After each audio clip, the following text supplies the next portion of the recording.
My girlfriend was assaulted and became pregnant. I broke up with her because she wanted to keep the baby. This sounds really horrible, but please hear me out.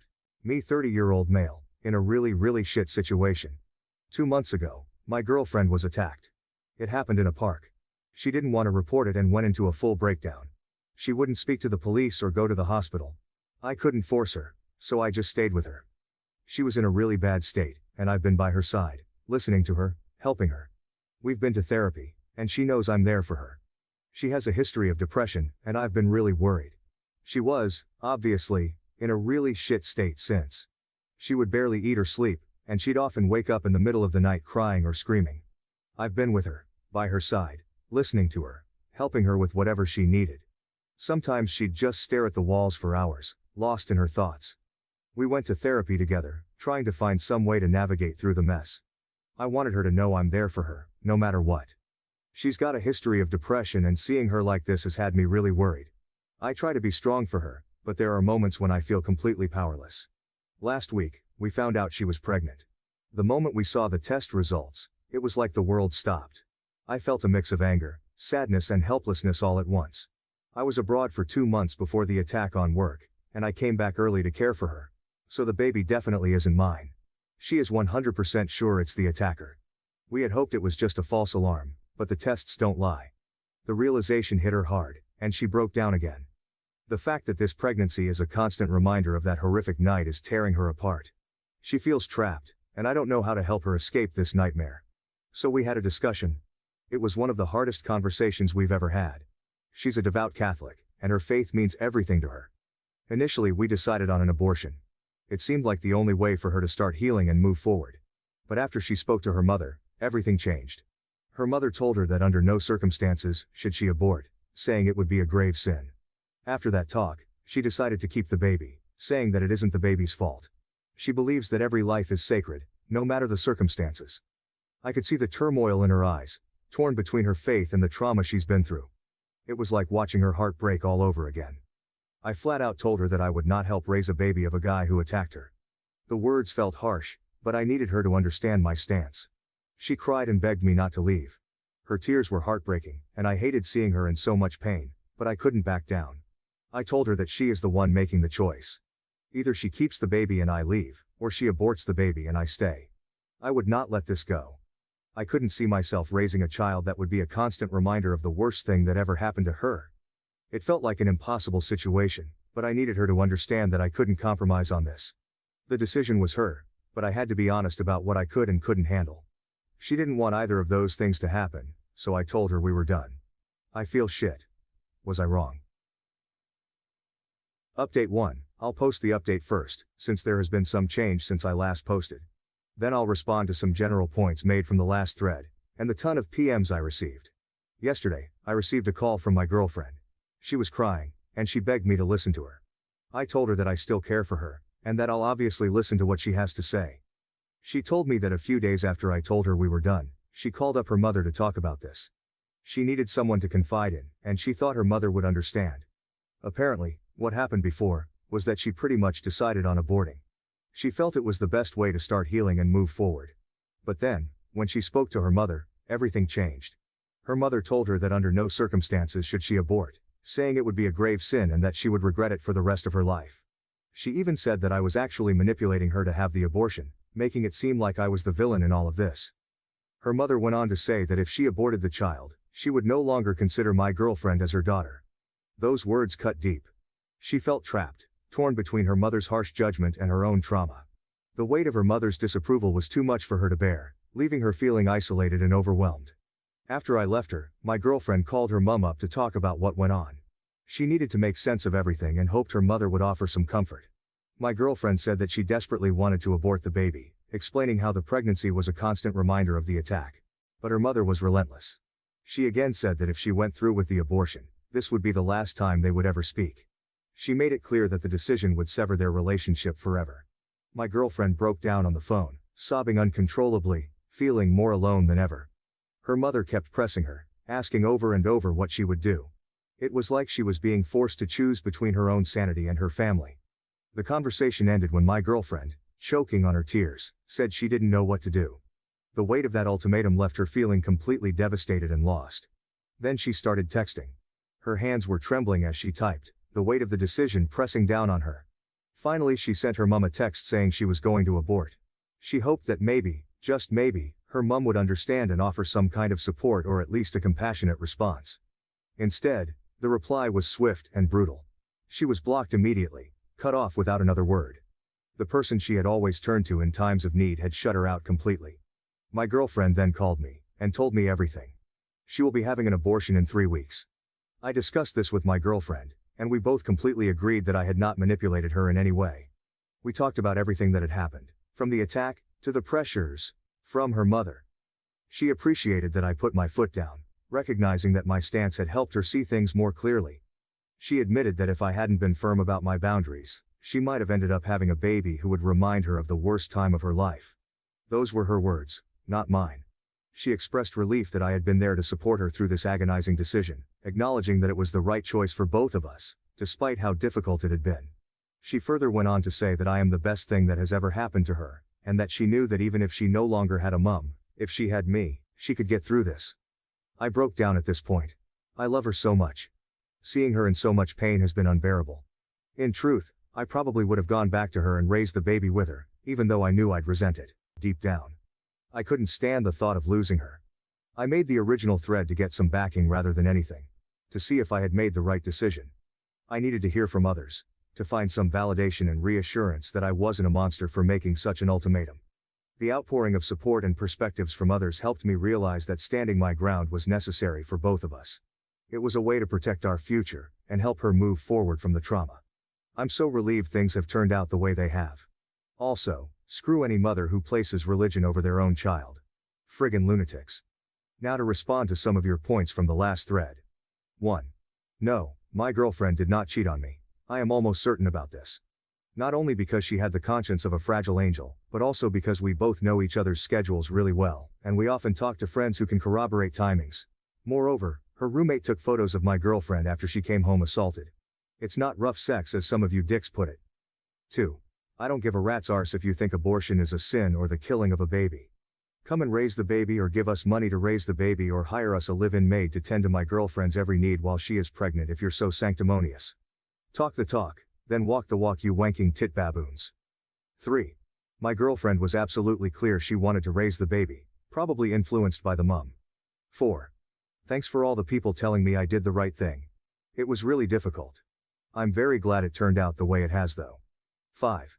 To the people who PM'd me telling me I'm a monstrous baby killer, I fail to see what my hobbies have to do with this issue. Update 2. I was hoping to post here again after the abortion, still scheduled for 2 weeks' time, but I thought I should provide an update on some recent events from a mother from the pits of Satan's rectum.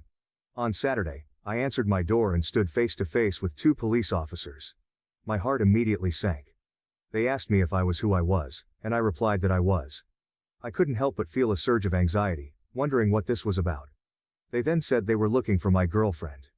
I called her over, my voice shaking a bit, and she appeared, looking confused and scared. The police officer said that he needed to have a word with her. My girlfriend's face went pale, and I could see the fear in her eyes. I tried to stay calm for her sake, but I could feel my own worry rising. I stepped back to let the officers in, hoping that whatever this was about, it wouldn't make things even worse for her. The officers then split, one taking the girlfriend to the living room. We let them in, and the other took me into my bedroom. The officer who took me started asking me questions about how long my girlfriend had been here. He wanted to know if she had any contact with anyone else, and if she had left the house at all. His questions seemed endless, each one more invasive than the last. I answered them all, trying to stay composed despite my growing frustration. I could sense the suspicion in his tone, and it made me uneasy. After answering a few more questions, I finally asked what this was all about. The officer just said they received a report to check on my girlfriend. My heart raced as I wondered who could have made such a report, and why. When I pressed further and asked who reported it, the officer said he couldn't say. His response left me feeling even more anxious and confused. It felt like we were being scrutinized for something we had no control over. After a while, the other officer was done, and they both left. The moment the door closed behind them, my girlfriend burst into tears. She told me that she was outright asked if she was in danger and if I had been hurting her. The officers even asked if she was being held against her will. She said no to everything, of course, but the questions had shaken her. She felt violated and scared. Then she revealed that the police had received a call from her mother, claiming she might be in danger and that I could be abusive to her. The accusation hit me like a punch to the gut. I couldn't believe her own mother would go that far. It felt like a betrayal, and the fact that she would try to use the police to drive a wedge between us made me furious. My girlfriend was devastated, caught between her loyalty to her mother and the reality of our situation. I was fucking livid. The moment she told me what her mother had done, rage boiled up inside me. I couldn't believe the nerve of her mother, accusing me of something so vile and trying to use the police to interfere in our lives. I immediately said I was going to press charges against her. For what? I didn't know exactly. Harassment, probably. Anything to hold her accountable for this madness. I couldn't just stand by and let her get away with trying to destroy us like this. My girlfriend looked at me with wide, tear-filled eyes, clearly torn between wanting to protect her mother and understanding my anger. The betrayal stung deeply, and I needed to do something, anything to fight back against the injustice of it all. My girlfriend begged me to not, and said that it would all just blow over, and that she just needs time to calm down. What a f. She sent the police to my house to get me arrested. How is that sane thinking?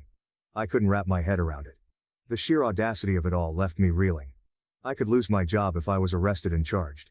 My career, my livelihood, everything I had worked so hard for could be shattered because of her unfounded accusations. What the hell is she thinking? It felt like she was trying to ruin my life and our relationship all in one fell swoop. The implications were terrifying, and the fact that someone so close to my girlfriend could be so reckless and malicious was beyond comprehension. The weight of it all pressed down on me, and I felt like I was teetering on the edge of a precipice. I told my girlfriend that if the mother does anything like this again, I will definitely press charges. So the girlfriend decides on Sunday to talk to the mom to not do anything like this again. They had a conversation for about 2 minutes, then I started hearing sobs.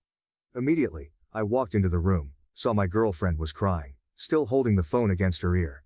I plucked her phone from her hand, and held her for a bit, as I heard, "Hello," from the phone. Then I put it on me, and said, "You're a disgrace of a mother," and hung up. Then I held the girlfriend for what felt like an hour before we started talking. Apparently the mother was telling girlfriend how if she continues with the abortion, she will never see the mother again, or her brother, or her deceased father, who is in heaven, even though he died a drink-violent alcoholic who beat girlfriend. But hey, repent your sins at death, am I right? Because girlfriend would be going to damnation. I told my girlfriend that if she was going to hell, then she should save me a seat, and we'd be nice and toasty together. I love her smile. What do you think, if anything, should I do about the mother? No doubt my words to her will have some reactions. Update 3. I just wanted to update folk on this whole saga. This will be my final update. A few days ago, the abortion was carried out. During the weeks beforehand, my girlfriend went to a counselor and talked to a nurse about why she wanted an abortion. She was also tested for any STIs, she's clear. She went ahead with the abortion after getting the all clear. A few days ago it was successfully carried out. They went for the surgical abortion method, which involved using a vacuum to suck the pregnancy out. My girlfriend said it was pretty painless, and she was able to return home after just a few hours. When she came home, she cried and cried and cried. The floodgates opened, and all the pain and relief came pouring out at once. I held her tightly, feeling the weight of her emotions in every sob that racked her body. She says she feels like a huge weight had been lifted, and for the first time in months, I saw a glimmer of hope in her eyes. She can finally look to move on with her life. The burden of the unwanted pregnancy, the constant reminder of the attack, was finally gone. She told me how she felt like she could breathe again, how the shadows of that terrible night were starting to recede. It was the first step towards healing, and even though we knew there was a long road ahead, this moment felt like a turning point. When she came home, she cried and cried and cried. The floodgates opened, and all the pain and relief came pouring out at once. I held her tightly, feeling the weight of her emotions in every sob that racked her body. She says she feels like a huge weight had been lifted, and for the first time in months, I saw a glimmer of hope in her eyes. She can finally look to move on with her life. The burden of the unwanted pregnancy, the constant reminder of the attack, was finally gone. She told me how she felt like she could breathe again, how the shadows of that terrible night were starting to recede. It was the first step towards healing, and even though we knew there was a long road ahead, this moment felt like a turning point. When she came home, she cried, and cried, and cried.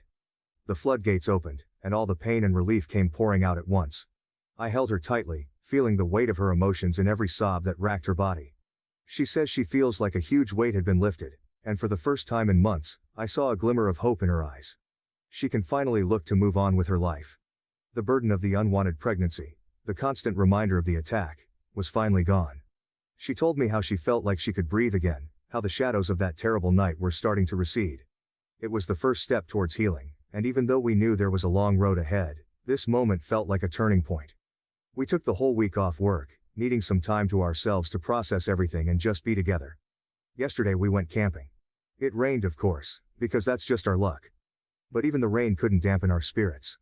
We huddled together in the tent, listening to the sound of raindrops pattering against the fabric. It felt cozy and safe, a stark contrast to the chaos of the past few months. While in the tent, she talked about how difficult life was sometimes. She opened up about her struggles, the pain, and the moments when she felt like she couldn't go on. But she also talked about how she was really glad things turned out the way they did. Despite everything, she felt a sense of relief and a newfound strength. She said that even though things were bad, she came out the other side, probably stronger than before. Her resilience amazed me, and I couldn't help but feel hopeful for the future. We knew there would still be challenges ahead, but in that moment, huddled together in our little tent, it felt like we could face anything as long as we were together. She's amazing, man. Seriously. Update on the mum. So my girlfriend received a call from her mum, who was asking if she went through with the abortion.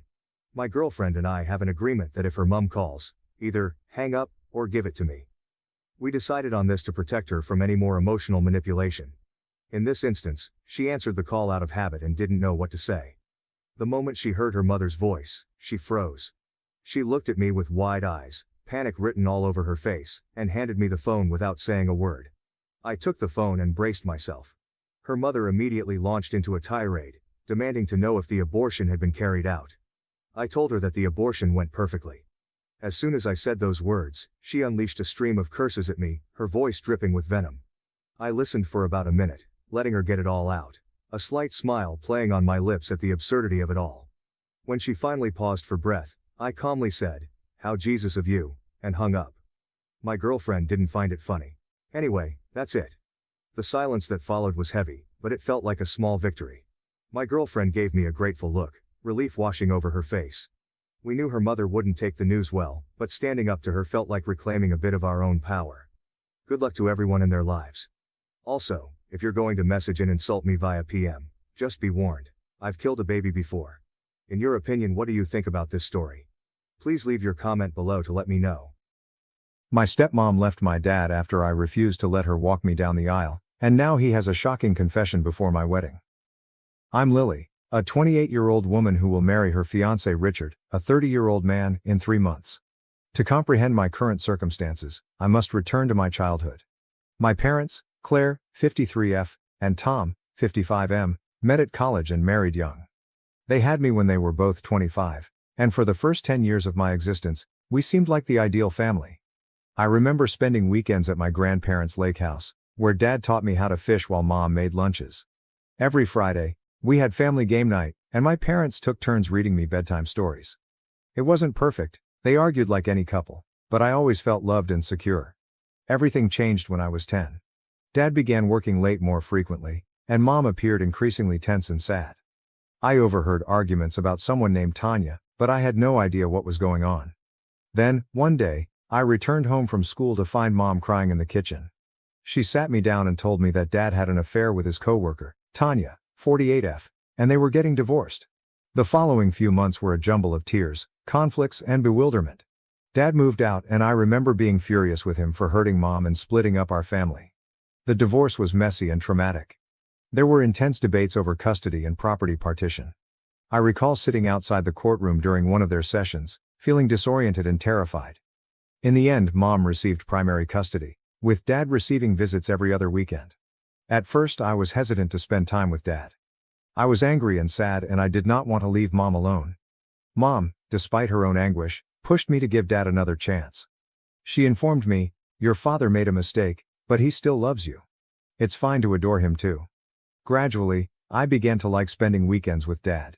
He'd take me to the movies, show me how to cook, badly, and we'd have lengthy discussions about school and my friends. Things became more problematic when Dad declared 2 years after the divorce that he was marrying Tanya. Tanya and I met for the first time at a dinner Dad had arranged. She appeared pleasant enough, bringing me a gift, a diary with my name embossed on it, and inquiring about my interests. But I couldn't get rid of the idea that she was the reason my family had come apart. Tanya worked hard to establish a bond with me after Dad and Tanya married. She was constantly buying me gifts, clothes, books, art supplies, and recommending mother-daughter activities such as spa days or cooking classes. However, her efforts felt forced to me, and I was never comfortable around her. Part of it was out of loyalty to my mother, and part of it was because Tanya appeared to be attempting to replace her. As I approached adolescence, my connection with Dad and Tanya deteriorated. They would frequently make disparaging remarks about Mom, such as, "It's a shame your mother is so bitter," or, "If only your mother could move on like we have." These statements bothered me because I understood how hard Mom worked to co-parent harmoniously. My mother, on the other hand, never spoke negatively about Dad or Tanya in front of me. She listened to my complaints but always pushed me to give them another shot. "They're not perfect," she'd continue, "but they try. It's acceptable to have many relationships with different people in your life." Tanya became pregnant when I was 16 years old. Dad was overjoyed, continually mentioning how happy he was to have a real family, now. Those words struck deep because they made me feel like I wasn't enough for him. Like I was a relic of his past rather than an important part of his new existence. Tanya had a miscarriage at 20 weeks. It was a tough time for them, and I recall feeling a combination of anguish for their loss and guilty relief that I would not be replaced by a new baby. Dad informed me that Tanya would require additional love and support from me, which put a lot of strain on me at a time when I was already dealing with usual teenage concerns and the lingering consequences from the divorce. Tanya's attachment to me grew stronger following the miscarriage. She began introducing me to everyone as her daughter, which made me very uncomfortable. She also started urging me to call her Mom, something I flatly refused to do. This resulted in several arguments, with Dad always siding with Tanya and accusing me of being insensitive to her feelings. During this time, my relationship with my mother remained solid. She was my rock, always willing to listen without judgment and provide support without pressuring. She encouraged me to pursue my interests, which led to me joining the school newspaper and later studying journalism in college. I met Richard in college. We were both writing for the campus paper and bonded over our shared interest in investigative reporting. Richard's family was much easier than mine. His parents were still happily married and he had 2 younger siblings. I was initially cautious to let him inside my delicate family relationships, but his tolerance and understanding allowed me to open up. All of these previous concerns have finally come to a head as we prepare our wedding. I have chosen to ask my mother to walk me down the aisle. She's been my steadfast supporter, role model, and greatest friend. When I told Dad and Tanya about my decision, Tanya fell into tears and Dad became enraged. They told me I was being selfish and that Tanya should also lead me down the aisle because she had been in my life for so long. I refused, stating that my mother is my soul mother and the person I want at my side on my wedding day. This sparked a heated dispute, with Dad threatening not to attend the wedding if Tanya wasn't given a particular position. He mentioned all the times Tanya tried to be there for me, the presents she bought, the activities she planned, but to me, such things pale in contrast to my mother's unwavering love and support. Tanya blamed me of never giving her a chance and claimed that after all these years, she considered me her own daughter. She brought up her miscarriage again, expressing how difficult it had been to lose a baby and then have her stepdaughter reject her. I understand that the miscarriage was difficult for her, but I don't think it's appropriate to use it as emotional leverage against me. I'm sticking to my decision, but now I'm wondering if I'm being too severe. Richard fully supports me, saying that it is our wedding and we should do whatever feels right to us. However, some of my extended family members believe I should make a compromise to keep the peace. Part of me feels bad for hurting Tanya's feelings, but a larger part of me is upset that Dad and Tanya are attempting to make my wedding about them. I've spent years attempting to negotiate this blended family arrangement, often at the price of my own emotions. I want my wedding day to be a celebration of love, not a battleground for old family feuds. Am I an asshole for refusing to have my stepmother lead me down the aisle? Should I stick to my decision or seek a compromise? Update 1. It's been a month since my previous post, and a lot has changed. First and foremost, I'd want to thank everyone for their encouraging words. They greatly increased my confidence in my decision. After the wedding quarrel, my father and Tanya stopped communicating to me for a few weeks. It was a stressful situation, and I found myself continually checking my phone, half expecting and half fearing a message from them. Richard was quite helpful at this time, telling me that it was acceptable to prioritize my own sentiments and that I was not responsible for controlling their emotions. Tanya called me unexpectedly, weeping. She apologized for pressing me throughout the years and stated that she simply wanted to be close to me. Her voice sounded truly sorry, and for a little time, I felt a ray of optimism that we might be able to go forward. She asked if we could meet for coffee to talk things over, and after some hesitation, I accepted, thinking it would be a good opportunity to clear the air before the wedding. We met in a neighborhood cafe that I used to frequent in college. It was weird to be seated across from Tanya in a setting that brought back memories of study sessions with friends and early dates with Richard. At first, everything appeared to be going well. Tanya was surprisingly sympathetic, even saying she accepted my choice to have my mother follow me down the aisle. She told my father some anecdotes about her own wedding, including how scared she was and how she wished she had a closer relationship with her stepmother. I found myself softening slightly, viewing her as a person with her own troubles and fears rather than the woman who had ended my parents' marriage. However, things took a turn when she mentioned that she and my father were thinking about renewing their vows next year. At first, I assumed she was just discussing their plans, but then she dropped a bombshell. She offered that I walk her down the aisle at their vow renewal ceremony to balance things out. This suggestion stunned me. It felt like she was attempting to establish a quid pro quo, as if my wedding and their vow renewal were somehow interchangeable. I explained that a daughter's wedding is not the same as a vow renewal. Tanya became agitated and accused me of not giving her a chance. She mentioned the miscarriage again, explaining how difficult it had been and how she had hoped that having a kid would bring our family closer together. She stated that losing the baby was especially devastating since she believed she had missed her chance to actually be a mother. I attempted to be empathetic, recalling how awful that time had been for everyone, but I also stated that her death, while tragic, did not require me to regard her as my mother. I said that I had my own complicated thoughts at the time, feeling both sad for their loss and pleased that I would not be replaced. The conversation rapidly degenerated from there. Tanya accused me of being cold-hearted and ungrateful for everything she had attempted to do for me over time. She mentioned every gift she had ever given me and every outing she had planned, as if keeping track of her attempts at motherhood. I emphasized that genuine connection and respect for limits are what sustain relationships, not gifts and forced outings. In the heat of the moment, I uttered something I had been keeping quiet for years. I informed Tanya that, while I was sad for her loss, I was tired of her using the miscarriage as emotional leverage. I said it wasn't fair to put the responsibility of her unfulfilled maternal urges on me, especially when I was only a teenager trying to deal with my own familial tragedy. Tanya burst into tears and walked out of the cafe, leaving me sitting there, feeling guilty, angry, and relieved that I had finally spoken my actual sentiments. As I sat there trying to digest what had just transpired, I couldn't help but think about how this cafe, which had once held wonderful memories, would now be forever connected with this awful confrontation. My father called me later that evening, enraged. He claimed I had been harsh to Tanya and owed her an apology. He accused me of being selfish and ungrateful, claiming that Tanya had always wanted to love me. When I tried to explain my side of the story, he interrupted me, stating that if I couldn't accept Tanya as my mother, perhaps I shouldn't consider him my father anymore. Those remarks struck me hard.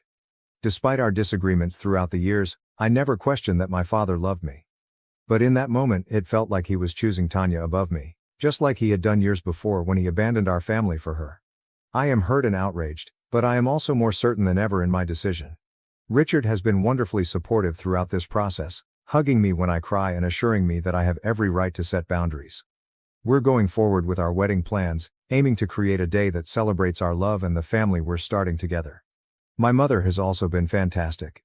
When I told her what had happened, she listened without judgment and offered consolation without attempting to influence my decision. She reminded me that family connections are complex and that it is acceptable to prioritize my own emotional well-being.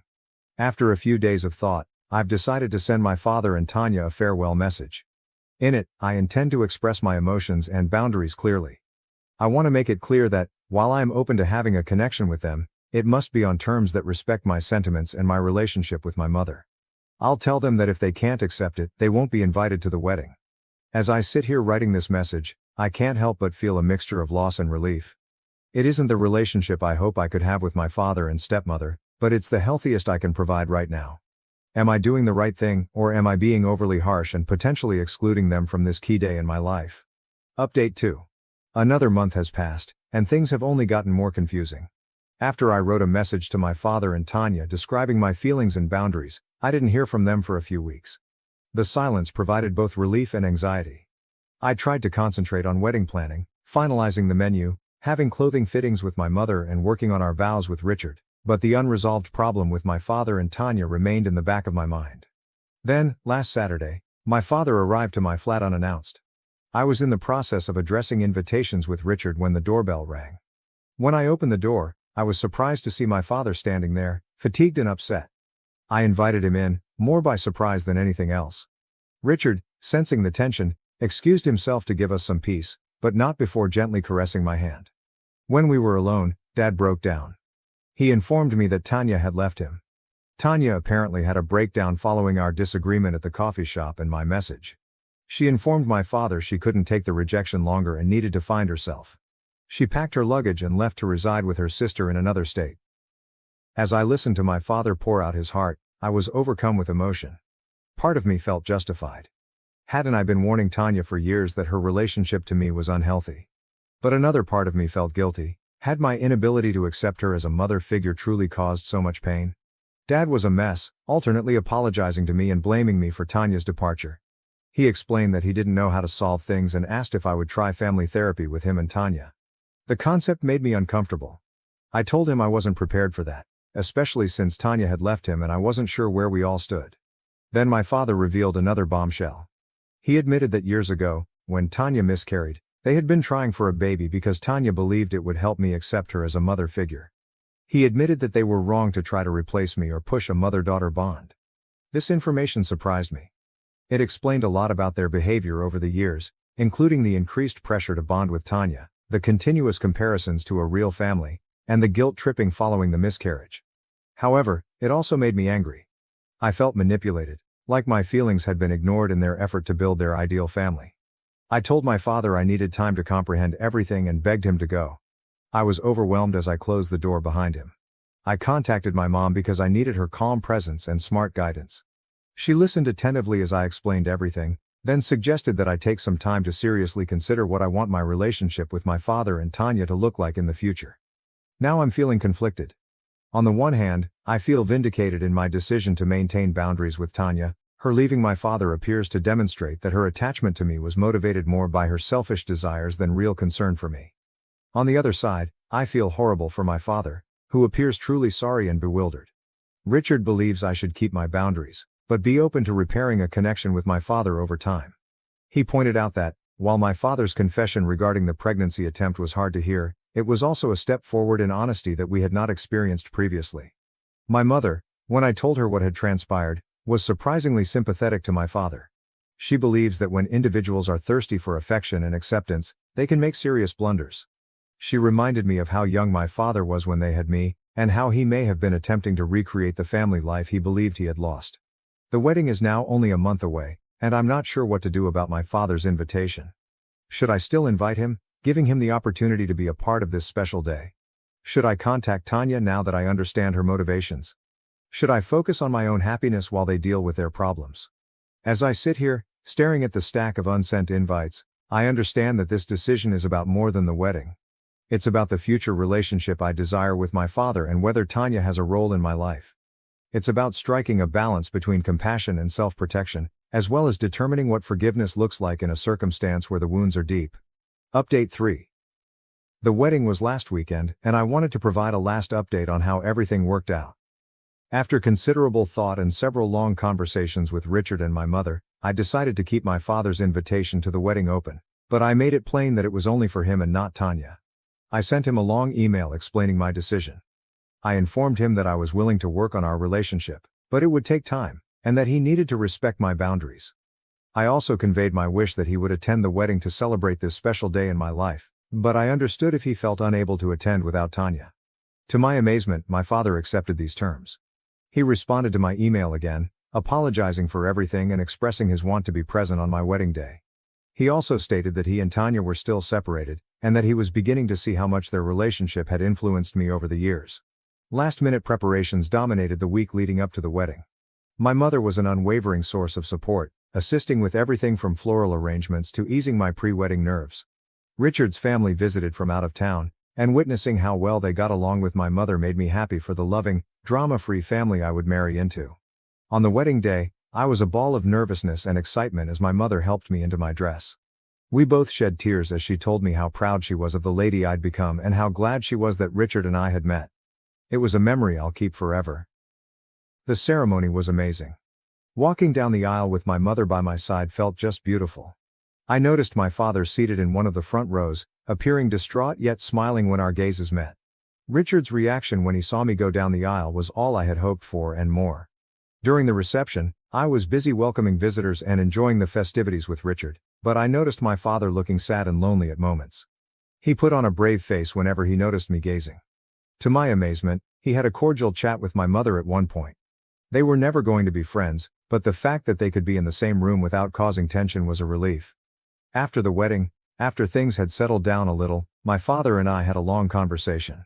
He apologized once more for everything and promised to try harder to be a good father.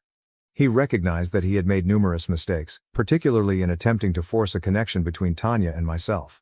He also informed me that Tanya had decided to stay with her sister indefinitely, and they were discussing a trial separation. I'm cautiously enthusiastic about mending my relationship with my father. We've decided to start with monthly dinners for just the two of us to reconnect without pressure. It won't be easy, and there'll be a lot of pain to deal with, but I'm willing to try. I chose not to contact Tanya right now. I believe we both require time and space to recover and move forward.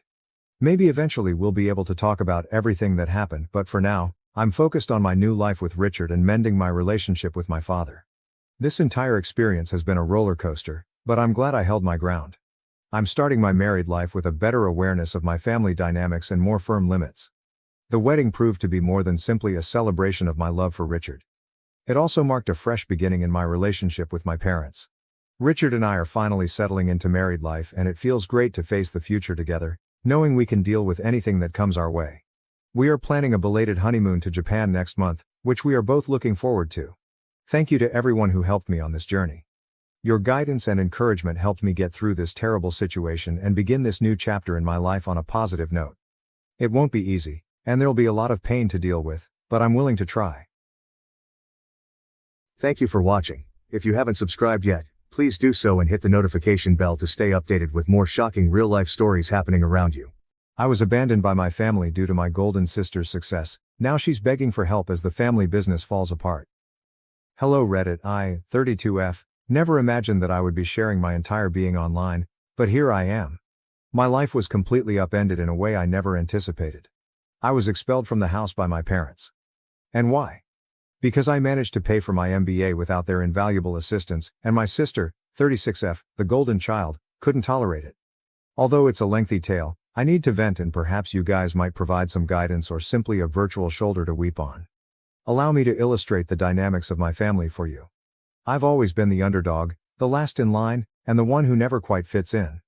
It was obvious from the beginning that my sister was the favorite growing up in a suburban community just outside of Chicago. My folks would hold a parade if she received an A. It was like, oh cool, what's for dinner? If I received an A. You understand. Sarah, my sister, was always the center of attention. She seemed to do better at everything without really trying, and she was more attractive and gregarious. School plays? She took the lead. Captain of a sports team? Naturally. Grades? Perfect scores. I was the awkward bookish kid who didn't want to be in the spotlight and would rather sit in my room and code. My parents were enamored with Sarah as if she were a prodigy when she enrolled in a prestigious business school. They covered everything, including her tuition, fashionable clothes, her apartment in a fancy area of town, and even her excursions to Cancun over spring break. They were often boasting to anyone who will listen about their successful daughter because they were so proud of her. I kept my head down and assumed I would have to handle things alone in the interim. Despite taking out loans and working part-time jobs during my time in college, I was still able to earn honors in computer science. But was there a celebration for me? No, my mother just said, "Dear, that's nice. Have you looked at the pictures from Sarah's graduation? Wasn't she beautiful?" In the present, I have spent the last few years managing projects for a digital company. Although it pays the bills and is a fine job, I'm looking for more. One day, I hope to launch my own business, rise in my job, or even get into top management. I therefore made the decision to apply to a respectable university's MBA program. The catch? The cost of tuition is extremely high, 6 figures to be exact. I had the hope that my parents might lend me some support. After all, they funded Sarah's whole schooling, right? After a family supper one evening, I sat them down and, to my astonishment, the topic of conversation revolved around Sarah's most recent achievement at the family restaurant. I outlined my strategy, gave them an overview of the school, described how it would advance my career, and then tactfully brought up the topic of tuition. The expressions on their faces. It would seem as though I had asked them to sell their kidneys or something. They informed me outright that they couldn't pay my tuition, which is fine, I understand that MBAs are costly. But the fact that they refused to even co-sign a loan was what really infuriated me. I only wanted their assistance so I wouldn't be drowning in debt for the rest of my life, not to pay for everything. Their logic. We have already covered Sarah's tuition. Now is the time to consider our future.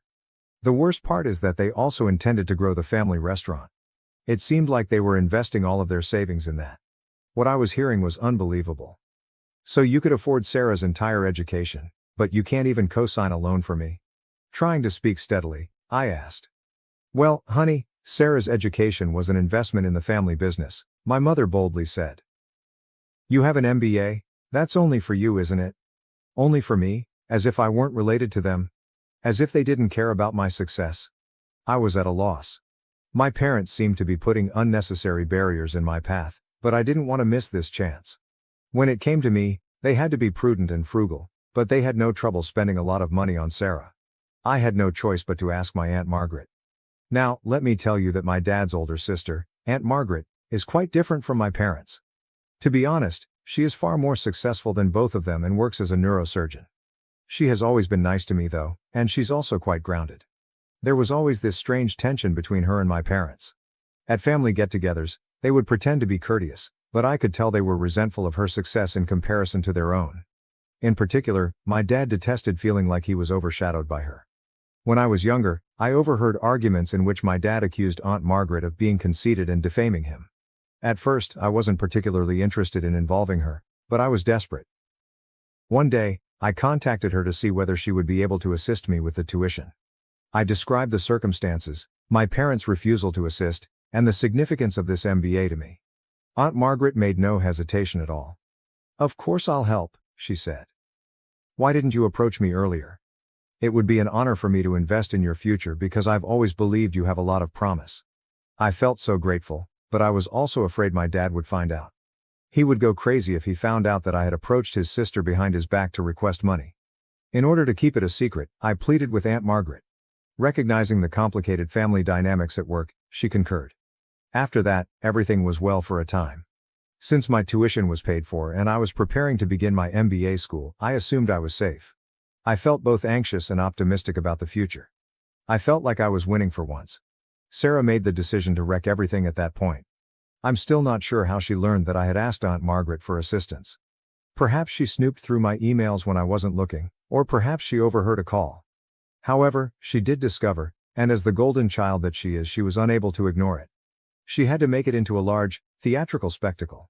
After a long day at work, I was thrilled to share some news about my impending MBA orientation when I got home one evening. However, I could sense a problem as soon as I entered the room. The home was eerily silent, and the air felt heavy with stress. My heart fell as I walked to the living room. Everything I owned, including my books, clothes, and even my bedding, was put up in boxes. I felt as though the house was erasing me. Sarah was standing off to the side with this smug, self-satisfied expression on her face while my parents were seated on the couch, their emotions a mixture of disappointment and rage. I had the impression that I had entered a perverse intervention. My father wasted no time. "Explain this," he asked, tossing me a pile of papers. I picked up the papers with trembling hands, not understanding a word he was saying. I became aware that Sarah had completely lost her mind at that point. She had created these fictitious emails between Aunt Margaret and me, giving the impression that I was betraying the family. The emails gave the impression that I had given Aunt Margaret the trade secrets of our family restaurant in return for her covering my tuition. Recipes, supplier details, and even the restaurant's finances were discussed. I didn't really have access to any of these things, but Sarah did. My eyes were unbelievable. After looking through my laptop, Sarah discovered several emails that I had sent with Aunt Margaret, which she subsequently altered using Photoshop or some other program. She painted me as a traitor of some sort, as though I had betrayed our family. I was taken aback. This isn't real. I stumbled my way out. These emails are fraudulent, I would never do this. My parents, however, didn't even pay attention. My mom was crying as they stood there, and my dad was furious and red-faced. He said, "We trusted you, and you stabbed us in the back." They trusted Sarah, regardless of what I said. Since they obviously did. She was always believed by them. It felt as though I had vanished from the world and that all the years I had spent being a good daughter, working hard and never getting into trouble, were in vain. I knew then and there that I would always be second best in their eyes. They would always have doubts about me. My father said, "You must go," in a chilly tone. "We won't have a traitor in this house." I pleaded with them to think again. I made an effort to clarify the MBA and how Aunt Margaret was only assisting me, much like they had assisted Sarah.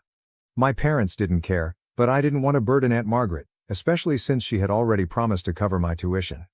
They claimed I was a traitor and refused to interact with me. Sarah simply stood there the entire time, her arrogant expression never changing. Her eyes said louder than words could. She had prevailed. The sister, whom she always viewed as a rival, was finally gone. That was it. I only had a few boxes of my belongings and the clothing on my back when I fled.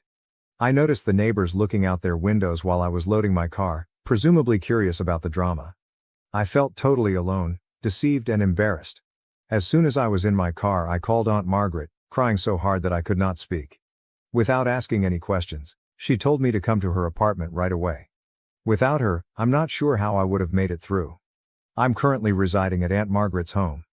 With her offer of a place to stay and her assurance that she still wants to assist with my MBA, she has been a tremendous support system. Nevertheless, I vividly remember that night.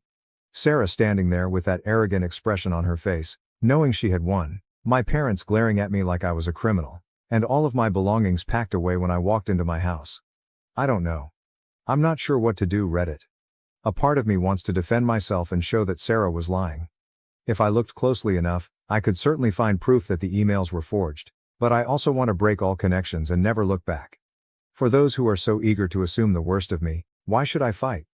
How can I possibly comprehend this betrayal? Given that my own family has abandoned me, how can I go on? In a few weeks, the MBA program will begin and I should be thrilled. However, I'm coping with this emotional trauma instead. I keep going over everything again in my mind, wondering if I missed any clues. Was Sarah this cunning all the time? Were my parents as eager to discard me all the time? After this, how can I ever trust anyone again? Aunt Margaret advises me to concentrate on the chances my MBA will present for my future. Although it's difficult to look past the hurt and rage in the moment, she claims that achievement is the best form of retaliation. I would appreciate any guidance. From here, how do I reconstruct my life? Given that my own sister would go to such extent to harm me, how do I handle this? And when I feel so damaged on the inside, how do I interact with my MBA program instructors and classmates? Here, I feel like I'm drowning. Give me a lifeline, Reddit, if you can. Update 1. It's been a long time, 3 years to be precise, Reddit. Since I last wrote about my family throwing me out, a lot has happened. I wanted to let you know how things have progressed. I started by finishing my MBA program, which had a profound impact on me. I was in a lot of mental upheaval when I first started, but I was able to focus all of that energy on my academics. I graduated at the top of my class, but it wasn't easy. The girl who constantly felt inferior is no longer there. She has been replaced with a lady who is confident in her abilities and doesn't hesitate to express them. I got a job at a prestigious consulting business after graduating. I love my job, but it's tough. I'm in a setting where my abilities and diligence are truly valued for the first time in my life. No more living in the shadow of others. During all of this, Aunt Margaret has been a rock. She's become the loving family I never had, not just a place to stay. We discuss everything from her most intriguing medical cases to my most recent professional endeavor during our weekly dinners. I've learned so much from her about defending my rights and appreciating my own worth. 3 years of radio silence about Sarah and my parents. No emails, texts or phone calls. It was painful at first. However, as time went on, I came to see that their absence was enabling me to develop in ways that I could not have while living with them. I've created a proud life for myself, free from the need for approval and continual comparisons. However, life can be unpredictable. Last Saturday, just when I thought I had everything worked out, Sarah arrived at my door. I nearly failed to identify her. The air of superiority and the fancy attire vanished. She was wearing a basic sweater and jeans that had seen better days, and she had big circles under her eyes and her hair pulled up in a hurry. She looked discouraged. "Hey," she said in a little voice. "Can we talk?" Curiosity overcame my want to slam the door in her face. I opened the door for her. Sarah sat uncomfortably fidgeting on the couch. "I need your help," she blurted out at last. "The eatery is having problems. Serious problems. The family firm," she said, "was close to going bankrupt. Our parents' much anticipated large expansion had turned out to be a complete failure. They were drowning in debt because they had overextended themselves and took out large loans." When Sarah said, Dad's talking about filing for bankruptcy. Her voice broke. Mom is in disarray, and I'm at a loss for what to do. Despite my best efforts, I am unable to resolve this. As I listened, I experienced a range of feelings. I had a sick sense of satisfaction. Wasn't this retribution for the way they handled me? However, I also experienced a twinge of, not quite pity, but a near feeling. Why are you telling me this? I inquired. What do you expect me to do? Sarah's eyes were filled with desperation as she gazed at me. You're doing fantastically in your new work and with your MBA. I hope you may be able to assist, offer some guidance, or... I understood what she was asking, but she didn't finish the phrase. She desired money. The black sheep is being rescued by the golden child. The irony was nearly unbearable. I said, let me get this straight, maintaining a calm voice. After everything that happened, after 3 years of silence, you show up asking for help. Sarah was gracious enough to appear embarrassed. Quietly. I know I messed up, she said. I felt envious.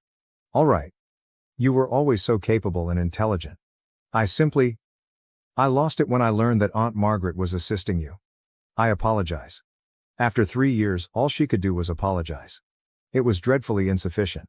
Sorry doesn't cut it, Sarah, I responded. You have no idea what I've been through because of what you did. I know, she responded, her eyes welling with tears. But we're still related, aren't we? Family members support one another. Just give it some thought, please. Family. The word struck me hard.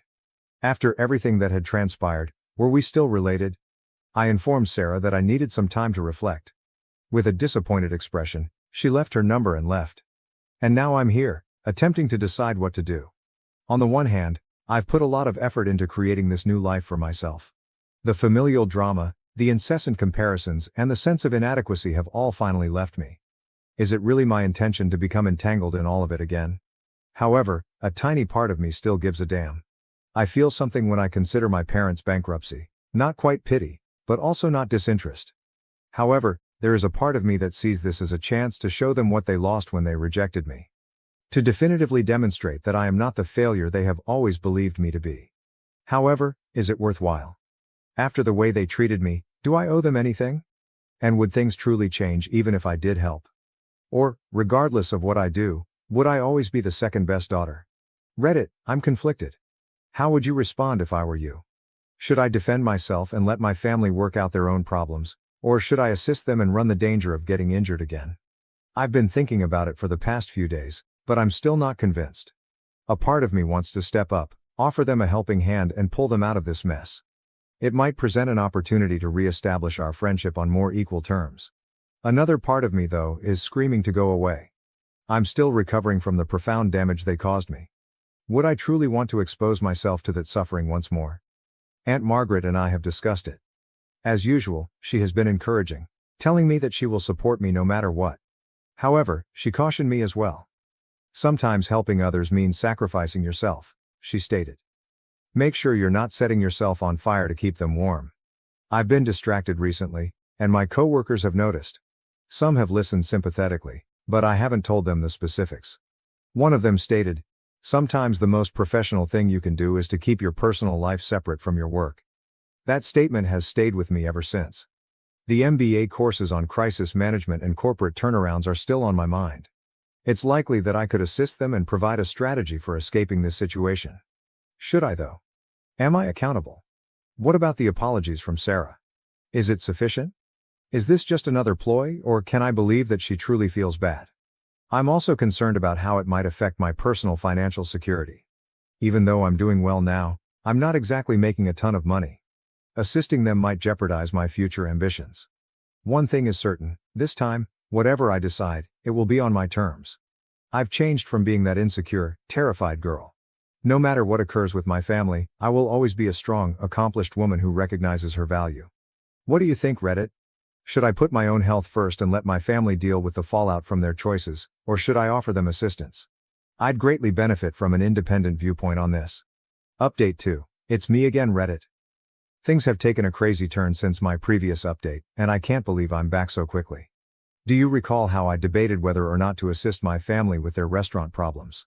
The cosmos, however, chose to give me still another surprise. My parents arrived at my workplace a week following Sarah's visit. You read correctly, my office. They just showed up in the lobby one afternoon after somehow figuring out where I work. Talk about a systemic shock. My assistant buzzed me while I was in the middle of a meeting to let me know that 2 people were requesting to see me. My heart almost stopped when she told me about them. Feeling as though I was walking to my own death, I excused myself from the meeting and proceeded to the lobby. My parents were there, looking older and more worn out than I had recalled.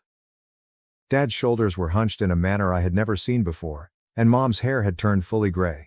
The weight of 3 years of stillness hung between us as we simply stared at one another for a minute. Dad finally stated, "We need to talk," in a rough yet oddly diminutive voice. I took them to a coffee shop nearby since I didn't want to have this discussion at work. An uneasy hush descended upon us as we sat down with our beverages. Determined not to make things easy for them, I waited for them to speak. Mom was the first to break. She added, "We were wrong," in a shaky voice. "We ought never to have expelled you. We ought to have paid attention to you. We sincerely apologize. Over the last 3 years I had dreamed of this moment countless times, but now that it was actually occurring, I felt nothing. There was only a hollow emptiness, no relief, no joy, not even rage." Dad added his voice. "You should return home. We can overcome this difficult period as a family once more." To give myself some time, I took a drink of my coffee. "Why now?" At last, I inquired. "Why after 3 years of silence?" After they looked at each other, I realized there was more to this tale. The depth of their desperation became evident as they started to explain. The restaurant was a total failure, not merely having financial difficulties. In addition to going overboard with the expansion, they had been taking shortcuts and breaching the law to stay afloat, including tax evasion, health code infractions, and even some dubious supplier transactions. They now faced possible criminal penalties in addition to bankruptcy. Dad said, "We need your help," in a voice that was just audible above a whisper. "Your business knowledge, your connections, you could save us?" Stunned, I sat there. My parents, who had dismissed me on false pretenses and had always viewed me as second best, now viewed me as their only hope. "Let me get this straight," I remarked, finding it difficult to maintain my composure. "You kicked me out, believed the worst of me without any proof, didn't contact me for 3 years, and now you want me to bail you out of your illegal activities?" Mom attempted to grasp my hand as she reached across the table. I retreated. With tears in her eyes, she continued, "We know we don't deserve your help. However, we remain family. We're at a loss on what to do, so please." Family. That word was used once more. However, as I observed them, I came to the realization that they were no longer members of my family. Aunt Margaret, a member of my family, had given me unwavering support. My family consisted of the friends I had established at work and in my MBA program who respected me for who I was. I inhaled deeply. I said, "I'm sorry," and I was surprised at how composed I felt. "But I'm unable to assist you. What you're asking, money isn't the only factor. You're asking me to sacrifice all I've worked so hard to achieve, including my job and principles. I'm not capable of doing it." Their shocked expressions were nearly funny. They obviously didn't think I would say no. Anger colored Dad's face. "After everything we've done for you," I interrupted him. "What have you done for me?" "You mean denying me support for my education when you paid for Sarah's, excluding me on false pretenses and favoring her throughout my life?" Now Mom was crying aloud. "Please, sweetie, we'll lose everything." I experienced a little pang of guilt. Then I thought back on the previous 3 years, including the hardships, the suffering, and the development and accomplishments I had made on my own. I stood up and said, "I'm sorry you're in this situation, but these are the results of your own actions. I am unable to save you." "We'll be ruined," Dad yelled as I turned to go. "Is it your preference?" I stopped and turned to face them. "I want you to accept responsibility for your actions," I stated. "I want you to understand how much you lost when you threw me out. What I really want, though, is to be free of your drama and manipulation." I left my parents behind and left the coffee shop after that. I felt as though a burden had been lifted as I entered the street. I had finally chosen myself, set my boundaries, and confronted them. However, the tale doesn't stop there. I gave that confrontation a lot of thought. I came to the realization that merely leaving was insufficient. My parents' actions were unlawful, and if they persisted, others might suffer harm. I therefore had to make a tough choice. I reported what I learned about the restaurant's unlawful operations to the appropriate authorities, including the police, the IRS, and the health department. Although I knew it was the right decision, it wasn't an easy one. The consequences were severe and quick. Screaming and sobbing, Sarah called me and accused me of ruining the family. I don't know what grounds my parents believed they had, but they alternated between pleading for assistance and threatening legal action in their voicemails. But I didn't back down. I informed the authorities of what I knew and made it apparent that I was not involved in any unlawful activity. Aunt Margaret was there for me during the difficult few weeks, reassuring me that I was acting morally. Although the inquiry is still underway, the eatery has reportedly been closed while a thorough audit is conducted. Sarah and my parents are facing severe legal repercussions. Although it's not a joyful conclusion, it's a fair one. In my case, I'm doing all right, actually better than all right. With everything, there's a feeling of closure. The harmful family dynamics that hindered me for so long have now been broken. I have a successful career. I've even received an approach regarding a possible promotion. I feel like I've found a true professional home because of how supportive my coworkers have been during this process. I've never been closer to Aunt Margaret. After everything calms down, we're arranging a trip together, so we have something to look forward to after all this worry. I'm not going to act like it's been simple. There are times when I question whether I made the correct decision and feel bad. However, I know I made the correct decision when I think back on all the suffering they inflicted on me, including the years of manipulation and partiality. Here I am then. I felt confused and alone after being evicted from my house 3 years ago. I am now independent, prosperous in my work, surrounded by individuals who truly care about me, and at last free from my family's poisonous influence. Although some may have wished for a joyous family reunion, this is my tale, and I'm glad of the progress I've made. Remember this: if you're struggling with toxic family members or tough choices, you have the right to put your own health first. You are entitled to establish limits. Additionally, there are instances when the family you choose matters more than the one you were born into. I appreciate Reddit's support along this journey. You have no idea how much your guidance and assistance have meant. Cheers to fresh starts and making our own happiness. Thank you for watching. If you haven't subscribed yet, please do so and hit the notification bell to stay updated with more shocking real-life stories happening around you. My girlfriend has princess syndrome. I fully support her, but I worry about drawing unwanted attention. Despite my concerns, she broke up with me. I have been with my girlfriend for about 5 months. We've been casual friends since college, but only began dating after she graduated. We get along really well. When I say princess syndrome, I don't mean that she is spoiled or entitled, because she isn't. Her clothes seem to take over her life. She dresses like a sort of fairy tale princess on a near daily basis, excluding at work. Long frilly skirts, lace blouses, things like that. It works for her because she is very pretty and can pull it off. At first I found it to be very endearing, but then I became aware of how much time she spends on her outfits.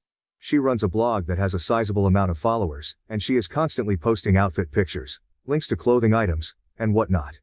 She spends a few hours a day on her blog, at least. Then she spends time sewing items for new outfits or for her Etsy store. When we go out, we get a lot of stares at what she's wearing. Her unique style draws eyes like moths to a flame. People can't seem to help themselves from taking a second look, sometimes even a third. It's not just the occasional glance either.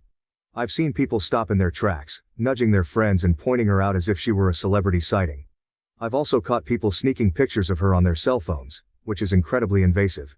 Once we were at a cafe, and a guy at the next table was pretending to text, but was clearly angling his phone to snap a photo of her lacy blouse and long flowing skirt. Another time, a group of teenagers at the mall giggled and took selfies with her in the background. This attention makes me uncomfortable. It feels like we're always on display, unable to enjoy a private moment together. I tried to address this with her, asking her to tone it down a bit. She took my request to mean not wearing anything in her hair when we're out together, so she stopped putting on her usual flower crowns and headbands. While this was a small change, it didn't solve the core issue. She still wore her elaborate outfits, and the stares and sneaky photos continued. I didn't know how to explain that it wasn't about the accessories but about the overall impression her outfits left on people. I have told her several times that I love her just the way she is, but she seems to brush it off. Each time I try to emphasize how much I appreciate her unique style and creativity, and how much it drew me to her in the first place. I want her to know that my concerns come from a place of love and worry, not criticism. However, whenever I bring it up, she smiles, thanks me, and then moves on to another topic. It feels like she's not fully hearing what I'm trying to say, or perhaps she's choosing not to. I had hoped that when she started her new job in the career of her choice, she would become more serious, at least in her professional life. I thought the new environment might encourage her to dress more conventionally, to match her colleagues and the office culture. Instead, her new boss and co-workers encouraged her to embrace her style. They love her whimsical outfits and even compliment her on them regularly.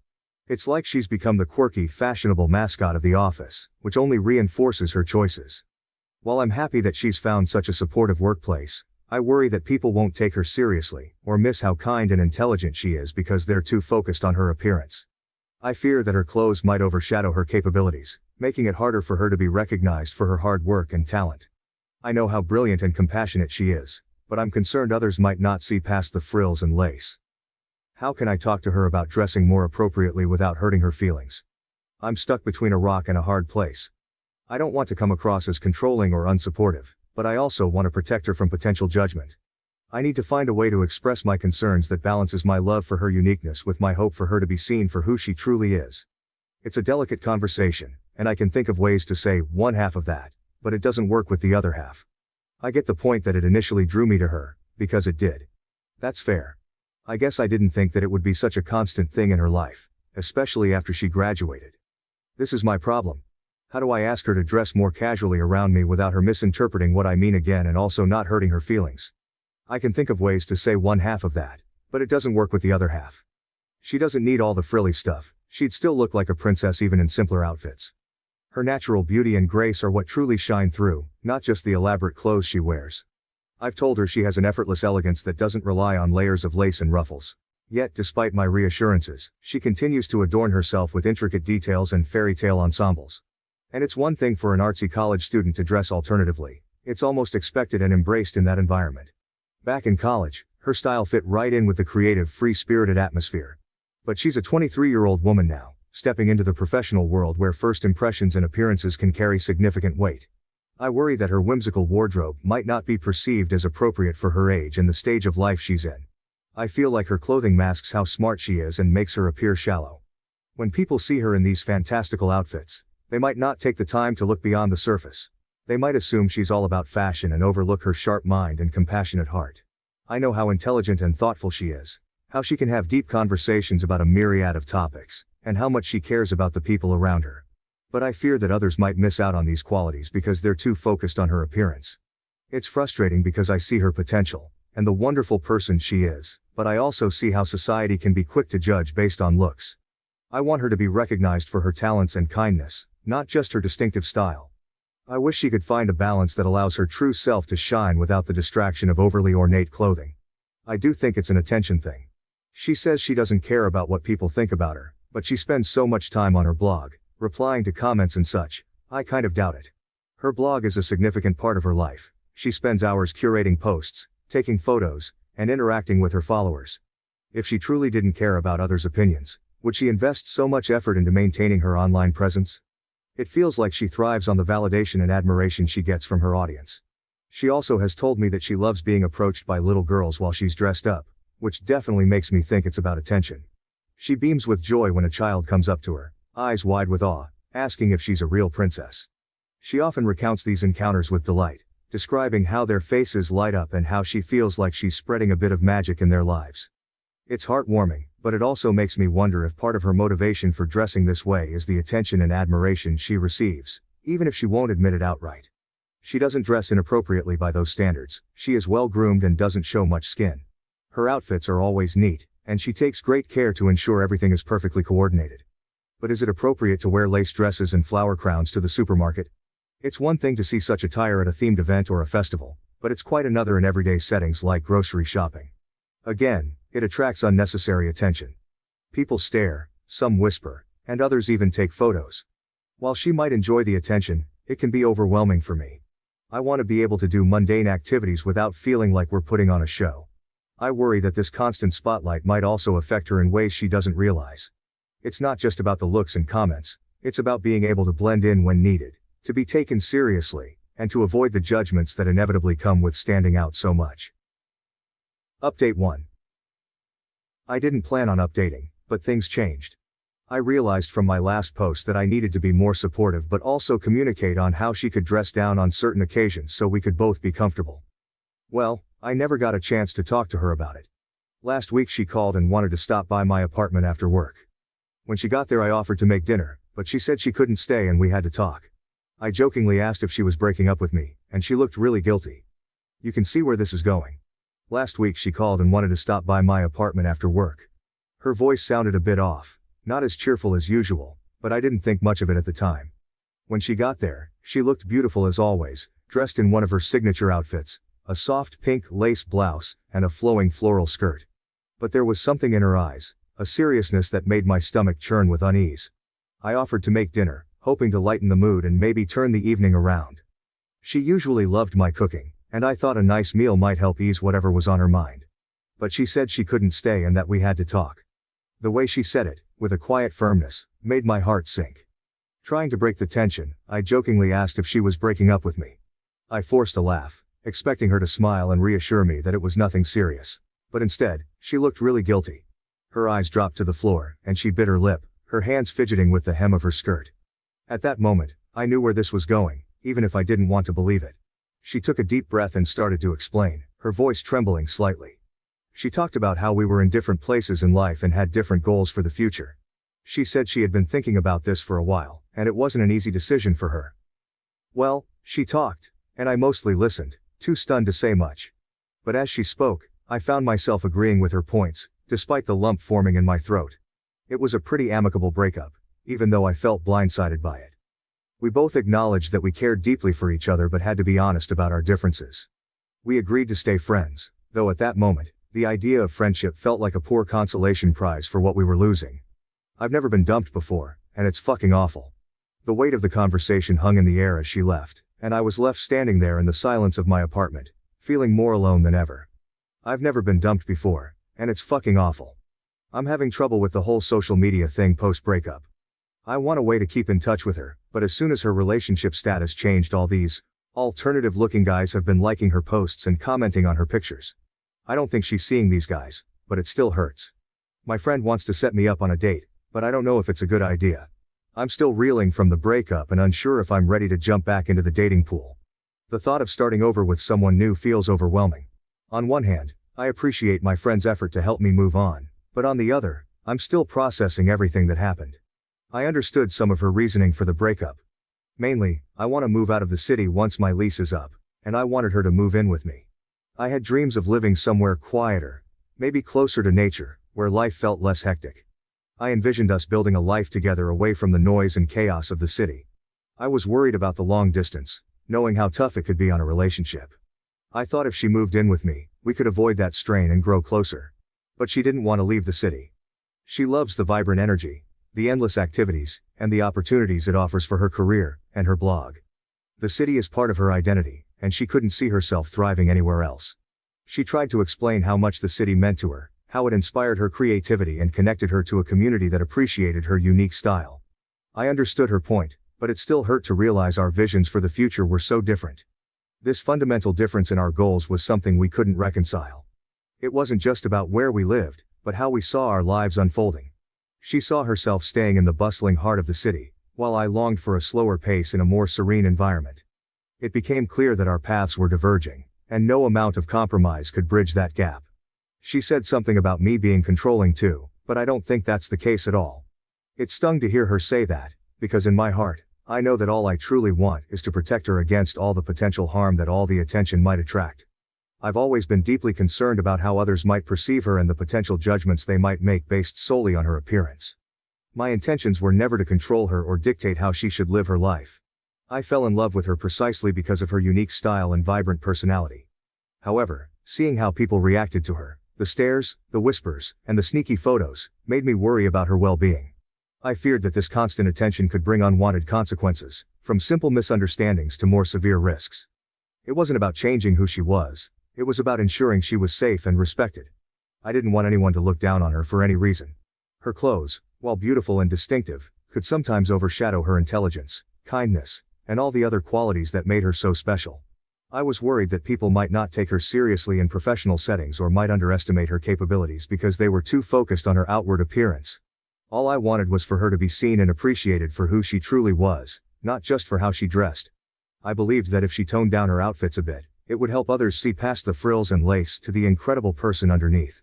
My suggestions were meant to protect her from potential prejudice and ensure she was given the respect she deserved. It hurts that she interpreted my concerns as controlling behavior. Update 2. I was going through an old email and found this account again. I was surprised I could still log in, and even more by the amount of people who had reached out to me. Whoa, while going through an old email, I stumbled upon this account again. It was a blast from the past that I didn't expect. I was surprised that after years I could still log in, and even more by the amount of people who had reached out to me. Messages of support, advice and shared experiences filled my inbox. It was both touching and overwhelming to see how many people had connected with my story and taken the time to respond. It's a bit embarrassing to relive this breakup from almost 10 years ago. Reading through my old posts and the raw emotions I poured into them brought back memories I had long since buried. I could almost feel the sting of heartbreak and the confusion that followed. But now, with the distance of time, I can see things more clearly. In retrospect, it wasn't meant to be, and I think I was reeling more from getting dumped than the actual loss of the relationship. At the time, the breakup felt like the end of the world. It was my first time being dumped, and my ego took a significant hit. The shock and pain were intense, and I struggled to make sense of it all. But looking back now, I realize that our paths were always meant to diverge. We had fundamental differences in our life goals and values that would have eventually pulled us apart, even if we had stayed together longer. What I initially perceived as a deep loss was more about the bruising of my pride and the fear of the unknown future. The relationship itself, while meaningful, wasn't the perfect match I had convinced myself it was. We cared for each other, but we were ultimately incompatible in ways that mattered. It's clear to me now that the breakup was a necessary step for both of us to find the right paths in our lives. Reflecting on it all, I can see how much I've grown since then. I am 33 now and married to a wonderful woman, who's 31. We've been married for 4 years, and I couldn't be happier with how our life together has unfolded. My wife is amazing. She's kind, thoughtful, and has a zest for life that is truly infectious. One of the biggest lessons I learned from my past relationship was the importance of supporting my significant other's hobbies and passions. It's something I've embraced wholeheartedly in my marriage. My wife loves running and baking, 2 hobbies that bring her immense joy and fulfillment. She's an avid runner, participating in local marathons and relishing the thrill of pushing her limits. Early morning runs have become a cherished part of her routine, and I admire her dedication and discipline. On weekends, our kitchen transforms into a baking haven where she experiments with new recipes, filling our home with the delightful aroma of freshly baked goods. Her passion for baking has become a source of happiness for our family, and our friends eagerly await her latest creations. We have a daughter who is turning 3 this year. She's the light of our lives, and watching her grow has been an incredible journey. As a father, I want her to be free to express herself however she likes, as long as it is safe, of course. Whether she wants to dress up as a princess, become an astronaut, or anything in between, I want her to feel supported and loved in her choices. Encouraging her to explore her interests and express her individuality is something I am deeply committed to. I would do anything for them. My wife and daughter mean the world to me, and their happiness is my top priority. I've learned to be more patient, understanding, and supportive. Qualities that have strengthened our bond as a family. The lessons from my past have shaped me into a better partner and parent, and I strive to create a loving environment where we all feel valued and respected. Supporting my wife's passions and nurturing our daughter's creativity has brought us closer together. It's a dynamic and joyful household, filled with love, laughter, and the occasional flower fight during baking sessions. I'm grateful for the journey that led me here, and for the beautiful family I am fortunate to call my own. I am still friends with my ex on social media. We don't talk but we'll like each other's posts. She is married to another woman now who also dresses differently. It's not as frilly as she used to dress, but still unusual. Her pictures look like something out of Anne of Green Gables. She seems very happy on their farm together. In your opinion, what do you think about this story? Please leave your comment below to let me know. My sister is severely autistic and I hate her for turning my life into a living nightmare. I hate her. That should be wrong to say, but it doesn't feel like it. Ever since my sister was born, it's like I vanished from my parents' radar. I was 6, excited to be a big sister, but that excitement faded fast.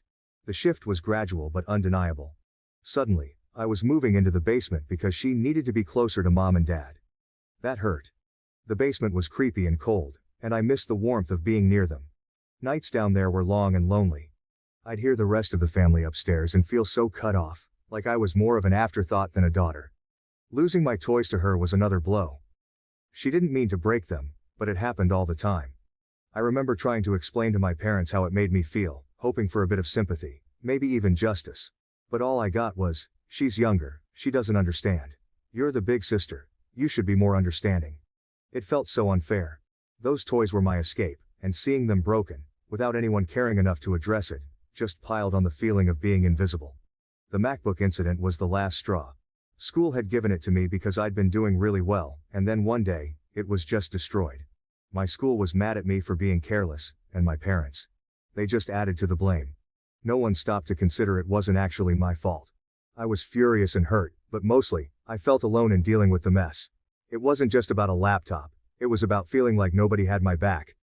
Honestly, trying to balance being a sister and having a life is rough.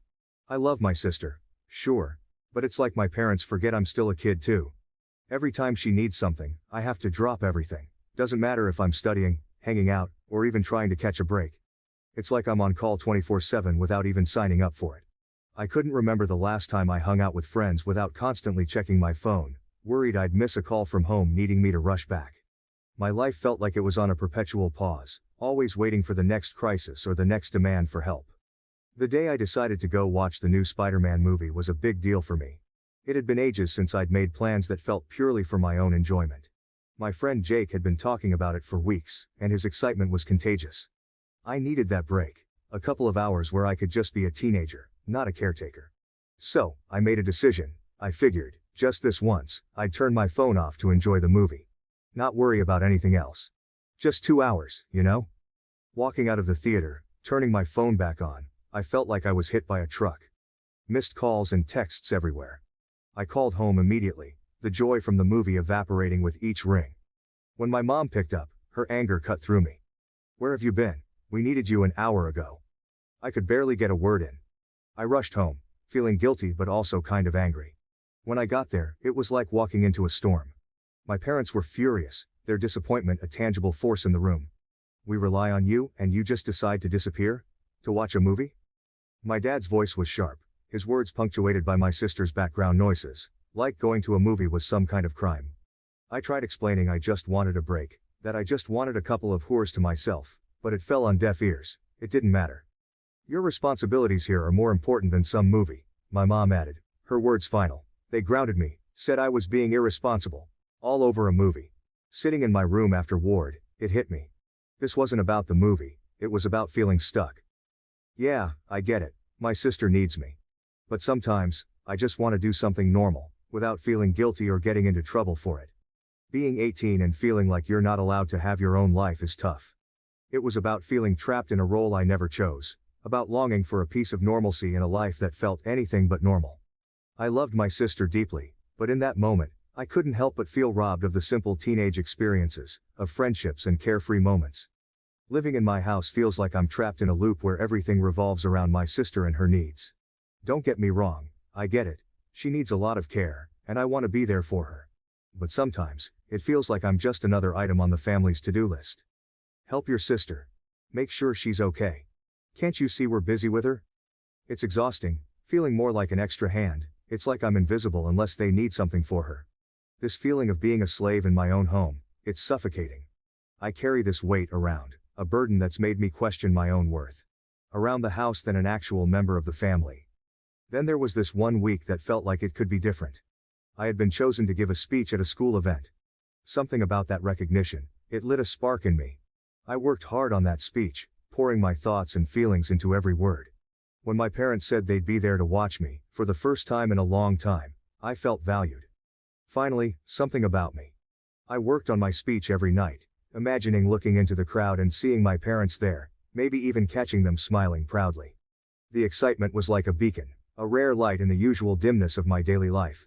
Like, maybe this time things would be different. But they weren't. They missed it because of something with my sister. Once again they blamed it on my sister. Standing there, about to start my speech, and not seeing them crushed me. I pushed through, voice shaky and hands trembling. I cried, not just for the speech, but for all the times I felt sidelined. Yeah, I made it through, and people clapped, but it felt empty. The whole walk home, I couldn't stop the tears. It's not like I wanted to make a big deal about them missing the speech, but it just hit hard. It felt like a reminder that no matter what happens with me, it'll always be secondary. And walking home, all I could think was how this pattern seems like it's never going to end. Talking about colleges with my dad was something I'd been looking forward to. It started off pretty normal. I was actually excited, you know?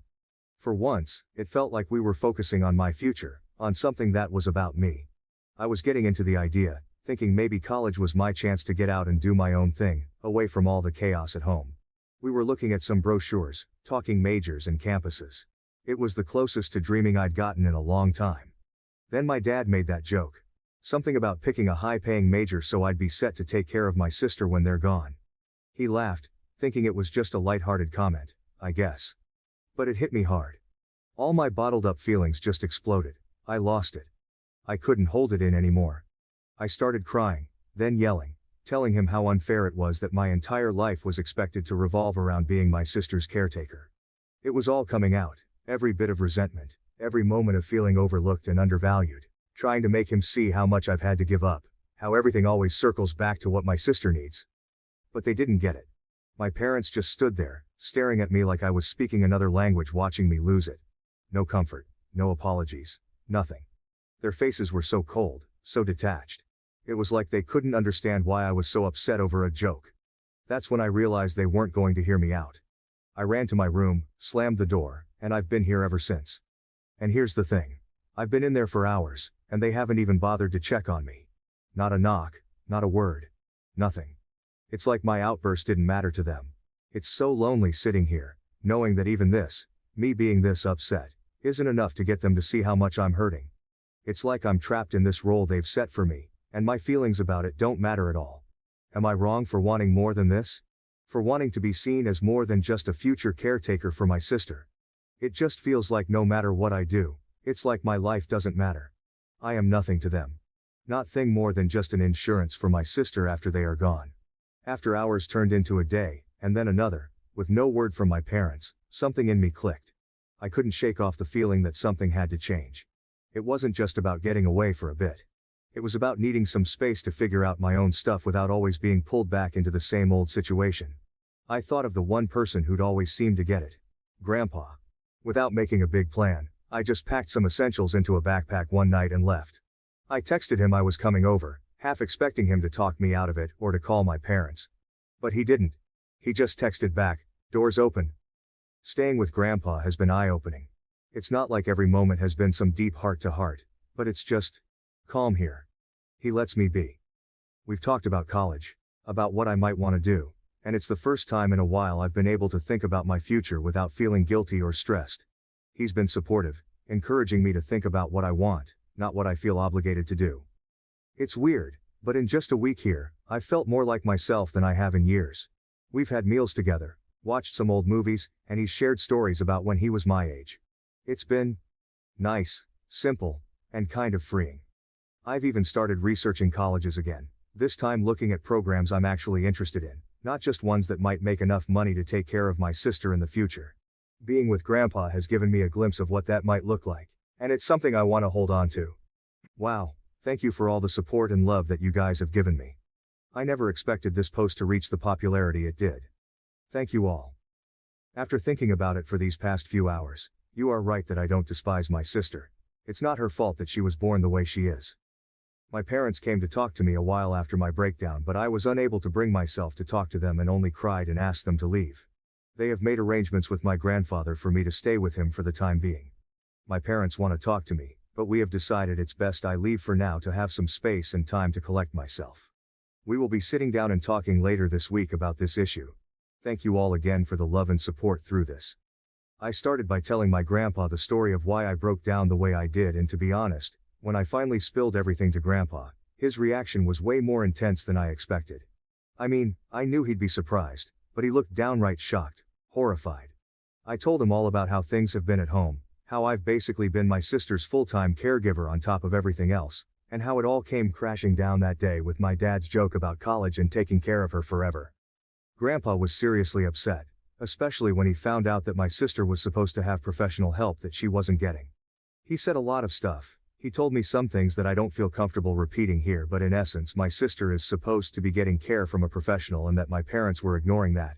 But the gist was that it wasn't right or safe for me to be in that position, especially with how things were with my sister.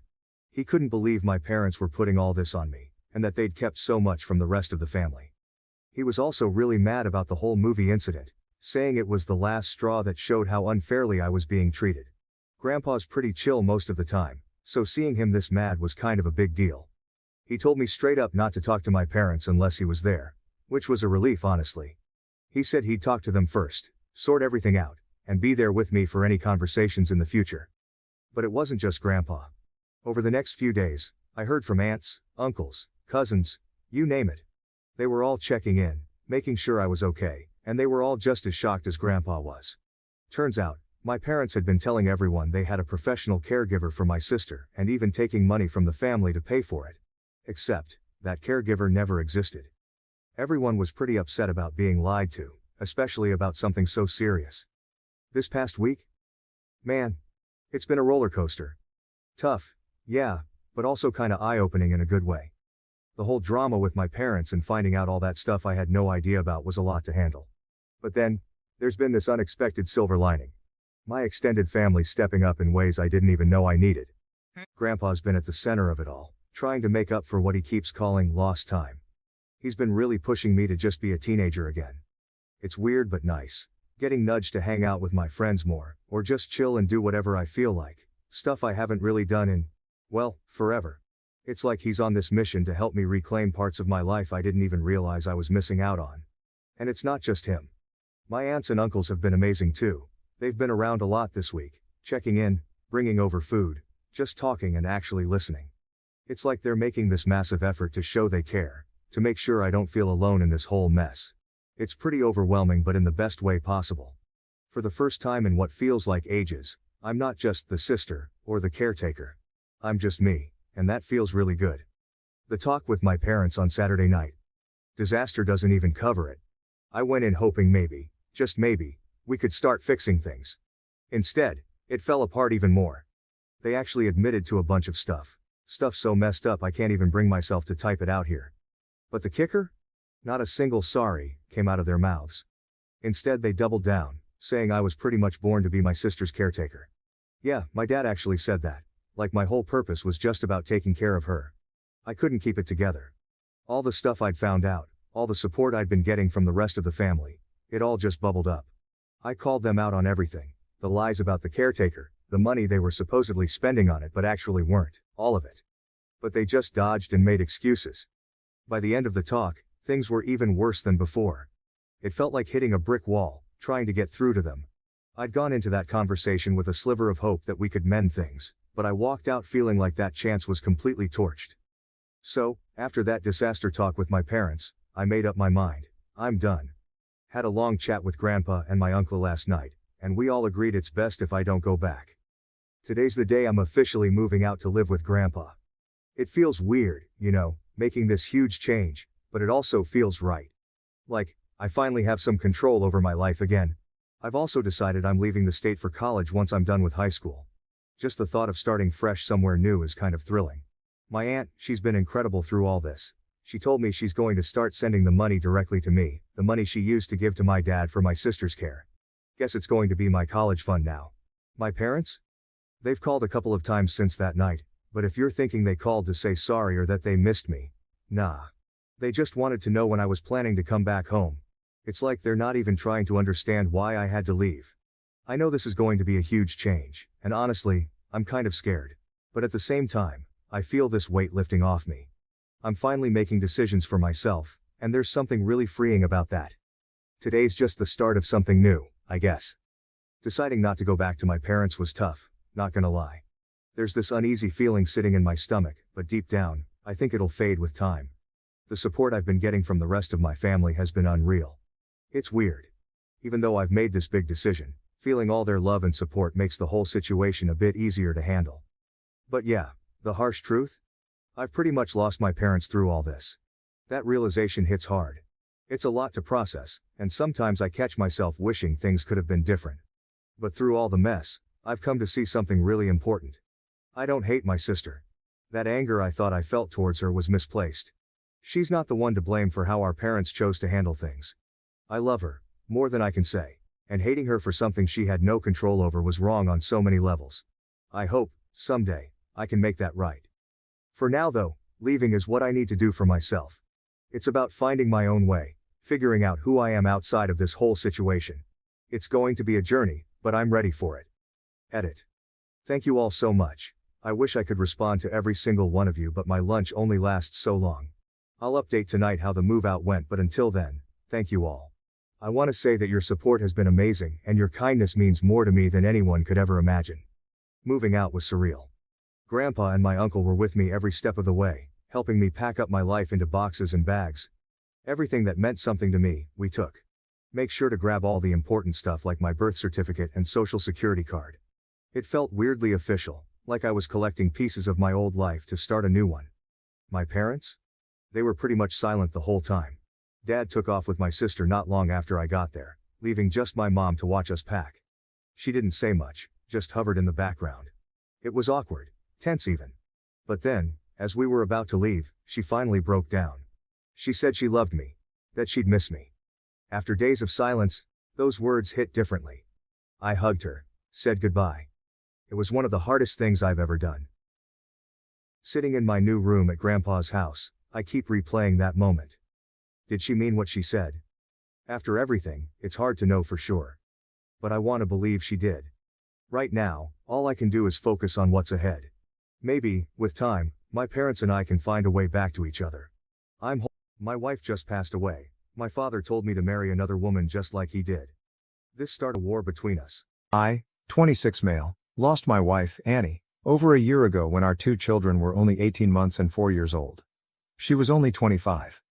Annie and I had two kids, who were barely 18 months and 4 years old at the time, almost the exact age I was when I lost my mom.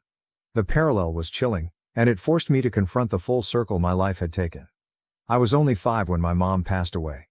It's one of those memories that isn't just a single moment, it's like a shadow that stretched long over my childhood. Growing up, everything seemed a bit grayer, a bit more muted without her. The house was quieter, and Dad was always busy, trying to fill the void her absence left in every corner of our life. He did his best, but you could tell he was just as lost in grief as I was. Even though he tried to hide it behind long hours at work and forced smiles at dinner. I remember feeling perpetually confused too. Why my mom? Why our family? Friends would talk about their moms, their plans for Mother's Day, and it felt like living in a world where everyone else had something precious that I had lost. Birthdays and holidays were the hardest. Dad tried, he really did. But there's a particular kind of emptiness that comes from missing a person who was supposed to be there for those moments. As I grew older, that confusion turned into a deep-seated fear of loss, clinging too tightly to relationships or shying away from them entirely to avoid the potential heartbreak. It wasn't until much later, in my own adult relationships, that I began to understand the depth of my fear. Therapy helped. Talking about her, about the memories and the pain, made it more bearable. Losing Mom so young fundamentally shaped who I am. It made me more empathetic towards others' pain, more aware of the fragility of life. Back then, the world seemed suddenly bigger and more intimidating without my mom. Even though I was too young to comprehend all the ways her passing would impact me, I felt her absence in every part of my daily life. There was an emptiness at home, a silence that wasn't just about the lack of her voice but about the missing layer of love and security she represented. Annie always had this vivid memory of her dad, how he'd lift her high above his head and make her feel like she could touch the clouds. She was just 6 when he was taken from her. Swept away by a sudden illness that none of us were ready to face. That loss carved a deep, aching void in her life. One that shaped her in ways she only sometimes talked about. She grew up determined to be the pillar her dad couldn't be for her, to build a fortress of love for our kids that nothing could penetrate, not even death. But life, as it often does, had other plans. It was a crisp fall morning, much like any other, except Annie wasn't feeling well. We thought little of it at first, a passing bug, we hoped, but it turned out to be much more serious. Within months we were grappling with a reality that mirrored her deepest fears. Annie was diagnosed with a terminal illness, the kind that sneaks up silently but quickly overwhelms. In those final months, Annie's resolve to make lasting memories with our kids became everything. Every day, despite her waning strength, she'd spend time with them, reading stories, playing games, or just holding them close, embedding her presence in their lives in ways she hoped would be indelible. She often spoke to me late at night, her voice a mixture of determination and despair, about her need to leave a legacy of love for them, to be there in their hearts and minds even when she could no longer be there in person. She wanted so desperately to break the cycle of loss that had shadowed her childhood, to give our kids the stable, loving foundation she had lost so early on. Her biggest fear was repeating history, leaving our kids with the same hollow memories and unanswerable questions she had struggled with watching Annie with our children. I saw the lengths she went to imprint her love on their young lives. She would record videos for them, leave little notes in unexpected places, and create traditions that could carry on in her absence. Her creativity in weaving these threads of connection was both inspiring and heart-wrenching. When she passed, the loss was monumental. Echoing the emptiness of her own childhood but also filled with the richness of the love she had poured into every moment with them. Annie had always had a clear vision of her own funeral. Unusual as that might sound. It was something we'd talked about occasionally, those strange, somber discussions that unexpectedly pop up and linger between a couple. She wanted it to be more a celebration of her life than a mourning of her death. "Don't make it all doom and gloom," she'd say, half joking but serious about the essence of her wishes.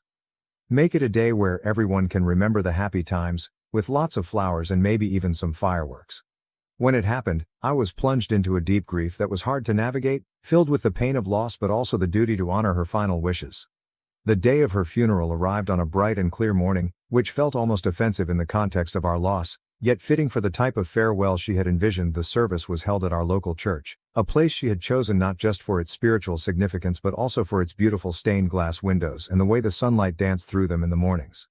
It was here, under the vivid colors cast by the morning light, that friends and family gathered, not in black, but in bright colors, as she had requested. Flowers adorned every surface. Wildflowers, her favorite, in vibrant hues of blues, yellows and reds, creating a tapestry of color that transformed the usually somber space into one that was alive with remembrance and love. The air was filled with her favorite music, a mix of classic rock and folk tunes, songs that had soundtracked our life together. Each melody stirred memories, bringing smiles even through the tears. After the service, we moved to a nearby park, another place Annie loved. It was here that the atmosphere lightened, as people shared their stories about Annie, her quirks, her laugh, her boundless energy. It felt like she was there with us, in the laughter and the shared memories. As the sun began to set, we prepared for the final act of the day, the fireworks. It was an unconventional choice, but it was exactly what she had wanted. As the first rocket shot into the sky, bursting into a cascade of color, it felt like a release, a letting go of some of the sorrow and a celebration of a spirit too vibrant to ever be really gone. Each explosion of light was a reminder of her vibrant life, a punctuating finale that she would have loved. Now, as I watch our children grow, I see Annie's influence in their resilience, their laughter, and even in their tears. They talk about her often, recalling moments I didn't even realize they remembered.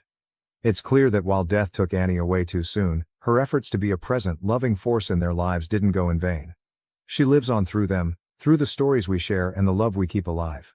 As their father, my role has evolved to not just nurturing them but also preserving the essence of what Annie wanted for them, a sense of security, love and the knowledge that they were and always will be cherished, no matter what life throws our way. Now as I watch my own children, I see that same confusion and loss reflected in their eyes. They look for Annie in simple moments, when they accomplish something small like tying their shoelaces or when they need comfort after a bad dream. I know those feelings. I live them. It's a reminder of how deeply a child feels the absence of a parent, often in ways they can't fully express. This shared experience has deepened my empathy and understanding of my children's emotions. I often find myself navigating their grief while managing my own, trying to be the rock that they can lean on. It's not just about providing for them materially but ensuring they feel safe and loved, that they have space to miss their mom without feeling like they need to hide their grief. Their journey through loss has also reshaped my approach to parenting. I'm more patient, more attuned to the unspoken parts of their sadness, and more proactive in addressing our emotional health as a family. We talk about Annie often, keeping her memory alive, not as a shadow that hangs over us but as a light that continues to guide us. I strive to be present in a way I felt my dad struggled to be after my mom died. Seeing my children cope with their loss, I understand the long road ahead of them. I know the challenges they'll face as they grow up without their mom, but I also see their resilience, and it gives me hope. It reminds me that while the pain of loss never fully disappears, it can be woven into the fabric of our lives, making us stronger and more connected to each other. I've promised myself to be there for them, to help them navigate this journey, and to ensure they never doubt they are loved, both by their mom, whose love continues beyond her absence, and by me, who stands with them every step of the way. After my mom passed away, the house felt suspended in time, with remnants of her life tucked into every corner. Her clothes still hung in the closet, her books remained on the shelves, and the air carried the gentle hint of her perfume. This stillness, this preserved world of hers, was abruptly disrupted when my dad announced he was remarrying. It was barely a year since we'd lost her, and the news fell on me like a cold wave. Ellen moved in shortly after their wedding. She brought with her boxes filled with new items, new routines, and a new presence that seemed to flood the spaces my mom had once inhabited. Her attempts at reorganizing the house, from rearranging the living room, to replacing the curtains my mom had chosen, felt less like mere changes and more like erasures of the life we had lived. Ellen was kind, or at least she tried to be. She would cook meals she thought I would enjoy and make small talk, attempting to bridge the gap between us. However, her efforts felt forced. Each kind gesture, no matter how well intended, felt like an intrusion. As if she was trying to stitch herself into the fabric of a family portrait where she didn't quite belong. I resisted, not out of spite for her as a person, but out of a deep-seated loyalty to my mom's memory and a child's grief that clung stubbornly to the past. The situation at home grew tense. My reactions to Ellen's changes ranged from silent withdrawal to outright defiance. I would put things back where Mom had left them, insist on using the same old dishes instead of the new ones Ellen brought, and avoid spending time in the newly redecorated spaces. I missed the familiarity of my old life, the comfort of knowing every corner held a piece of my mom. My dad, caught between his attempt to move forward and his child's resistance, often became frustrated. Arguments became more frequent. He would accuse me of being unreasonable, of not giving Ellen a fair chance. I saw it differently. I felt he was erasing Mom's legacy, pushing me to forget rather than remember. One particularly heated evening, my dad snapped after finding me rearranging the living room to its original state. "We can't live in a museum," he yelled. "We have to move on, you have to move on." But how could I move on? Mom's shadow was in every laughter that had echoed through these rooms, in every step I took around the furniture she had carefully chosen. In every scent that lingered. The house felt increasingly like a battleground, where every alteration to its old state felt like a loss, a reminder of how swiftly and ruthlessly life could change. Ellen, caught in the middle, gradually stopped trying so hard to win me over, retreating instead into whatever peace she could find with my dad. During those initial months after Ellen moved in, the atmosphere in our home became increasingly strained. I was still grappling with the loss of my mom, often finding solace in old photos and mementos that kept her memory alive. My vulnerability and frequent bouts of tears were a stark reminder of the raw pain that lingered in our home. It was during this time that Dad's demeanor towards me shifted drastically. The few times I showed vulnerability or cried for Mom, he reacted not with comfort but with frustration. He would yell, telling me to grow up and stop crying. It was clear he was grappling with his own pain, but his approach left me feeling abandoned in my grief.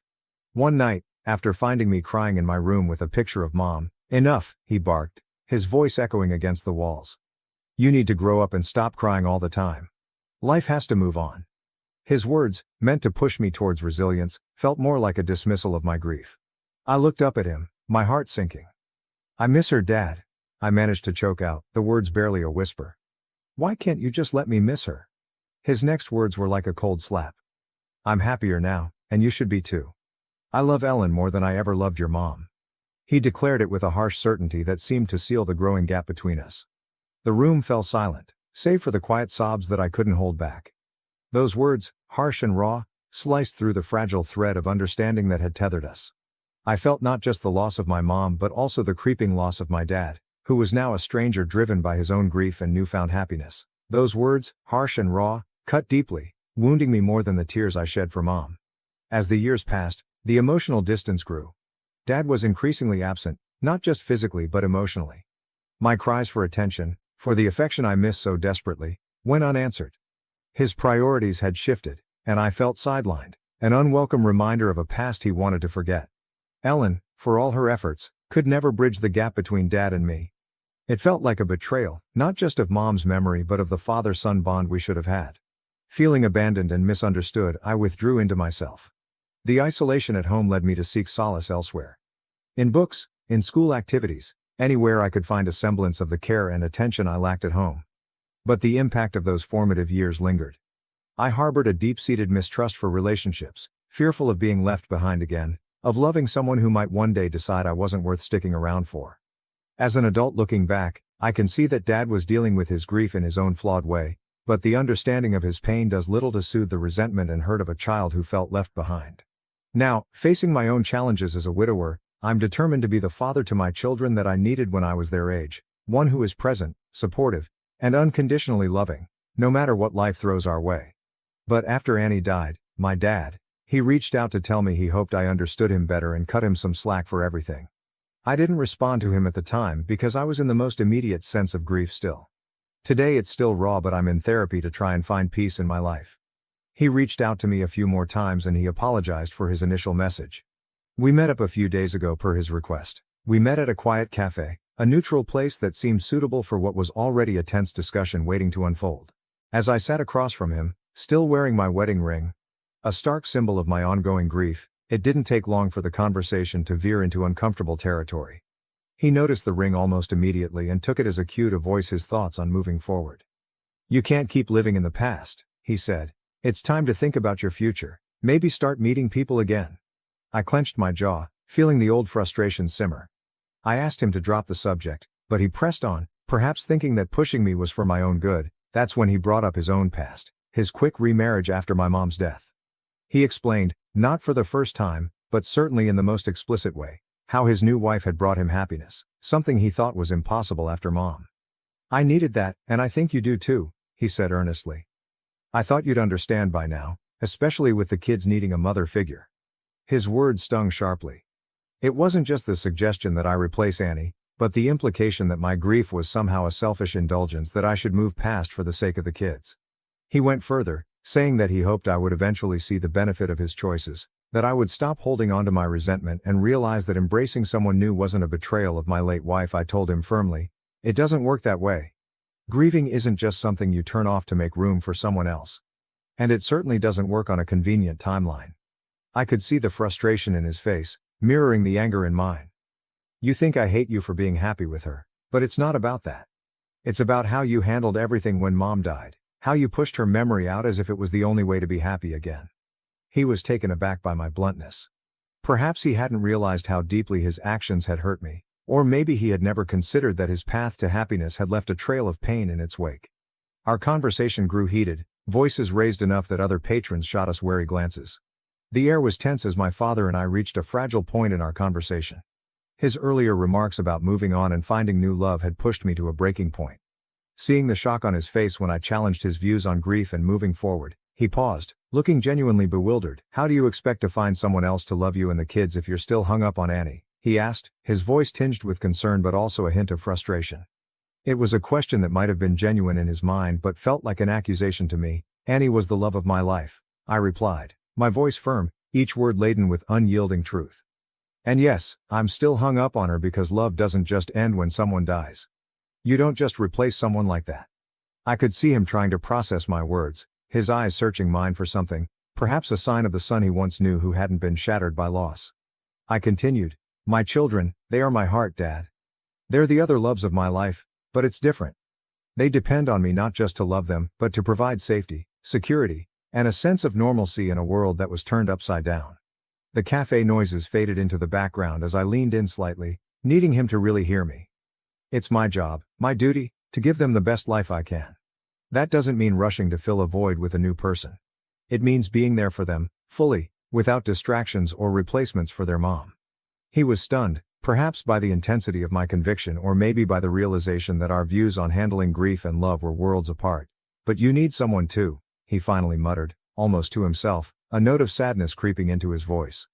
"I needed my dad when I lost my mom," I shot back, the words spilling out with a mix of pain and defiance. "But instead, I got a man who was too quick to move on, too quick to replace her. I won't do that to my kids. I won't let them feel as I did, secondary to someone else's happiness." We were at the end of our coffees, the dregs cold and bitter, much like the mood that had settled over our table. As my father eyed me, ready to offer another piece of his mind on how I should live my life, I cut him off. The frustration and hurt from years of bottled-up feelings were brimming over. "I need to make this clear," I began, my voice steady but filled with resolve. "I will never, ever tell my children to just get over their mom's death. I'm not going to sit them down and tell them their mom is dead and that they need to accept a new mother." The cafe, usually a backdrop of clinking cups and indistinct chatter, seemed to quieten around us. My dad watched me, his expression hardening as he prepared to defend his own actions again.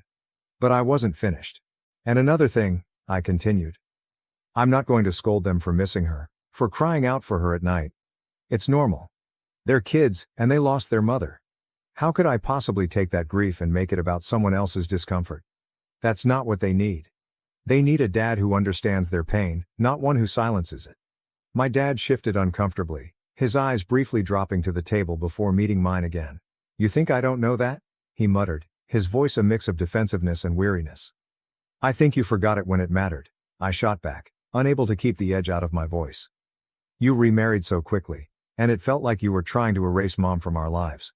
You expected me to just accept it, to be okay with all the changes because you were. I leaned forward, making sure my point was clear. I am not looking to find them a new mother. What I am striving to do is to be the best dad I can be, given the shitty hand we've been dealt. I want to give them stability, love and understanding, not rush to fill a perceived gap with the first person who comes along. I paused, my heart pounding with the intensity of the confession. And I will never, ever make them feel like they are second to anyone else in my life. The way you did with me. You made it clear you loved your new wife more, and I felt like I had lost you too, not just Mom. He finally said something about regret.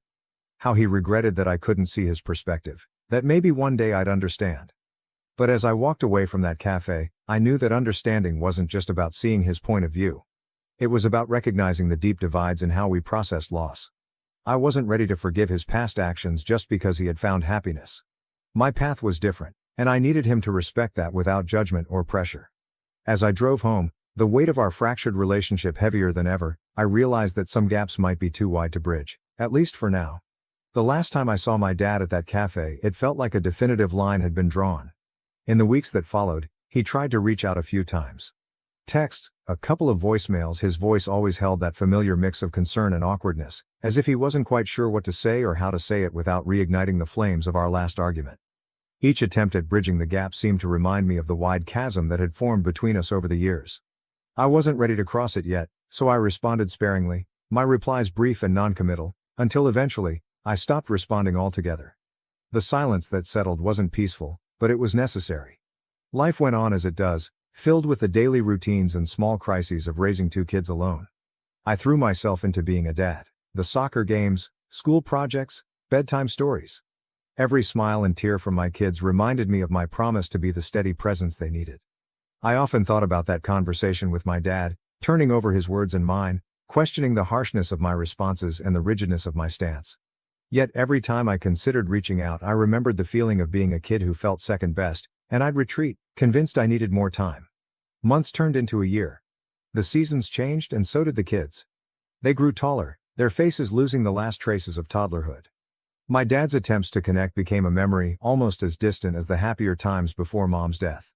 In the quiet moments late at night, when the house was still and my mind refused to rest, I pondered the cost of my steadfastness. Was holding on to my hurt worth the growing silence between us? It was a chilly evening, the kind that hinted at the approach of winter, as I climbed up to the attic to sort through some old boxes that had been gathering dust.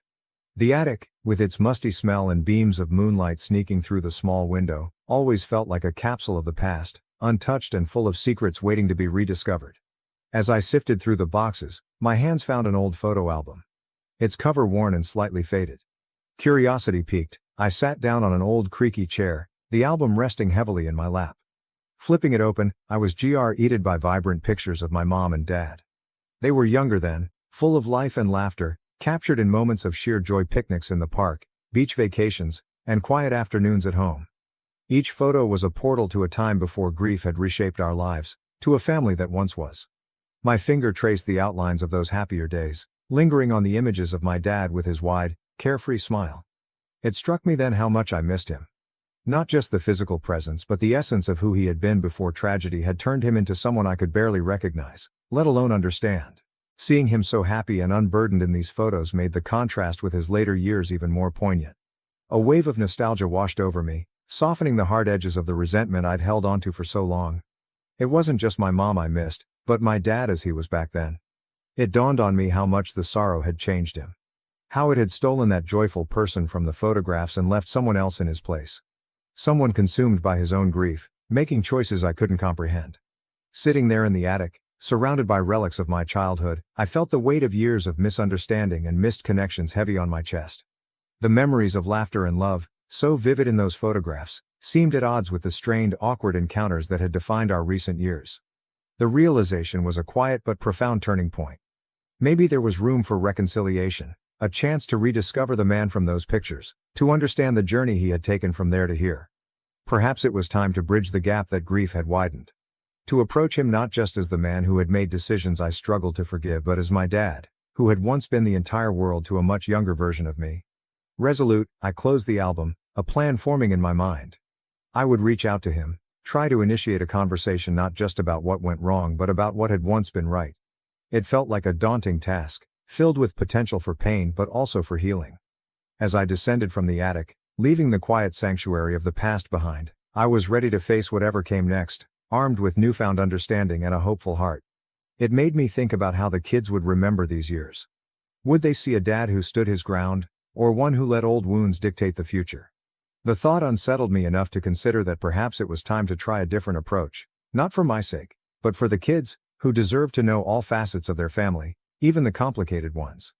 The next morning, I drafted a message to my dad, simple yet more open than anything I'd sent in a long time. "Let's talk," it read, "when you're ready." I wasn't sure where a conversation might lead us or whether it would heal any old hurts, but I knew it was a start, a small step toward understanding, or at least coexistence, in this new chapter of our lives. As I hit send, the silence I had grown accustomed to seemed a little less daunting, tinted with the possibility of something new. "I found tampons in my husband's car. I wished he had been unfaithful to me instead, so that my kids wouldn't have had to go through this. I am a 29-year-old female who has been with my 30-year-old husband for 7 years, married for 4. I've never had reason to suspect he was unfaithful to me or even remotely dissatisfied with our marriage. He likes to joke that we're still living the honeymoon phase, nearly 5 years, and 2 kids in. I wouldn't have questioned that, or him, were it not for a surprise I found in his car last month. When buckling our daughter into her car seat, I noticed something slotted between the cushions. At first, I thought it was just some stray toy or snack wrapper, so I reached down to fish it out. As my fingers closed around the object, I felt the familiar cylindrical shape of a tampon. Confusion washed over me as I pulled it into view, the bright wrapper stark against the upholstery. This wouldn't have been so unusual had I not had an IUD that has stopped my period for the past year, and I didn't even recognize the wrapper style. It was a brand I'd never used, a small but glaring discrepancy that made my stomach churn. I brought it to my husband's attention later that evening, still holding the offending item like it was evidence in a mystery I was desperate to solve. He didn't seem to understand what it was at first, staring at the tampon in my hand with genuine confusion. "Why are you showing me this?" he asked, his brow furrowing. I took a deep breath, trying to keep my voice steady. "I found it in your car, between the cushions, and it's not mine. I haven't had a period in over a year, remember?" His face remained blank for a moment longer before realization dawned. He shrugged and said it probably belonged to his coworker, Fiona. His initial confusion quickly gave way to dismissiveness as he waved off my concerns with a nonchalant explanation. "Probably Fiona's," he said with a shrug, turning back to his phone. "She must have dropped it when we went out for lunch the other day." I stared at him, waiting for a sign that he understood why this was bothering me. But there was nothing. No apology, no concern. Just a casual dismissal. It was as if the tampon was no big deal, and I was overreacting. His indifference felt like a slap in the face, leaving me reeling and questioning everything I thought I knew about our marriage. It's not uncommon for my husband to carpool to lunch with his co-workers, and we're both fairly close to Fiona and her husband. The thought of my husband carpooling with Fiona and her husband had always been a non-issue. They were friends after all, and it wasn't uncommon for them to share rides to lunch. In fact, we often socialized as couples, spending weekends at each other's houses for barbecues or movie nights. Fiona and I had even bonded over shared experiences, like the challenges of balancing work and family life. Our kids played together while we chatted about everything from the latest office gossip to more personal topics. It made sense, considering how often they carpooled. I reassured myself that the tampon could have easily slipped out of Fiona's purse during one of these outings, no big deal. Maybe it fell out when she was grabbing her phone or wallet, getting jostled around in the process. No big deal, right? It was just one of those little accidents that could happen to anyone. I brushed it off as a harmless mistake, convincing myself there was no need to worry. After all, our friendship with Fiona and her husband was solid, built on years of trust and shared experiences. There was no reason to suspect anything out of the ordinary. So, I pushed the unsettling discovery to the back of my mind, determined not to let a small, easily explained incident cause unnecessary drama. I put it out of my mind until we had dinner with Fiona and her husband a couple weeks later. I had sincerely wanted to believe my husband. I just couldn't get over the way it had been tucked in the seat and how my husband had seemed not to have any regard for it whatsoever. Maybe playing dumb. I don't know. I did something that I now feel kind of crazy for doing. I faked an emergency, and asked Fiona if she had any tampons while we were out together. She handed me one almost identical to the tampon I'd found in our back seat, and I breathed a sigh of relief. So the tampon there was probably the same tampon here, and in all likelihood, there was an innocent explanation as to why it had been left in the back seat in the first place. I thought I'd seen the last of the out-of-place feminine hygiene products until I found another tampon this morning. This time in my sock drawer. I feel physically ill at the thought of my husband having an affair and even more nauseated at the thought that the woman might have left these tampons out for me to find. If it was my husband's co-worker, why would she give herself away by offering me one the other night? In any other situation I would want to talk to my husband about this, but I feel too sick, and embarrassed, to approach him with what I found. Contemplating every possible source of 2 tampons has been my personal hell for the past few weeks, but I wanted to share an update. Shortly after posting here, I told my sister what happened. The tampon in the back seat and the sock drawer, my husband's cluelessness, the tampon from Fiona, and all the things I suspected but didn't want to believe. We compared tampons, save for the back seat one I had already discarded, and they were a match, just in different absorbents. I hadn't left either in a place where my husband or daughters would have found them and moved them around. My daughters didn't know what they were or where they had come from. My sister was convinced it was Fiona either pucking my husband, pucking with me, or both. Direct confrontation of either party still seemed like a bad idea, so she suggested inviting Fiona and her husband over for our Labor Day barbecue. Unfortunately, they already had plans. My sister and I agreed that it was too soon for cameras without any other evidence, so it was just a waiting game from there. Watching my husband for any changed behavior, there was none. Our house for any misplaced foreign items, there were none, and even the girls for any new friends they might have met. My sister's husband was adamant on this last point, and partly why he was inclined to believe that the tampons were harmless. If anything had been happening in or around our home, he said, it would be nearly impossible to keep it from me and the girls, since my husband was the one taking them to and from daycare and most other activities during the week. I felt a good bit of consolation in that. It wasn't until my younger daughter, 2yo, came down with something last week that I felt any differently. I wanted to be the one home taking care of her, but my husband insisted that I stay at work while he stayed home with her. I was okay with that. My sister and her husband figured it was a good sign that he would take the time off at a moment's notice, and at that point, we were all already beginning to put the tampon fiasco behind us. By the 3rd or 4th day, I was just happy to see a near-healthy child and a husband who was helping see her through it. Toward the end of that week though, I came home to something strange. The toddler that I'd left that morning in an old PJ set was now dressed in a onesie I'd never seen before, with a tiny clip in her hair. I can't say I have the sharpest memory, but I have a pretty good sense of what my kids wear on a day-to-day basis, and particularly what kinds of clothes they wear. I'd sworn off the full-length sleepsuits with snaps across the front long before we'd ever had our second. The long snaps are just a pain in the ass and a no-go for efficient diaper changes, IMO. It's just not something I would dress her in, and my husband knows as much. He doesn't plan for, or buy the girls' clothes, and he certainly doesn't accessorize them, so I was bewildered. And kind of floored at the thought of someone around our sick child without my knowledge. I didn't think twice, and I went straight to my husband to ask if anyone had been over to see him or the girls. He seemed confused, like before, and asked me why I would think that. It had just been him and the kids all day. I asked him again, if someone had so much as stopped by to say hello, and he denied it. He told me to calm down. I might have lashed out and come forward with the accusations right then and there, but our older daughter was in the room and she sensed something was up. In a calmer voice, I asked him a 3rd time if anyone had been around our children, and my husband swore that the girls hadn't been around anyone but him. He also denied buying new clothes or doing anyone's hair. With our daughter in the room and my emotions all over the place, I decided to leave it. I couldn't make sense of it then, and it hardly seems clearer now, after I've driven myself half crazy with explanations that aren't adding up.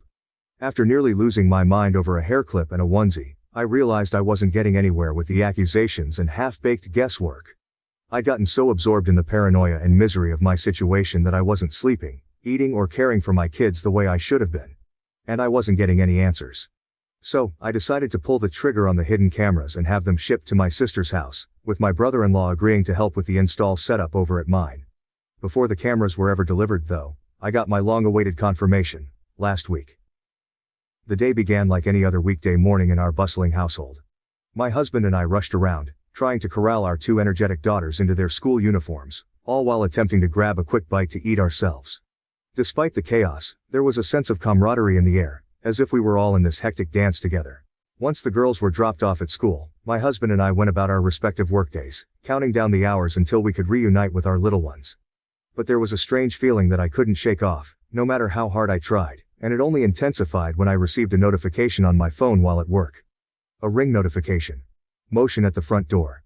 I clicked on the video clip, half expecting to see the usual delivery person or neighbor passing by. But what I saw left me stunned.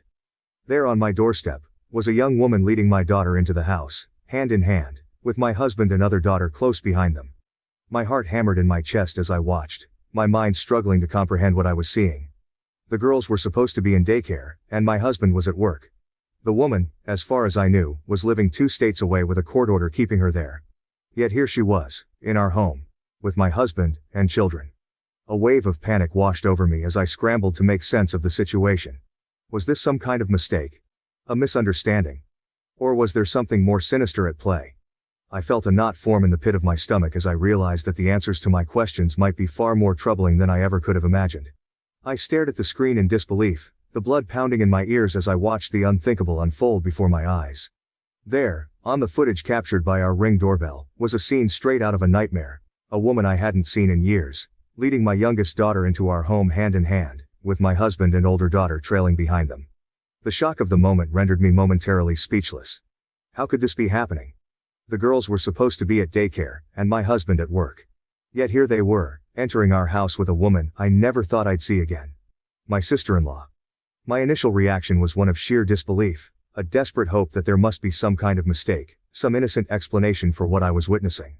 But as the reality of the situation sank in, a wave of anger surged through me like a tidal wave, threatening to consume everything in its path. With trembling fingers, I reached for my phone, my heart pounding in my chest as I dialed my husband's number. I needed answers, and I needed them now. But as the phone rang on the other end, there was no response. I immediately called my husband to ask him what the puck this woman was doing in our house. He didn't answer, so I texted it to him. Even in his stupidity, he probably realized he had messed up by going through the front door, knew I had gotten the Ring notification, and wanted to delay the inevitable. By the 5th or 6th subsequent call though, he did pick up. The woman on the camera was my husband's sister. As I would come to find out later, she was the likely source of both tampons, the onesie, and the bow. She is also registered as an individual with a history of abuse, and a recovering addict, who spent the better part of her adolescence and young adulthood coercing the silence of another one of my husband's family members after she had abused them. I hadn't seen or heard from her in years, and from the way my husband talked about her, I didn't expect I ever would. But here she was, in our house, with our children. It wasn't just the shock of seeing her after years of silence that left me reeling. It was the realization of what her presence in our home meant. My sister-in-law, fresh off another stint in rehab, was the last person I expected to find sneaking into our lives, especially under such clandestine circumstances. The gravity of the situation hit me like a ton of bricks. This wasn't about a random tampon or a harmless mistake. It was about deception and betrayal at the deepest level. Suffice to say I was livid. It wasn't an affair at all and still, somehow, infinitely more disgusting knowing who it was and why all of this had been happening. Apparently, my sister-in-law had wanted to reconnect and make amends with people she'd hurt. And my husband was high on that list. The irony of her attempts at reconciliation through deceit and intrusion was not lost on me. My husband didn't want me to know or, worse, try to keep her family, our children, away from her, so they'd been meeting in secret, often at our house when I was at work. They would enter through the garage, in my husband's car, so the Ring camera at the front door wouldn't tip me off. The level of planning and secrecy involved made my skin crawl. She spent the night on a weekend I had been on a business trip and slept in our bed. The very thought of her in our home, in our bed, made me feel violated. She babysat our girls on a night my husband told me he had dropped them off at his parents'. The casual way he had lied to me, the ease with which he had kept this secret, made me question everything I thought I knew about him. She bought the girls clothes and dressed my youngest in the onesie and bow that my husband had promised in his life I had dressed her in myself. The image of my daughter in that unfamiliar outfit, a tiny clip in her hair, now felt like a haunting reminder of the betrayal that had been unfolding right under my nose. And yet, when I turned to my husband for reassurance, for a glimmer of hope in the face of uncertainty, all I found was disbelief and denial. He brushed off my concerns with a casual shrug, insisting that it was all in my head, that I was overreacting to a series of harmless coincidences. My husband swore this was all in my head. The tampons, the onesie, the bow, and all the rest. He was perfectly content to watch me agonize for weeks over a woman he insisted didn't exist. Shrugging off each progressively more unsettling discovery like it was news to him and telling me I was being irrational. He insinuated that I was experiencing postpartum depression, 2 years after I'd given birth. 4 years later I told him that one of my biggest fears for motherhood was to suffer from PPD like my mother had with me, to not be fully present for our babies and be left with a world of guilt and regret as they grew older. But as the weeks stretched into months, and the truth remained stubbornly elusive, my patience wore thin, replaced by a simmering rage that threatened to consume me whole. How could he dismiss my fears so callously, to gaslight me into doubting my own sanity? How could he stand idly by as our family teetered on the brink of collapse? He told me I wasn't sleeping enough, that I missed the girls too much, that I needed to take a step back and reevaluate the state of my mental health. I gave him the benefit of the doubt because he was my husband, and because no other version of events made sense. Now, after a month of this mindfuck, I have nothing to show for my trust but this pathetic situation. And a lot of anger. My husband failed to explain himself. When confronted, he stammered and stumbled over his words, offering half-hearted excuses that made no sense. He muttered something about trying to protect me from unnecessary stress, about his sister just wanting to make amends, but his words were disjointed and unconvincing. Each excuse was more implausible than the last, a desperate attempt to cover up the truth. His evasiveness only confirmed my worst fears. The man I had trusted and built a life with was now a stranger to me, hiding behind a facade of lies and deceit. I watched as he avoided eye contact, his shoulders slumped in defeat. The weight of his betrayal hung heavily in the air, a palpable presence that neither of us could ignore. There was no reasonable explanation for his actions or for the deceit that had tainted our marriage. Every time he opened his mouth, I could see the panic in his eyes, the realization that he had been caught and there was no way out. His silence on certain points spoke louder than any words ever could, revealing the depth of his dishonesty. I knew then that I couldn't stay with someone who had so blatantly betrayed my trust and jeopardized the safety of our children. The thought of my daughters being exposed to such toxic secrecy and manipulation was unbearable. I had to prioritize their well-being, and that meant making the hardest decision of my life. With a heavy heart, I told him it was over. The look of shock and desperation on his face was almost pitiable, but it couldn't erase the damage that had been done. I walked away, determined to protect my children from any further harm. I decided to end the relationship and file for divorce. The decision was both heartbreaking and empowering. It was devastating to acknowledge that our 7-year journey together had come to such a bitter end, but it was also liberating to take control of my life and prioritize my well-being, and that of my children. The divorce process was long and grueling. Each step felt like a new battle in an endless war. There were countless court sessions, each more draining than the last, where I had to relive the pain and betrayal over and over again. My husband fought me every step of the way, refusing to accept responsibility for his actions and attempting to paint himself as the victim. His determination to contest every detail made the process even more exhausting and emotionally taxing. In court, I detailed the discovery of the tampons, the hidden meetings with my sister-in-law, and the lies my husband had told to cover his tracks. I showed the ring footage, which captured her entering our home with my children, and provided testimonies from my sister and brother-in-law to corroborate my claims. However, the court needed more than assumptions about my sister-in-law's character. They required concrete evidence of her past and present behavior, which was not easy to obtain. Despite these challenges, I remained focused on the bigger picture. I emphasized my husband's deceit and the breach of trust, which were undeniable.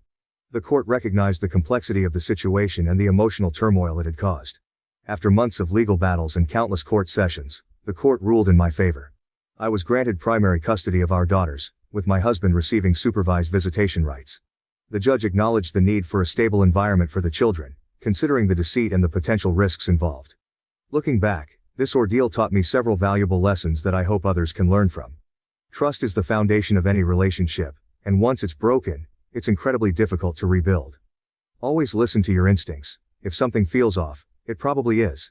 Communication is key. Address issues head-on rather than letting them fester. Most importantly, never settle for less than you deserve. My children and I deserve a life free from deception and betrayal, and I am committed to building that future for us. In your opinion, what do you think about this story? Please leave your comment below to let me know. My brother once threatened to kill me, my husband, and our children. He was sentenced to a year in prison but will be released soon. What should I do? Hi everyone, I'm so grateful to this community and the incredible support. I'm posting this to update you about our case. My brother called and threatened to kill me and my husband and kids about 2 months ago. He also has a history of getting guns, an axe, and other supplies with plans to commit other murders. He has hurt a dog sexually when he was younger, but did not hurt people yet. It has been horrible and difficult, and I'm not sure that I could have survived emotionally without my friends, colleagues, and this community. You gave me amazing advice. We are moving this upcoming weekend. My husband has been more supportive with the move, even though he still feels that he could take on my brother. I'm not interested in physically confronting my brother. I don't want to live in constant fear. Meds and the psych hospital didn't help him, I think the only thing that will help is a long-term inpatient unit, but our state doesn't have those resources. My brother was released from the hospital straight to jail. He currently awaits his court date in May. I met with the prosecutor today and gave my statement. They put his bail at $500,000, the highest the detective I've been working with has seen for a misdemeanor. His lawyer requested to lower it, but the judge refused to lower the bail amount. I was told the judge is aware of his previous serious plans and preparations to kill. The prosecutor plans to go for the most jail time possible for this, a year. I don't know if jail is right for him, but if he is released he will hurt someone. I spoke with my dad, and he was so mad at me for speaking with the police. He kept saying how my brother was asking for help and sharing his fantasies with me, not threatening me. He kept telling me to withdraw my statement. He said that I'm the one that put my brother in jail. It broke my heart. I told my dad that I only told the police the truth. I told him my brother is sick and will hurt someone. My dad said, "You don't have a crystal ball." True.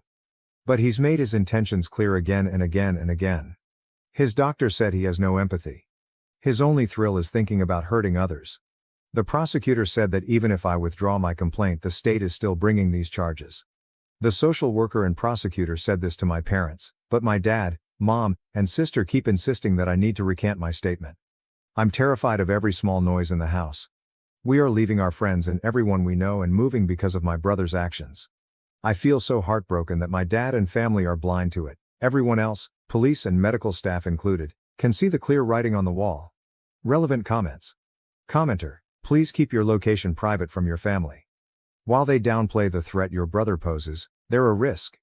I can easily see them disclosing your new location to him just to prove he's not a danger. OP posted about her relationship struggles with her husband. Please help me stay in my marriage. I'm losing my patience. Married for 8 years. We have 3 kids, 7 to 2 years old. We both work full-time. Recently we had to move due to a safety issue. My husband did not want to leave and made me feel crazy for wanting to flee for our safety. Our already fragile marriage feels unstable with the added stress of moving. My husband is on the spectrum and I thought that working from home would help him be less stressed and more kind. But he is unhappy, unkind, yelling at me and the kids, and generally questioning any decision or request I make.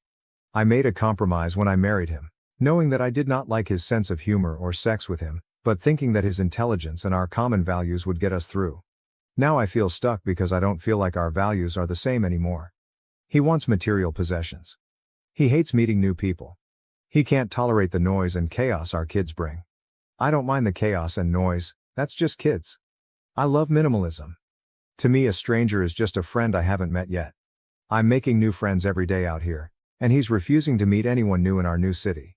I love being at work because I feel valued and appreciated. I love being with my kids or my friends for the same reason. But I dread every interaction with my husband. When he's gone for several days, I feel so happy because no one is criticizing me or yelling at the kids. He's on depression and ADHD meds and in counseling, but I don't think it has helped. Having known him for this long, I know he isn't changing. I keep trying to convince myself to stay. I want to stay for our kids. I don't want to ruin their lives.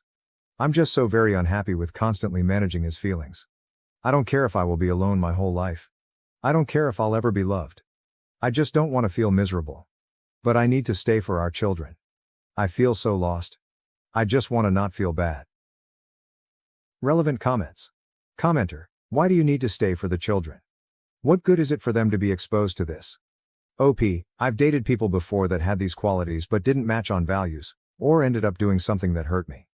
I made a decision to marry my husband knowing we matched well on most things. But since having kids he has become angry. Activities that we used to enjoy together he no longer enjoys. He used to make me feel special. I'm hoping that things change and he becomes happy and fun again. Update 1, we have 3 young kids and we both work full-time. We moved to a high cost of living location and my husband has encouraged me to get a second job because I have a profession that pays well. I told him that I enjoy working and I do, but I manage appointments for the kids and already feel stretched thin. I use lunch breaks to pick up meds for the kids or make phone calls for appointments for the family. My days off are used to take kids to appointments. I clean the house in the evenings. I let him know he'd have to take over the appointment coordinator role, start cooking more, and do more childcare if I'm working 50 or more hours a week. Well, I got off of work at 7 tonight and ran by the pharmacy to pick up our son's prescription. I was there over my lunch hour, but they messed it up so I came back after work. The line was long and I texted him updates. By 8 something I got the med and drove home. He was pissed because he took the kids to Costco for dinner and one accidentally dropped their food. I got home in time to help with bedtime while my husband yelled at the kids and told me he can't handle it. He said he could handle things if I actually made it home at a reasonable time. I'm kind of dumbstruck. Does he want me to work more or take care of the kids? I can't do both, and I told him this ahead of time. When we met, he told me that he wanted kids and I agreed to have kids. I love our children. I wanted to be a stay-at-home mom, but he told me that would stress him too much. I'm now feeling forced to work but still having to pick up the slack at home. Relevant comments. Commenter, sounds like your job is already tough getting off that late in the evening. Does he work and do you have daytime childcare? If he can't handle a single evening with the kids, I'd be concerned about him having to do that most nights. What a whiner. He's going to have to toughen up and get some better parenting skills and patience because parenting doesn't necessarily get easier, just different, as the kids get older. OP, we do daycare. I'm a healthcare provider and my job gives me a lot of satisfaction, but we recently had to move for safety reasons. I'm the one that forced us to move because I was fearful for the kids' lives. The job I took promised full time but ended up only having 30 hours a week, so I'm now picking up extra days at another clinic and interviewed to work at an urgent care on the side. Our son has severe ADHD and anxiety. I had to get all the doctor appointments scheduled, find school and daycare for the kids, get us into a protective program, take the kids to appointments, etc. My husband doesn't cook and he yells at the kids. He is in counseling, but it sounds like the major thing the counselor said to him was that he has to take time for himself. I thought that was wild. I have done my best to keep us afloat. My husband kept his old job, but it doesn't pay as well and he has to drive back to the old house to fix it up to sell. The drive is 8 hours each way, so I'm caring for the kids on my own weekly. I'm struggling. We don't have family here, so not much support. Writing this out makes me feel like maybe I'm a dummy for doing this and not putting my foot down, but I signed up for counseling and it was a disaster. The therapist told me to stop having expectations and to not complain and then proceeded to argue with my husband. Commenter, dude, there are a lot of bad therapists out there, so please don't let that deter you. We had to go through a few before getting one that worked for us. I couldn't believe the internalized misogyny and blatant sexism of many. The worst one didn't take insurance, so we were paying $200/WK for one session. She was obsessed with his family and how they were the image of perfection. She asked if she could meet his parents. She also told me that I should not have expectations. It should be clearly communicate and discuss expectations. She told me I was not allowed to bring up relationship issues. She would only ask me to listen to him and validate his feelings. It goes on and on. Do not let someone speak to you like this. Your feelings are valid, and find a new therapist if you are told otherwise. OP, wow, did we see the same therapist? It was almost verbatim what this therapist said to us. I'm the one that booked the appointment and filled out, not even joking, the 39 mandatory forms before the appointment. She berated me for filling out all the forms myself. Before any input or questions, she pointed to my unhappiness in our marriage from the filled out forms, and told me that I clearly overthink things and talk too much. Yeah, you had 39 mandatory forms. Of course it's a lot. Update 2, quick recap on her previous situation and thanks the community for their support. I want to let you know we are safe. We are in our new state. My husband is trying his best and being far more supportive. He still believes we should have stayed to fight, but he's accepted the fact I felt the threat was real. The kids are adjusting to life in our new state. We made some friends. Our location is not public, despite my license to practice medicine being available online. It is far from the first result and our address is hidden. My employer is very respectful and kept my name off of the clinic list of providers. I've signed up for address protection through our state. This is thanks to many of you who advised me to move and hide our address. I appreciate all your kind advice. I am flying back to our old state today to testify against my brother tomorrow. He decided to go for a jury trial on advice from my parents. I'm an anxious mess and have tons of conflicting feelings. I helped raise my brother and a large part of my identity has been helping and protecting my siblings. A small part of me feels that testifying against him, and sharing everything I know, will destroy his life and be a betrayal. But I know he made his bed and must have consequences. It's the right thing to do, as shitty as it feels. The boy I helped raise is not there anymore. He is not the same person that sexually abused a dog, that has threatened to shoot up a hospital pediatric unit, stab my sisters, kill my parents with an axe, or kill me and my husband and kids with a sledgehammer.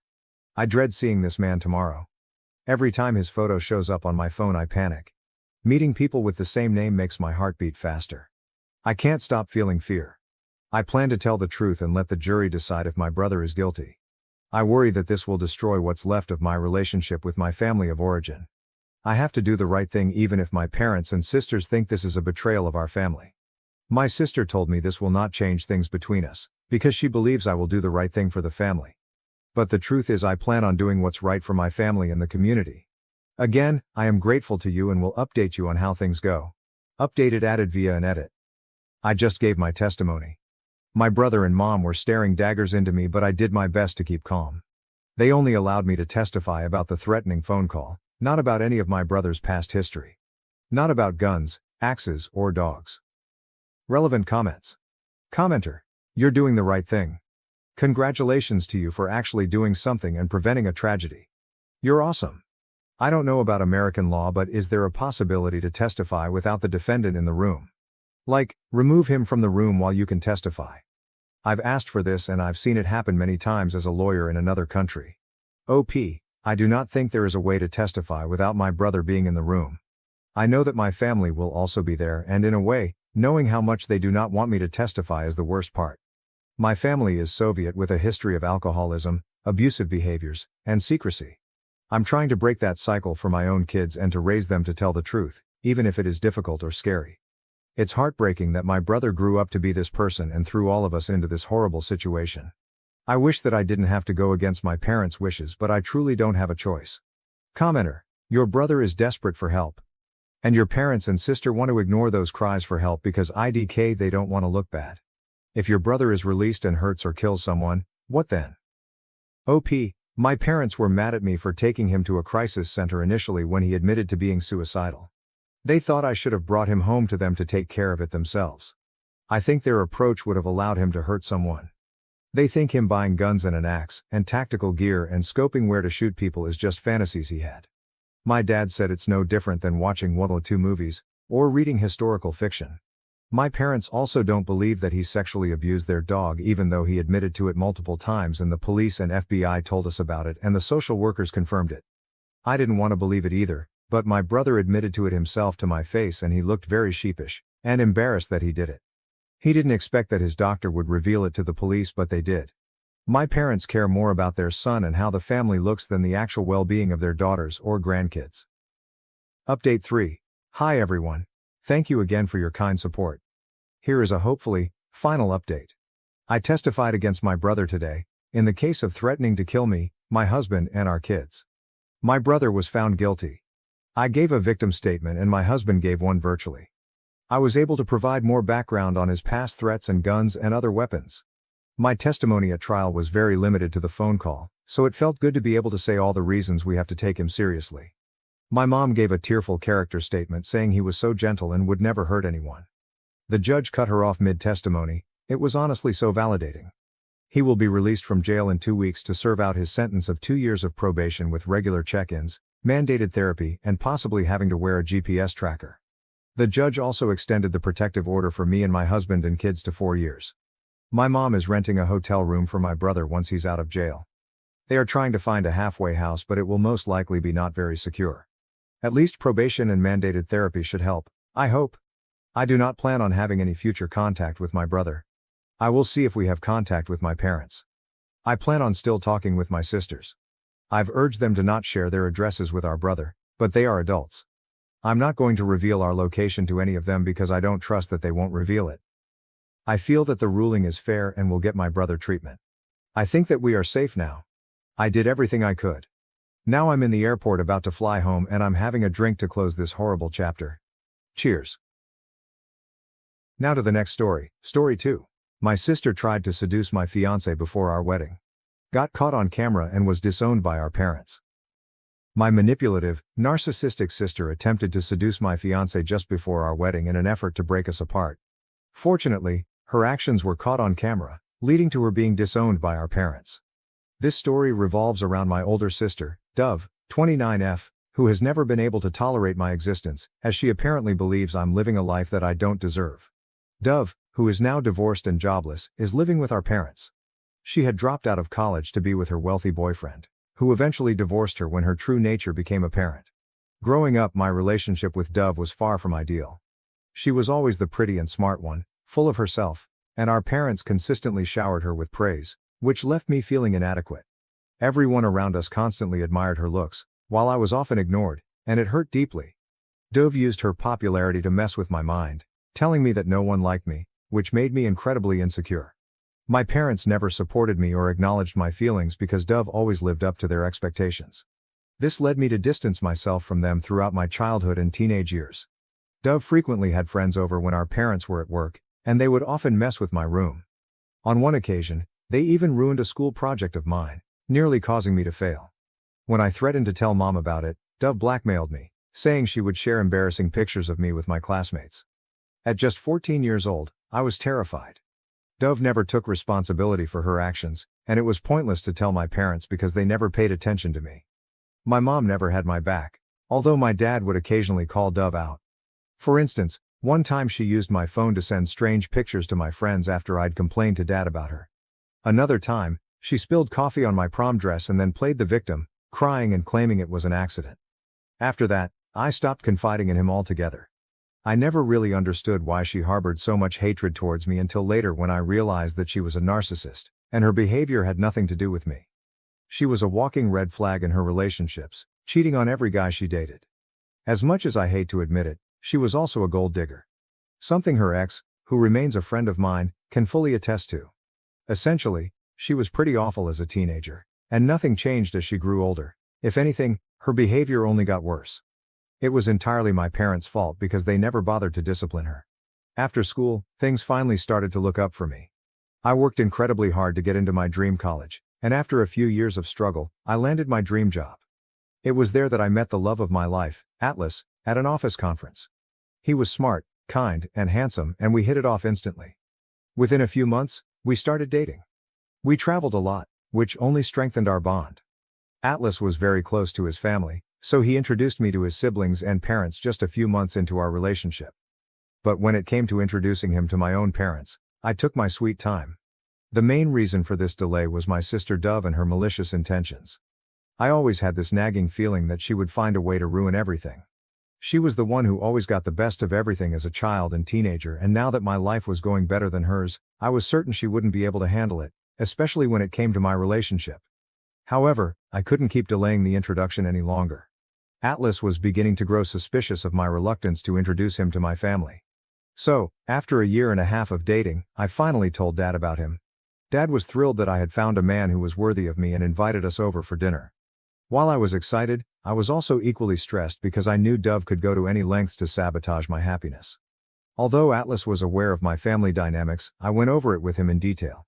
He was relaxed about it and reassured me that he would handle whatever came his way. A few days after I spoke with Dad, I unexpectedly received a call from Dove. It was surprising since she had never reached out to me before.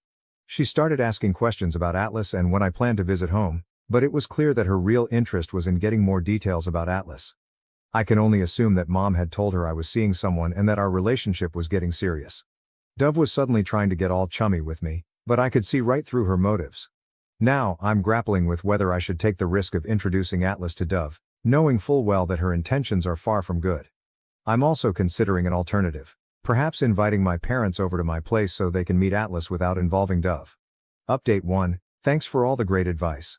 Some of you asked for more details about Dove, so here you go.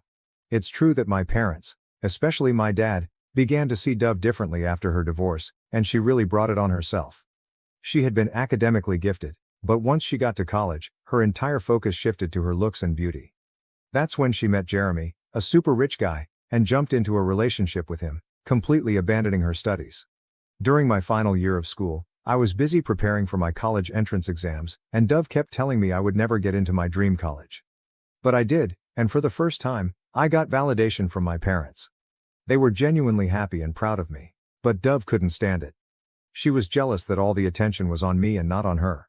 To sabotage my moment, she announced her engagement to Jeremy at the celebration party my parents had organized for me with close family and friends. It was obvious from Jeremy's expression that he had no idea she was going to do this, but she succeeded in making the day all about herself. Everyone immediately became curious about Jeremy because, according to Dove, he was extremely wealthy. Dove loved to show off the expensive gifts he bought her and would constantly tell me that I'd never find a rich husband because I was ugly and no one would want to date someone like me, always trying to make me feel bad. I eventually told her that I wasn't a gold digger like her and that I could pay my own bills, so she could have the rich husband if that's what she wanted. In truth, she was incredibly selfish and downright evil, the most selfish person I've ever known. A week later, Dove and Jeremy got engaged, but by then I was already off to college and didn't attend the engagement. During my time in college, I had no communication with her. It actually felt good to come home for the holidays, knowing that Dove was living with Jeremy. Even during the holidays, she would often be away on vacations to exotic locations with him. After a year of dating, they had a lavish wedding, with most of the expenses covered by Jeremy. Dad chipped in for the remaining costs as a courtesy since Dove wasn't earning anything. Their marriage didn't last long, though. After 3 years, they got divorced. The reason, as I later found out, was that Dove didn't want to have children, while Jeremy was eager to become a father. Although he assured me he never pressured her, he was frustrated that she never disclosed her feelings about it beforehand and had avoided the conversation for 3 years. He also mentioned her drinking and partying habits, flirting with guys at bars, and that she had married him purely for his money, with no emotional connection. I couldn't help but wonder how he remained blind to her true motives for so long. Jeremy even showed me videos of Dove out drinking with guys who were touching her inappropriately, and she did nothing to stop them. I was relieved he finally ended things with her, but my parents took Dove's side, blaming Jeremy for pressuring her about having kids, never acknowledging her faults. After the divorce, Dove moved back in with my parents since she wasn't working. She had dropped out of college to marry Jeremy, and now, after 5 years, she had no degree and no work experience. She pretended to be traumatized by the divorce, but in reality, she was happy to be free. Within a month of the divorce, she was back to her old habits, clubbing and hooking up. Her life seemed to revolve around weekly dates and ditching people, and her Instagram stories made it clear what she was really up to. 2 years into my career, I landed my dream job with a great salary, and my parents were thrilled. After receiving the job offer, I visited home, and Dad was so proud of me, I couldn't have been happier. We were having dinner when Dove returned home, looking partially drunk. Dad was upset at the sight of her and commented that Dove should have focused on her education like I did, instead of ruining her life over Jeremy. He pointed out how much I was earning and how Dove was still dependent on them for money. Mom tried to get Dad to stop making such comments, but hearing this, Dove lost her temper and slammed the door. That's when Dad finally realized just how spoiled Dove had become. He told Mom that it was time to knock some sense into her, insisting that Dove needed to start taking her life seriously and get back on her feet instead of continuing to leech off them. By this point, I was completely fed up with her. Later, Dove barged into my room and smugly told me that no matter how much money I made, I could never be like her. She even went as far as to body shame me, pointing out my belly fat and chubby cheeks. As a teenager, those kinds of comments used to break my heart, but now, I just didn't care. I laughed in her face and told her that I had no desire to be like her and that she clearly needed to work on fixing her attitude. That set her off, and she demanded that I leave the house. I calmly reminded her that this was our parents' house, and she had no authority to boss me around. The next day, as I was packing to leave, I noticed that 2 of my dresses had been badly torn, clearly cut with scissors. I went downstairs and showed my parents what Dove had done. Dad was furious and called Dove out, but Mom, as usual, tried to make excuses for her, claiming Dove was in shock and didn't know what she was doing. Dad wasn't having any of it. He warned Mom to stay out of it and then unleashed his anger on Dove, telling her that she needed to get her life together because he was done providing for her or tolerating her narcissism. This confrontation didn't sit well with Dove, and she ended up hating me even more because of it. From that point on, I was subjected to Dove's wrath, but her hatred didn't bother me. It only became unbearable when she started making advances on my boyfriend. After much consideration and talking it over with Atlas, I decided it was time to visit my parents with him.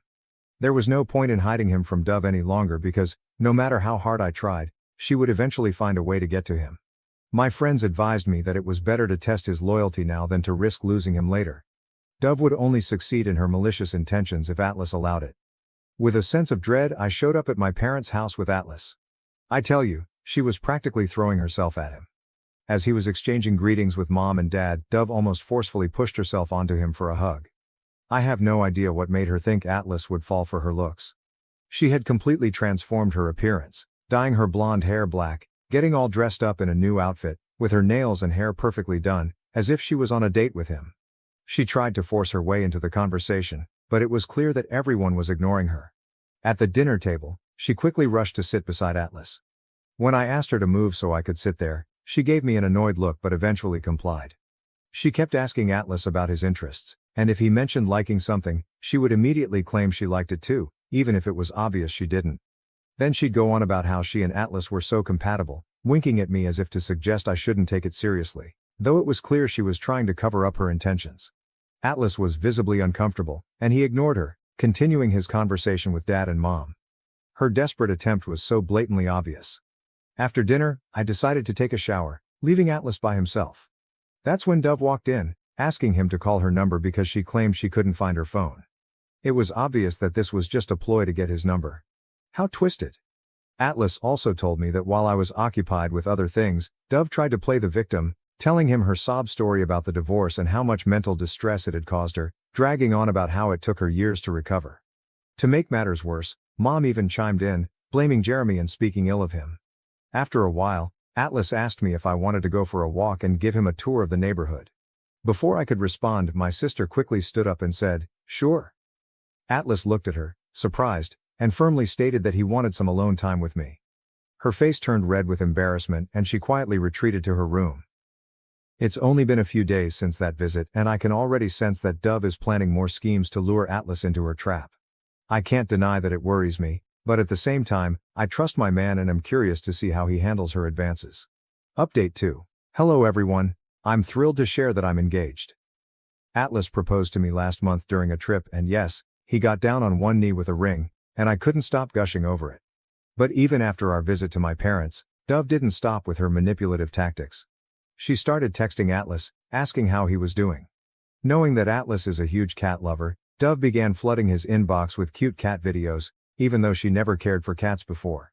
After discovering that Atlas adored cats, she went so far as to get one herself and began recording videos of it to send to him. For the first few weeks, Atlas showed me Dove's desperate attempts to appear caring and concerned, sending messages that pretended to inquire about his work and well-being. After a while though, he stopped sharing her messages with me.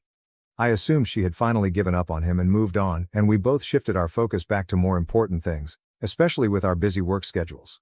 One day, as I was scrolling through social media, I noticed that Dove had added Atlas to her account. She was liking and commenting on nearly all of his posts, using silly heart icons. She even went back and commented on old pictures and videos from 7 to 10 years ago. I immediately felt uneasy about it, so out of the blue I checked his phone. I discovered that Dove was still texting him occasionally, but her messages were unread and seemed odd. She was clearly trying hard to get Atlas's attention.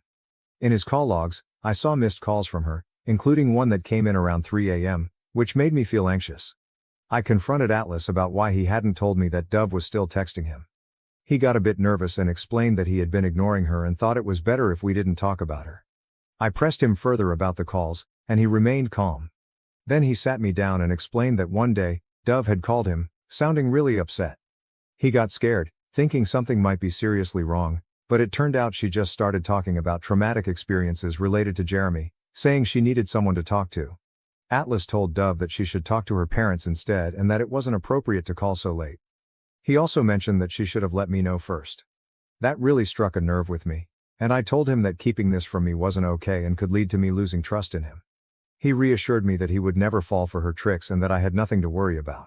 Even with his reassurance, I had read too many stories about husbands falling into similar traps, and I didn't want to be naive by blindly trusting him. I told him that the next time Dove called, he should hand the phone over to me so I could catch her in the act. Sure enough, one night, her call came through, and Atlas woke me up in the middle of the night. I answered the phone, and Dove immediately went silent when she heard my voice. She quickly claimed it was a mistake and hung up. The next day, I tried calling her multiple times to confront her, but she never picked up. So I texted her from Atlas's phone, letting her know it was me and that she needed to stop calling or texting him at odd hours. I also told her that if there was anything urgent she should contact me directly instead. After that, she finally stopped texting him, and I felt relieved that she was out of our lives. After Atlas proposed to me, I sent a picture of the ring to my dad. Dove must have shown it to Mom, and not long after, she started her stalking behavior again. She began texting Atlas and sending ridiculous videos. I was completely fed up. As soon as Atlas told me, I called her and unleashed all my pent-up anger, telling her to stop playing games and get a life. She mostly stayed silent while I let it all out, but I didn't realize at the time that she wasn't going to back down easily. As soon as I hung up, Mom called, furious, yelling at me for insulting my sister. Dove had told her that I was accusing her of trying to steal my fiancé. Mom claimed that my cruelty had caused Dove to have panic attacks and insisted that I be more considerate toward her, reminding me that Dove had been struggling with depression for years and was still recovering from her traumatic divorce.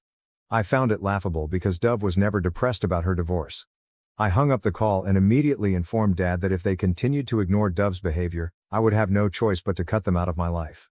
I was done being a puppet in her game. I couldn't keep turning a blind eye to her antics. Update 3. I never imagined Dove would stoop so low. She had always made my life miserable, but I never thought she would actually try to seduce my fiancé before our wedding. The bullying, body shaming and constant ridicule were one thing, but realizing that she was willing to go as far as trying to ruin my wedding by seducing Atlas was a bitter pill to swallow. As we were planning our wedding, I wasn't in contact with Mom after our last confrontation. However, she eventually called and apologized for shouting at me, admitting that she had lost control out of fear for Dove, who was supposedly having panic attacks. One of my cousins later told me that Dove had been crying to everyone about how I was accusing her of trying to steal my fiancé and that I didn't deserve any of the good things in my life, especially Atlas.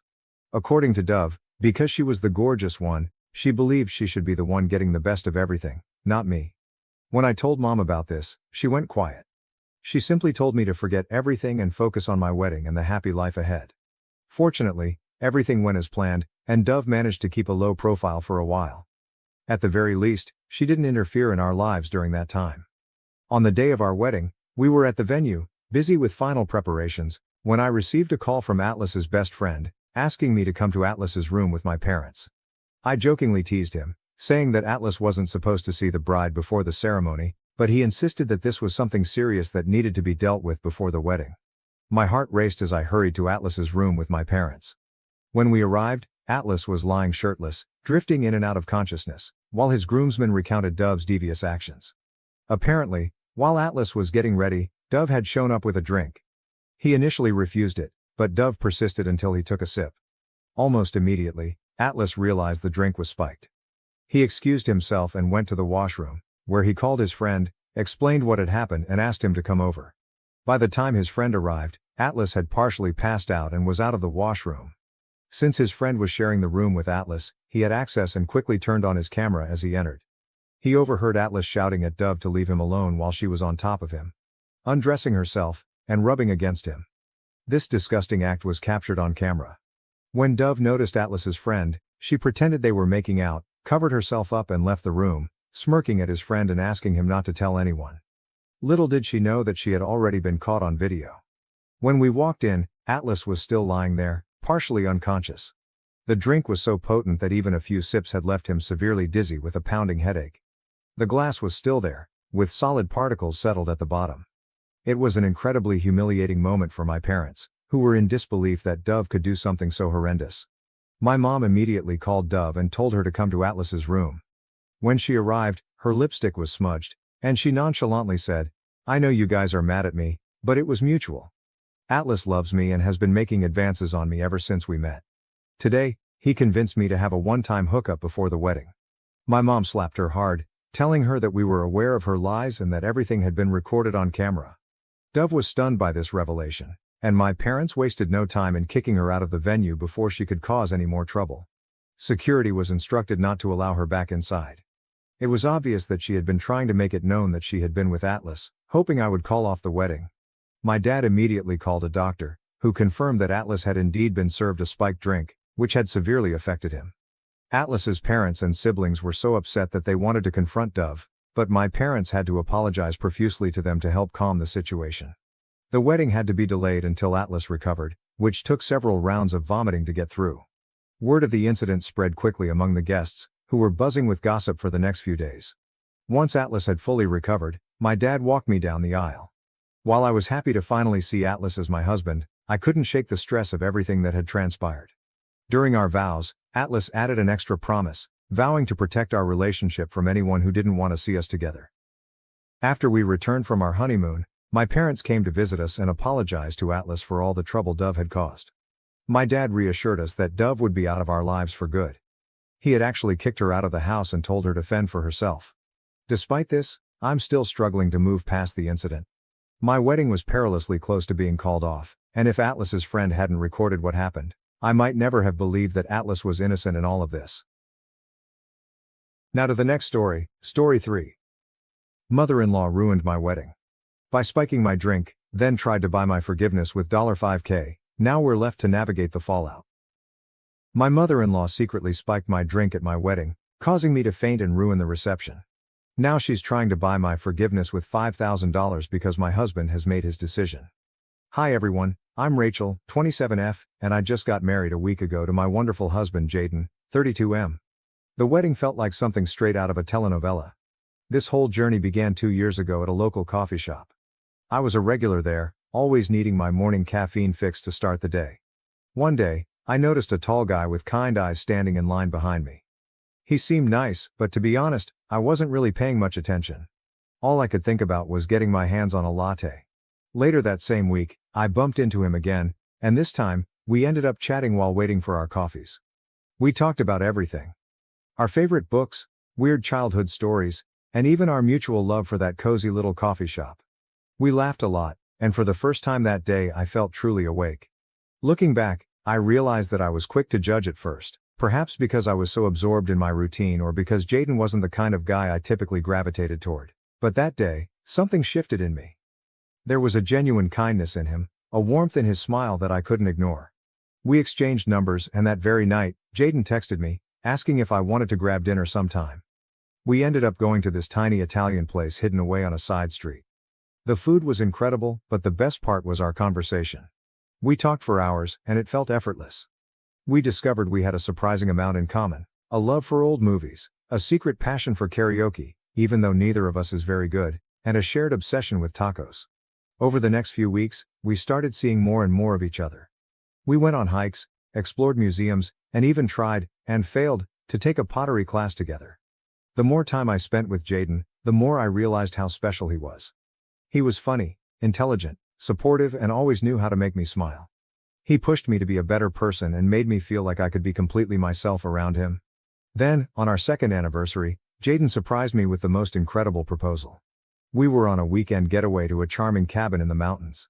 It was snowing softly outside, and we were cuddled up by the fireplace when Jaden got down on one knee and pulled out a ring. I don't even remember exactly what he said because all I could focus on was the love shining in his eyes. Of course, I said yes. As soon as we got back from our cabin trip, I dove into planning the wedding with so much excitement. But this is where things took an unexpected turn. After Jaden and I got engaged, I met his mom, Maria, 57, for the first time. She lived a bit out of town, so we hadn't had the chance to meet before. At first, Maria was incredibly sweet to me. She talked about how thrilled she was to finally have a daughter-in-law.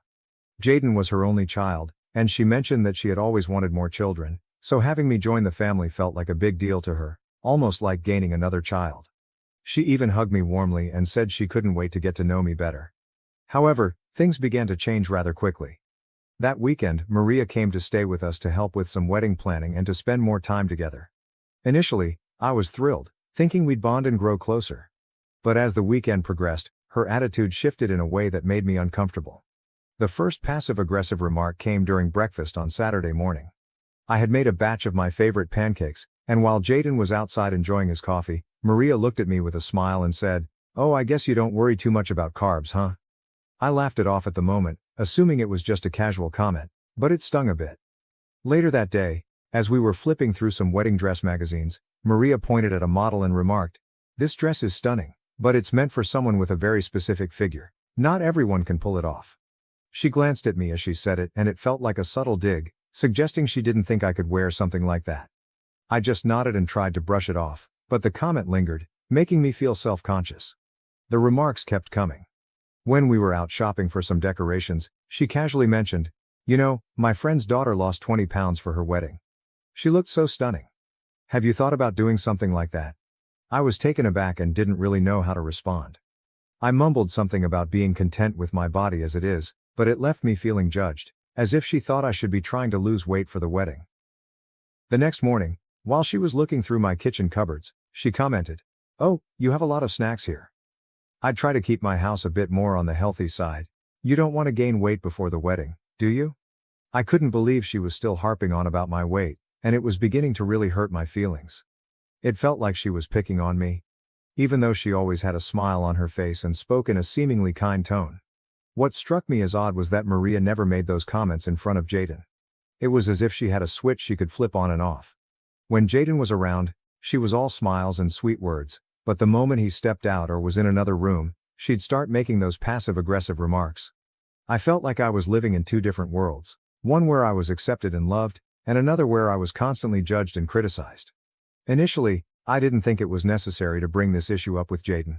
After all, it was his mom, and I didn't want to create any tension between us, especially since we had just gotten engaged and were in such a blissful place. I kept telling myself that it was just a minor inconvenience, something I could handle. Besides, I'm not exactly thin. I have curves, and I'm proud of my body. I've worked hard to feel confident in my own skin. Maria's remarks were more annoying than anything else. It felt like she was trying to undermine my confidence, but I was determined not to let her get to me. However, Maria started coming over more frequently. It felt like she was around every weekend, and it was beginning to drive me a little crazy. I worked from Monday to Friday and only had the weekends to focus on wedding planning. But every time I turned around, there was Maria, offering to help or just hanging around. It was tough to concentrate on wedding preparations with her constantly there, making little comments and acting like she knew better than I did. One weekend, she called to say she'd be coming over again. I felt a knot of anxiety in my stomach because I really needed some time alone to plan without her input. So I told her I was going to be busy and wouldn't be at home. She asked what I was up to, and before I could stop myself, I blurted out that I was going to look at wedding dresses. I think I just wanted her to know that I had important things to do. To my surprise, she got really excited and said she'd love to come along. I didn't know how to say no without sounding rude, so I reluctantly agreed. The next thing I knew, she was at my door, beaming and eager to help me find the perfect dress. I tried to smile back, but inside, I was dreading how this shopping trip would unfold. We visited a few bridal shops, and from the moment we stepped inside, Maria was in full mom mode, suggesting dresses that didn't appeal to me and making comments about how certain styles wouldn't flatter my figure. It was utterly draining. I felt like I couldn't even breathe without her casting judgment. When I tried on a dress that I genuinely loved, she remarked, "It's nice, but don't you think it's a bit snug around the waist? Maybe something more flowy would suit you better." I was crushed because I adored that dress, but her words made me second-guess myself. By the end of the day, I hadn't found a dress, and I was feeling pretty low. Thankfully, Maria went back to her place, and I finally had a moment of peace. For the next few days, she kept texting me, asking when I would be looking for dresses again. I just kept saying that I didn't know when I'd have the time. I was determined not to tell her when I planned to go shopping, but my plan unraveled when Jaden mentioned to his mom that I'd be going dress shopping the next day. So she called me, asking what time she should come over. I found myself at a crossroads. Maria had already made so many remarks about my body that I dreaded the idea of her tagging along.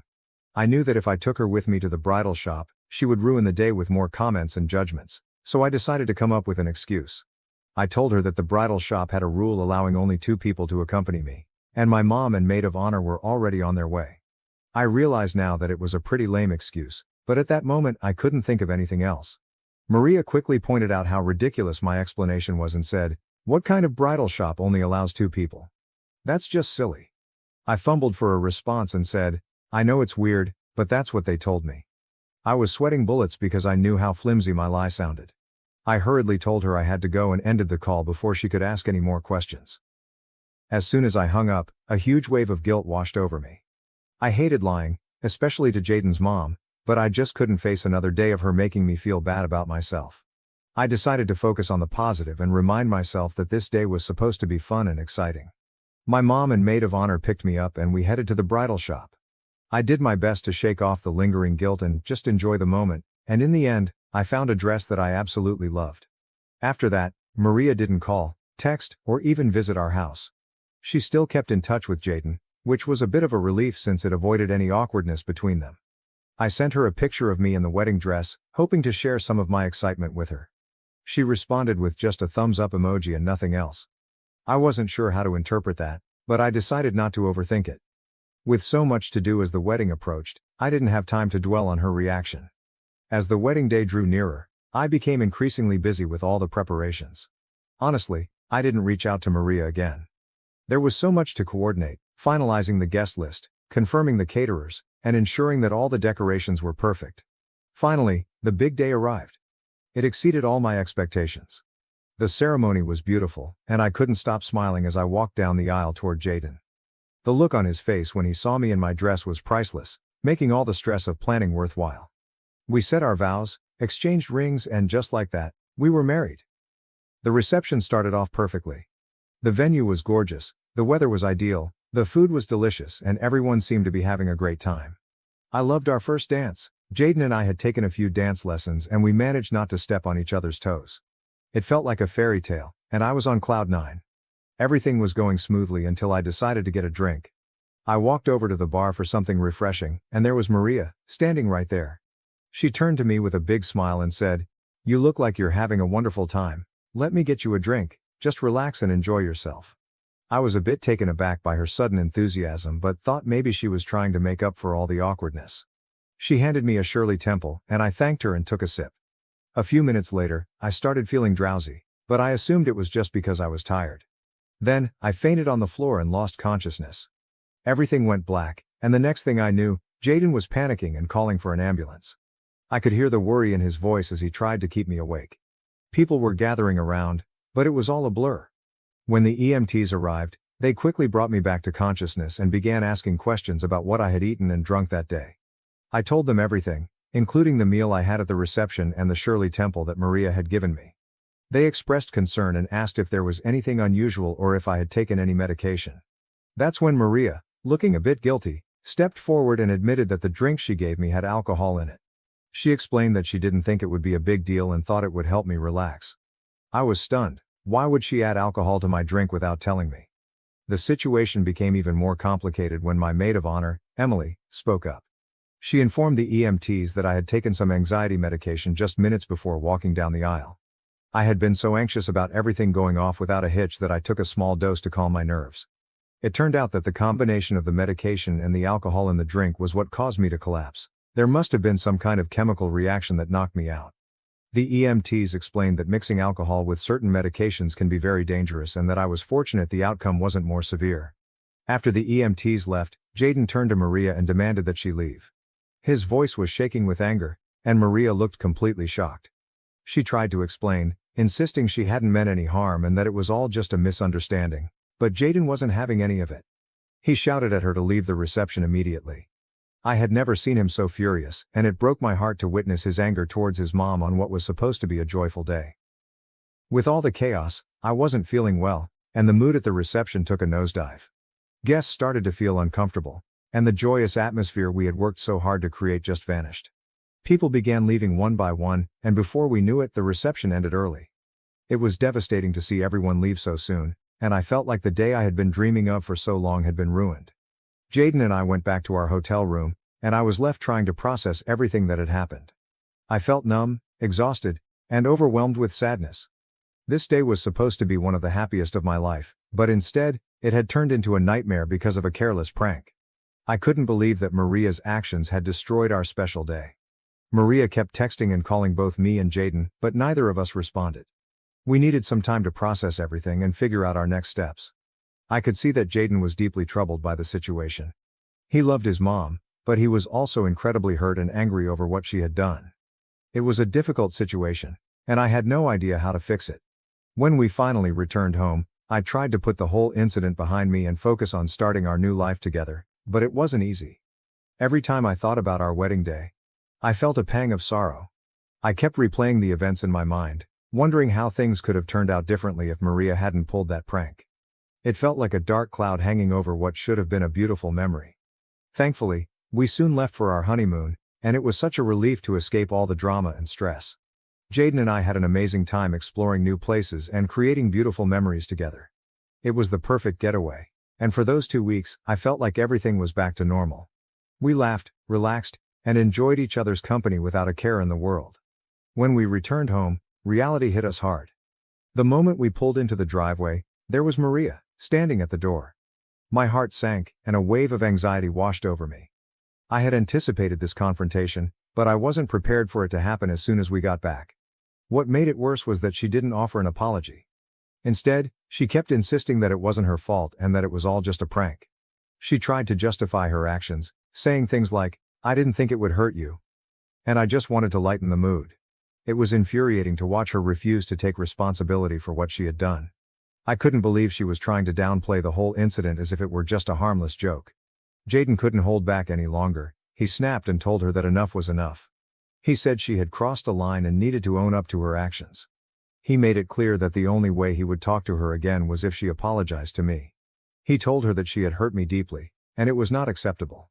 Maria tried to interrupt, but Jaden didn't let her.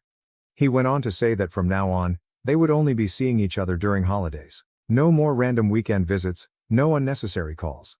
He told her it would be like they were distant relatives who only met on special occasions. Maria was shocked and started to cry, but Jaden remained firm. I could see how painful it was for him to have to set such boundaries with his own mother, but he was determined to support me and ensure I felt safe and respected. Yesterday, while I was at work, I got a call from Maria. It caught me off guard because we hadn't spoken in a while, and I wasn't expecting her to reach out, especially during work hours. She told me she was outside my office and wanted to meet. I was surprised and didn't want her coming inside and causing any unnecessary drama, so I agreed to meet her outside to avoid a scene. We sat down at a small cafe across the street and I could tell she was really upset. As soon as we began talking, she broke down in tears. It was awkward because people around us started to stare. She told me she couldn't believe what Jaden was doing. He wasn't answering her calls or responding to her messages. She was distraught and begged me to talk to him on her behalf, saying she just wanted things to go back to the way they were before. I want to point out that, up until this moment, Maria still hadn't apologized to me for what happened at the wedding. It was as if she was in complete denial about the impact of her actions. I told her that instead of coming to my office and causing a scene, she should be thinking about how her actions had affected both me and Jaden. I explained that she had ruined my wedding day, and it wasn't fair to expect me to just brush that aside and talk to Jaden for her. She tried to defend herself, saying she didn't mean any harm and was sorry I reacted the way I did. It was as though she couldn't see past her own perspective and understand that her actions had real consequences. She kept insisting that if she had known what would happen, she never would have done it. As she continued to cry, I noticed people in the cafe beginning to glance over with concern. The whole situation made me incredibly uncomfortable, and I just wanted to leave. I told her that I would see what I could do, but I didn't make any promises. Up until now, I still haven't talked to Jaden about it because I'm not sure if I'm ready to forgive Maria. After all, she only apologized after I prompted her to do so. My mom thinks I should just let it go and forgive my mother-in-law, but I'm not entirely sure. What do you all think? I'd really appreciate your advice. Update 1. Hi everyone, thank you so much for your comments and suggestions. It really means a lot to have a space where I can share my story and receive support. Maria's constant texts and calls were starting to wear me down. So I decided it was time to have another conversation with Jaden and figure out how we could move forward. I told Jaden that Maria had come to my office and apologized to me. It wasn't entirely true. Her apology wasn't exactly what I needed, but I felt like it was time to start mending things, even if just a little. I told him that I had forgiven her, which was mostly true, because I wanted to move past this mess and focus on our future. Jaden looked at me with concern and asked if I was really sure.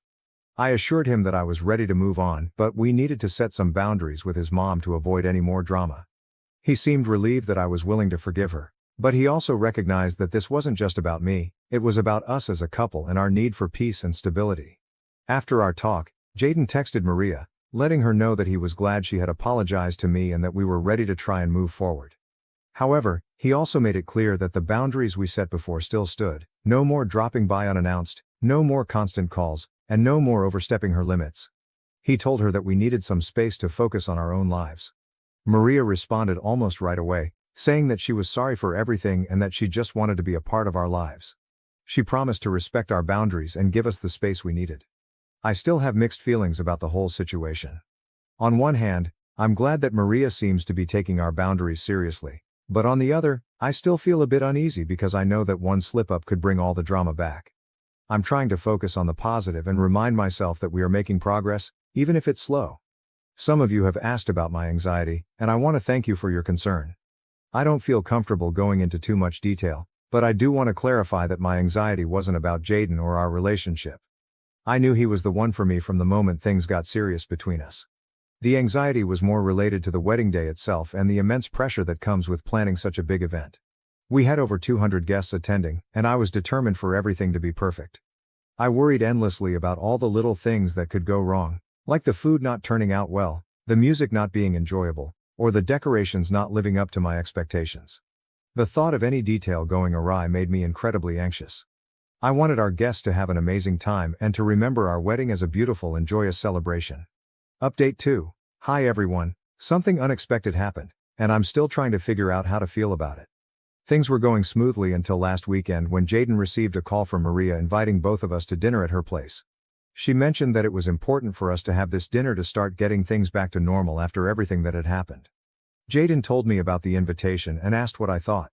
I told him it would be okay and that we should go. Maybe this was her way of trying to make amends. When we got to Maria's house, she greeted us with a warm smile. But after dinner, Maria did something that completely took me by surprise. She got up, left the room, and came back with a check for $5,000. She handed it to me, saying she was truly sorry for ruining our wedding day and that, while she couldn't change the past, she wanted to give me this money as a way to make up for it. I was completely taken aback and immediately felt uncomfortable. It was such an unexpected gesture and I didn't know how to respond. I refused the money right away, telling her that I didn't need it and that we should just let bygones be bygones. Jaden agreed and told her that she didn't have to give us any money, but Maria was persistent. She wouldn't take the check back and ended up slipping it into my coat pocket. I was so shocked and didn't know how to handle it. She seemed almost desperate for us to accept it, which only made the situation more awkward. After that, we left her house and headed back home. On the way, Jaden and I talked about what had happened and we were both confused. Why would Maria give us such a large amount of money? It felt strange, and I couldn't help but wonder what her true intentions were. Was she genuinely sorry, or was this her way of trying to buy our forgiveness? I'm not sure and it's left me feeling really unsettled. Jaden and I discussed it again, and we're still not certain about what to do. He's just as confused as I am, and we both want to approach this situation in a way that's fair and respectful. We don't want to hurt Maria's feelings or dismiss her attempts to make amends, but at the same time, we don't want to feel like we're being bought off. If anyone has any advice or has gone through something similar, I'd really appreciate hearing your thoughts. Update 3. It's been 2 weeks since my last update and honestly, not much has changed. We still have the check that Maria gave us, but we haven't cashed it. It's just sitting in our drawer, almost like a reminder of everything that's happened. I'm not really sure what we'll end up doing with it, but for now, it's just there. As for our relationship with Maria, things are pretty much the same. We're all in this holding pattern where we're trying to be civil and respectful without revisiting the past too much. She's been respecting our boundaries, which has been a huge relief. She doesn't show up unannounced anymore, and the constant barrage of texts and calls has stopped. It feels like she's genuinely trying to do better, and that gives me some hope for the future. Jaden and Maria still talk on the phone regularly, and their conversations seem to be positive. I'm relieved that their relationship hasn't suffered too much from everything that happened. I also talk to Maria sometimes. Our conversations are polite and a bit formal, but both of us are making an effort to keep things friendly. I think this will be my last update for a while. I don't expect much to change anytime soon, and I'm hopeful that things will continue to improve little by little. I want to focus on the positive and keep moving forward, and I believe that's the best approach for now. If anything major happens, I might pop back in with an update, but for now, I'm going to take a step back and concentrate on living my life. Thank you again for all your support, and I hope you all have a wonderful day. Thank you for watching. If you haven't subscribed yet, please do so and hit the notification bell to stay updated with more shocking real-life stories happening around you.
My husband cheated with his PT, and I'm planning for sweet revenge by befriending his PT and returning all the favors they gave me.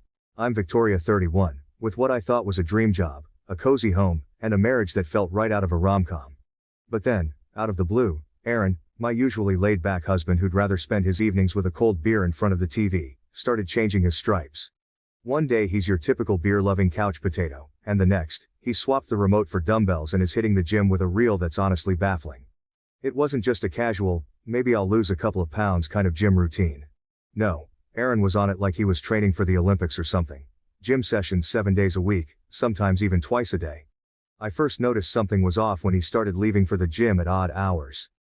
"Got to beat the rush," he'd say with a sort of manic gleam in his eye that I hadn't seen before. The guy who used to scoff at my yoga sessions was suddenly talking about protein shakes, muscle gains, and rest days like he'd been doing it all his life. His wardrobe changed too. Out went the old college tees and sweatpants, and in came the sleek high-tech gym wear. He even started wearing a new cologne that smells more like something a suave, young gym trainer would wear, not the man I married. I tried talking to him about his sudden obsession, trying to find out if something was triggering it. Was it a late quarter-life crisis? Was he feeling okay? Each time, he brushed off my concerns with a quick peck on the cheek and a vague, "Just trying to stay healthy, babe." But his eyes, they darted away too quickly, hiding something I couldn't quite put my finger on. It wasn't just the physical changes though. He became more secretive, his phone suddenly always face down. I noticed our bank statements had charges from a high-end sports store, money spent on fancy gym equipment and supplements. The man I knew, who would rather die than miss a Friday night pizza, was now all about carb cycling and meal prep Sundays. And then there were the late returns home. The gym was supposedly a 10-minute drive away, yet Aaron would be gone for hours. Traffic was a nightmare, he'd say, or met an old buddy for a protein shake. Excuses that seemed plausible at first but started to wear thin with every passing week. The warmth in his voice cooled, and the distance grew, filling the space between us with a tension I couldn't ignore. That's when the dots started connecting in my mind, drawing a picture I didn't want to see but couldn't look away from. My husband, the man who promised to grow old and gray with me, was slipping away, morphing into a stranger with each pumped-up sweat-slicked gym session. That day, my gut just wouldn't settle. The whispers of doubt and the tickle of suspicion had grown too loud to ignore. So, I did what anyone would do when plagued by the creeping dread that something in their marriage was amiss. I decided to follow Aaron. I told myself it was to put my mind at ease, to prove my suspicions wrong. But honestly, deep down, part of me feared I was right. I parked a couple of rows back from his usual spot at the gym, my heart hammering as I watched him pull in. I remember thinking how absurd this all was, spying on my own husband. It felt like something out of a cheesy detective show, not something I should be doing on a bright Wednesday morning. But there I was, hunched down in my seat, baseball cap pulled low over my eyes, hoping against hope I was just being paranoid. But then she appeared, Monica, his personal trainer. I recognized her from the Christmas party the gym hosted last year. She was hard to forget with her bright smile and energetic aura that seemed to captivate everyone around her, including, apparently, my husband. I watched, heart sinking as they met by her car, not far from where I was hiding. Their casual smiles didn't prepare me for what happened next. It was just a moment, but it felt like an eternity. They looked around cautiously before Aaron leaned in and kissed her. It wasn't a peck or a friendly kiss, it was deep, passionate, the kind that you don't share with just anyone. It felt like a punch to the gut. Watching them, hidden behind my car window, my hands trembling and a lump forming in my throat. Devastated didn't even begin to cover how I felt. Betrayed, broken, foolish, all of that and more. I drove home in a daze, my mind racing and my heart shattered. That night, as Aaron lay sleeping beside me, oblivious to the storm raging inside me, I did something I never thought I would. I reached for his phone, which he'd casually tossed on the nightstand, his carelessness now another knife in my back. The phone lit up. And there it was, the evidence as clear as day. Texts from Monica, so casual, so intimate. They talked like old lovers, comfortable and familiar. The messages cut through me, each word a confirmation of my worst fears. "I hope your husband stays in the dark. We have a strict policy regarding our distance from clients and I'd rather not have any conflict at work. I adore you though. My dear, I am waiting for you. What is the estimated time of arrival? After our workout today, how about we have dinner at our favorite restaurant? Their lunch menu features some of the tastiest foods that are gluten-free and low in carbs." It was like reading lines from a script meant for a life I was no longer part of. How could he? How could they? She knew about me. Yet it didn't stop her. It didn't stop him. I put the phone back, my hands shaking, my mind a mess of anger, pain, and an overwhelming sense of loss. How long had this been going on? How could I have been so blind? Those questions haunted me through the night, keeping me awake as I lay next to the man who had promised to love and cherish me, now a stranger in our bed. I could barely get through 3 or 4 messages before I gave up because I was so repulsive. I didn't want Aaron to think something was wrong when he was on the toilet. I pretended to be asleep as I went to sleep after taking a deep breath and placing my phone on the side table. That night, after I saw those messages, felt like one of the longest of my life. Every word between Aaron and Monica was a dagger in my heart. I could only stomach a few messages, their plans, their affection for each other, so carefree and intimate, before I felt physically ill. The thought of continuing, of seeing more proof of the betrayal, was too much. I tossed Aaron's phone back onto the nightstand, my hands trembling with a mix of rage and sorrow. Lying in bed next to him, pretending to be asleep, was torture. I wanted so badly to wake him, to confront him right then and there. I imagined myself shaking him awake, demanding answers, or better yet, screaming until I was hoarse. Anything to release the storm of emotions brewing inside me. But deep down, I knew that wouldn't get me anywhere. Aaron would have an excuse, a story cooked up and ready to serve. He always had his way with words. And that's when it hit me. The need for a plan, a scheme that would reveal the true extent of his deceit not just to me, but to him as well. I needed him to feel a fraction of the pain he had inflicted on me. No sudden outbursts, or tearful confrontations. This needed to be strategic, something that would hit him where it hurt most. So, I spent the rest of the night plotting, turning over scenarios in my mind. Each plan more elaborate than the last, until I settled on something fiendishly simple yet satisfying. I decided I would meet Monica. I would get close to her, enter their little world under the guise of innocence, and see for myself the web of lies I was up against. Maybe even gather enough evidence to turn their affair on its head. The morning after that sleepless night was oddly serene. As Aaron left for work with a hurried kiss that lacked its usual warmth, I felt a mix of nervous energy and steely determination. I was ready to put my plan into action. The drive to the gym was a blur, my mind reeling with what I was about to do. I pulled into the gym parking lot, the same place where I'd seen Aaron and Monica in their embrace. My hands were steady on the wheel, my resolve firm. I rehearsed what I would say to Monica, how I would confront her, and then expose her to her supervisor. It seemed straightforward enough: walk in, reveal the affair, watch her face crumble. Simple, yet satisfying. The gym was bustling with the usual morning crowd, people lost in their routines, headphones in, worlds unto themselves. I spotted Monica almost immediately, her vibrant energy unmistakable as she laughed with a client. Seeing her there, so carefree, fueled my resolve. I steeled myself and walked towards her, ready for confrontation. But just as I was about to approach, something unexpected happened. Monica's client, an elderly woman I recognized from some community events, suddenly lost her balance on the treadmill. Monica's quick reflexes saved the woman from a nasty fall, and she handled the situation with such genuine care and professionalism that it took me aback. It was a side of her I hadn't anticipated, compassionate, skilled, entirely at odds with the homewrecker I had painted in my mind. For a moment, I hesitated. The gym fell into a sudden hush as other trainers and clients rushed over to help, and Monica was right there, directing them, ensuring the woman was attended to before anything else. After the woman was taken care of and the commotion settled, Monica turned, and her eyes met mine. I moved forward, my original intent simmering beneath a surface of newfound complexity. As I approached, she greeted me with a bright, unsuspecting smile, so dazzling it could have blinded me as I entered the gym. "Hello, how are you doing? Can I help you with something?" Her voice was warm, inviting. As it was, she had no idea I even existed. The irony was too good to ignore. I paused, the words I had rehearsed suddenly heavy on my tongue. In that moment, my plan shifted. Instead of the harsh confrontation I had envisioned, I found myself saying, "Yes, I'm looking for a personal trainer. Can we talk?" I realized I had to stop before I could interrupt her and reveal that I wasn't just some client trying to get in shape. Rather, I was the wife of her lover. So I agreed to it rather than make a scene. Monica smiled. Her smile widened. "Of course. Let's sit down and discuss what you're looking for." Obviously happy to welcome a new customer. After making that fake appointment, I left the gym with a smirk tugging at the corners of my mouth. The irony of the situation was delicious. Monica, the woman who was unknowingly wrecking my marriage, was now scheduled to be my personal trainer. As I drove away, thoughts of the upcoming encounter danced in my head. If only she knew who I really was and the secret agenda hidden behind my friendly facade. Our first training session was a mix of awkwardness for me and professionalism for her. Monica was all smiles, demonstrating routines and correcting my posture with a gentle touch here and there. It was an odd feeling, playing the part of a clueless client, knowing all too well the intimate details of her relationship with Aaron. As weeks turned into months, our sessions became a regular part of my life. Monica started opening up about her life, her dreams, and ironically, her challenges with past relationships. The more I knew about her, the more complex my feelings became. She wasn't just the other woman in my husband's life. She was a person with her own stories and struggles.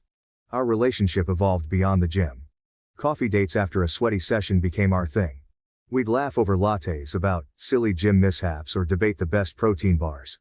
On weekends we sometimes went shopping, browsing through racks of clothing, joking and offering fashion advice like old college friends. Throughout this time, I was changing. The physical strength I gained from workouts was just one aspect. Emotionally, I was becoming someone new, more resilient, more composed, and somehow more understanding. Monica was inadvertently sculpting me into a stronger version of myself, not just physically but in a way that fortified my spirit and resolve. Every coffee sip, every shared smile, I couldn't help but wonder how this would all end. Would revealing my true identity and intentions shatter the bond we had formed? Or would it somehow liberate both of us from the lies that entangled our lives? These thoughts haunted me, but I pushed them aside, focusing on the present, on the strength I was gaining and the intricate dance of friendship and deception that was unfolding. It was a game of emotional chess, and I was making my moves with cautious precision. As the weeks slipped by, Aaron couldn't help but notice the changes in me. It wasn't just the obvious physical transformation, the toned arms, the firmer stance, the way my clothes hung a little looser around a slimming waist. It was more than that. There was a new light in my eyes, a spark of something he hadn't seen in a long time. Something that reminded him of the woman he fell in love with, only stronger, more confident. Each time I spoke of my new friend, the mysterious personal trainer who was helping me find myself again, I could see the curiosity tinged with suspicion in his eyes. He'd never met Monica, of course. I kept her identity and our sessions vague, a deliberate mystique added to keep him on edge. She's just amazing. So inspiring. I'd say casually over dinner, watching his expression change, a mixture of intrigue and unease playing across his features. This wasn't meant to be a part of my initial plan, but I couldn't deny the satisfaction it brought me. Aaron's growing fascination with my changes had an unexpected, yet welcome side effect. He started pulling away from Monica, perhaps intimidated by my independence, or maybe out of guilt, fearing that his own secrets might unravel as I embraced this new version of myself. His texts become less frequent, his late nights shortened, and his mentions of the gym carried a hint of obligation rather than enthusiasm. Monica, on her part, seemed unaware of the shift in Aaron's behavior. With him stepping back, she had more time on her hands, time that she often chose to spend with me. But with every passing day, as our friendship grew, so did my internal conflict.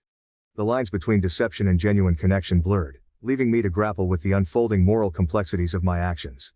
Was the satisfaction of seeing Aaron's guilt and confusion worth the potential cost of betraying someone who was, despite everything, becoming a real friend? That evening was tinged with an unusual tension as Aaron lingered by the doorway, watching me with a mixture of hope and desperation. The usual hum of our home felt quieter, more charged. Maybe it was the way the sunset threw shadows across the living room, or maybe it was the unspoken words hanging between us, but everything felt different. "Hey Vic, how about dinner? At our favorite restaurant, of course. I'll be home at 6 so we can spend some quality time together and eat some delicious food." Huh? His voice had that old familiar warmth, but the edges were frayed with anxiety. As he spoke, he reached out, his fingers gently massaging my hair in a way he knew I once loved. It felt like a plea, a subtle beg for the evening to erase the growing distance he surely felt but couldn't understand. I paused, feeling the weight of his gaze, heavy with unasked questions. My response was ready, a part of the script I had been silently writing in my mind over the past months. "I have to meet my boyfriend, but I would really like to. Since I can't break my word, this is essential." "Maybe another time," I said, the words light and airy, as if I was talking about something as mundane as a coffee date, not dropping the bombshell that I had someone new in my life. The smile I offered was measured, just wide enough to seem genuine but hiding the turbulence underneath. I picked up my purse. Feeling his stare intensify, burning into me with a mix of confusion and the dawning realization of what I had just said. Turning towards the door, I could feel the shift in the air, the slight catch of his breath, the soft shuffle of his feet. A man unmoored. Aaron's confusion was palpable, his voice faltering as he repeated, "Boyfriend?" The word hung awkwardly between us, heavy and out of place. His eyes searched mine for a joke, A hint that this was just a tease, a playful jab like those we used to share. But all he found was my back as I walked towards the door, the click of my heels punctuating this new distance between us. As I stepped out, I couldn't help but suppress a chuckle, not out of amusement, but from the sheer surrealness of the moment. Here I was, spinning tales and weaving webs, playing a role that months ago I would have never imagined. The evening air was cool, a gentle breeze playing through the trees, a stark contrast to the heated confusion I left behind. I walked to my car, parked under the flickering streetlight at the end of our driveway. Inside, the quiet was profound, a silent witness to the pivotal shift taking place. Sitting there for a moment, I let the weight of my decision sink in. This was more than a dinner invitation, it was the next pivotal move in a game of calculated risks and hidden motives. Pulling out my phone, I found Monica's number and hesitated for just a second. This dinner could cement our friendship or set the stage for the unraveling of everything. The screen lit up as I dialed, casting a glow in the dim light of the car. Monica picked up after a couple of rings, her voice bright and unsuspecting. "Hey Monica, I was thinking, why don't we celebrate our friendship? How about dinner at fancy restaurant's name? It's been such a great journey getting to know you and I think we deserve a little celebration. Just us girls," I said, injecting a cheerful tone into my voice, masking the undercurrent of my true intentions. "Oh, that sounds wonderful, Victoria. I'd love to. When were you thinking?" Monica's enthusiasm was genuine, and for a brief moment, I felt a pang of guilt for the deception. "Tomorrow evening works for me. Does 7 p.m. sound good?" I proposed, already planning the sequence of events in my mind. "Perfect, it's a date then. I'll see you there," she replied, her voice bubbling with excitement. "Great, it's a date," I echoed, my words laced with double meanings. After hanging up, I sat in the quiet of my car a little longer, going over the details of what was to come. The restaurant I had chosen was classy and intimate, an ideal setting for what I had planned. It was popular enough to be a treat but not so crowded as to draw attention to our conversation. I started the car and drove off, the engine's purr a steady backdrop to my racing thoughts. Tomorrow's dinner would be a turning point, one way or another. Either it would push my plans forward, or it would expose cracks in my resolve. But either way, I was ready. This wasn't just about revenge anymore. It was about reclaiming my life. About stepping out of the shadows of deceit and into a light of my own making. The evening of the dinner was draped in an almost cinematic allure, with the city lights twinkling like distant stars and the restaurant bathed in the soft warm glow of chandeliers.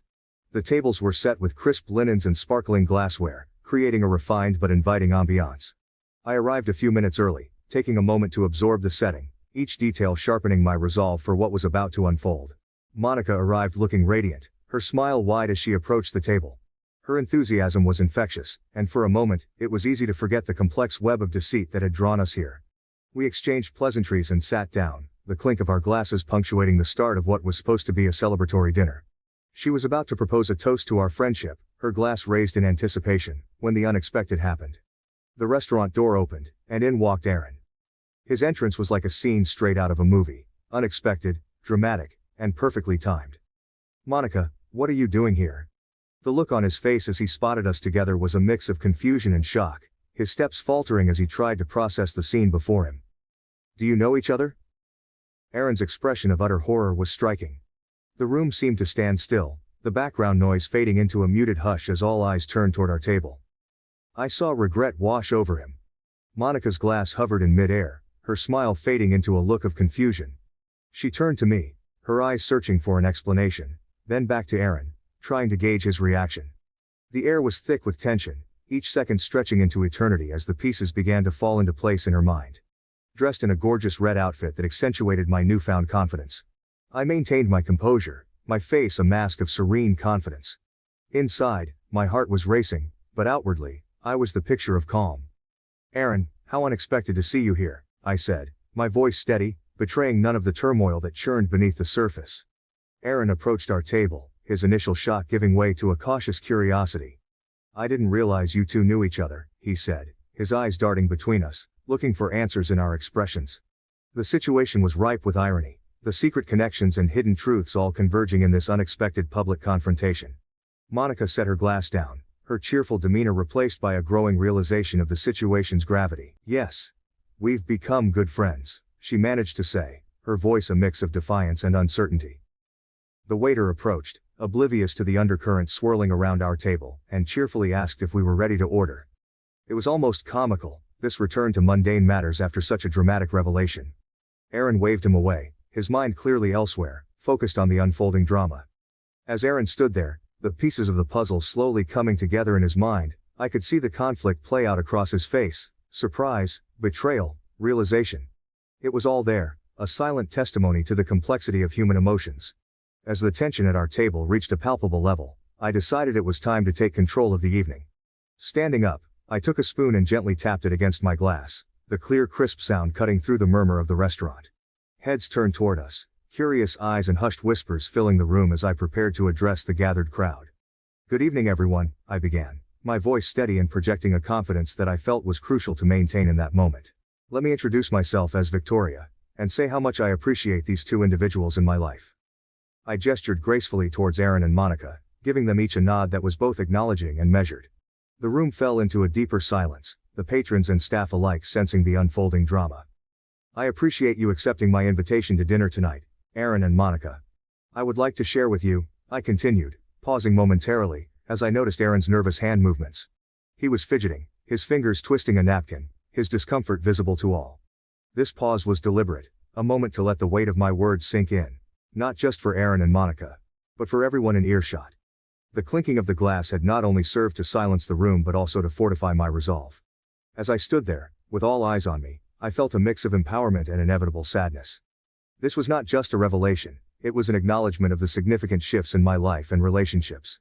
"I've learned a lot about honesty and integrity these past months," I continued, my gaze sweeping over the audience then settling on Aaron and Monica. "Tonight is about truth and revelation. It's about understanding that the choices we make affect not just our lives but those around us.